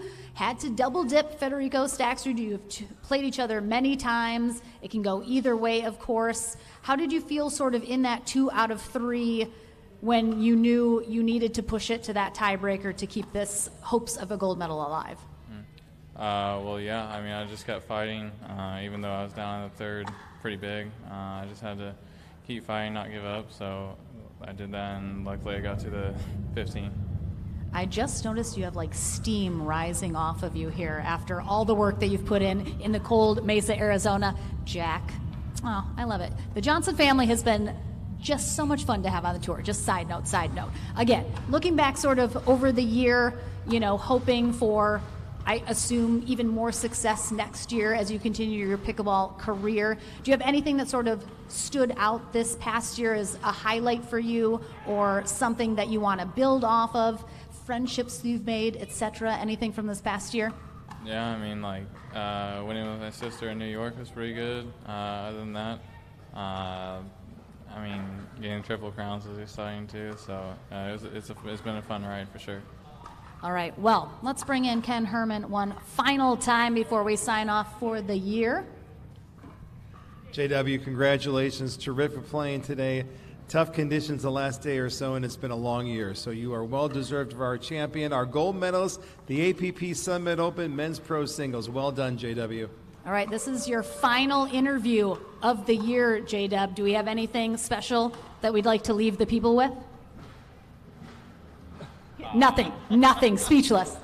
I mean, good break, and then come back strong next year. Yep, nothing too special. All right, the typical, the classic J.W. Johnson. I love it. Don't change a thing. We love you just the way you are, J.W. All right, thank you so much again for joining us this year on the APP Tour. Happy holidays to everyone, wherever you may be, whatever you may be doing, and we will see you next year. Woo!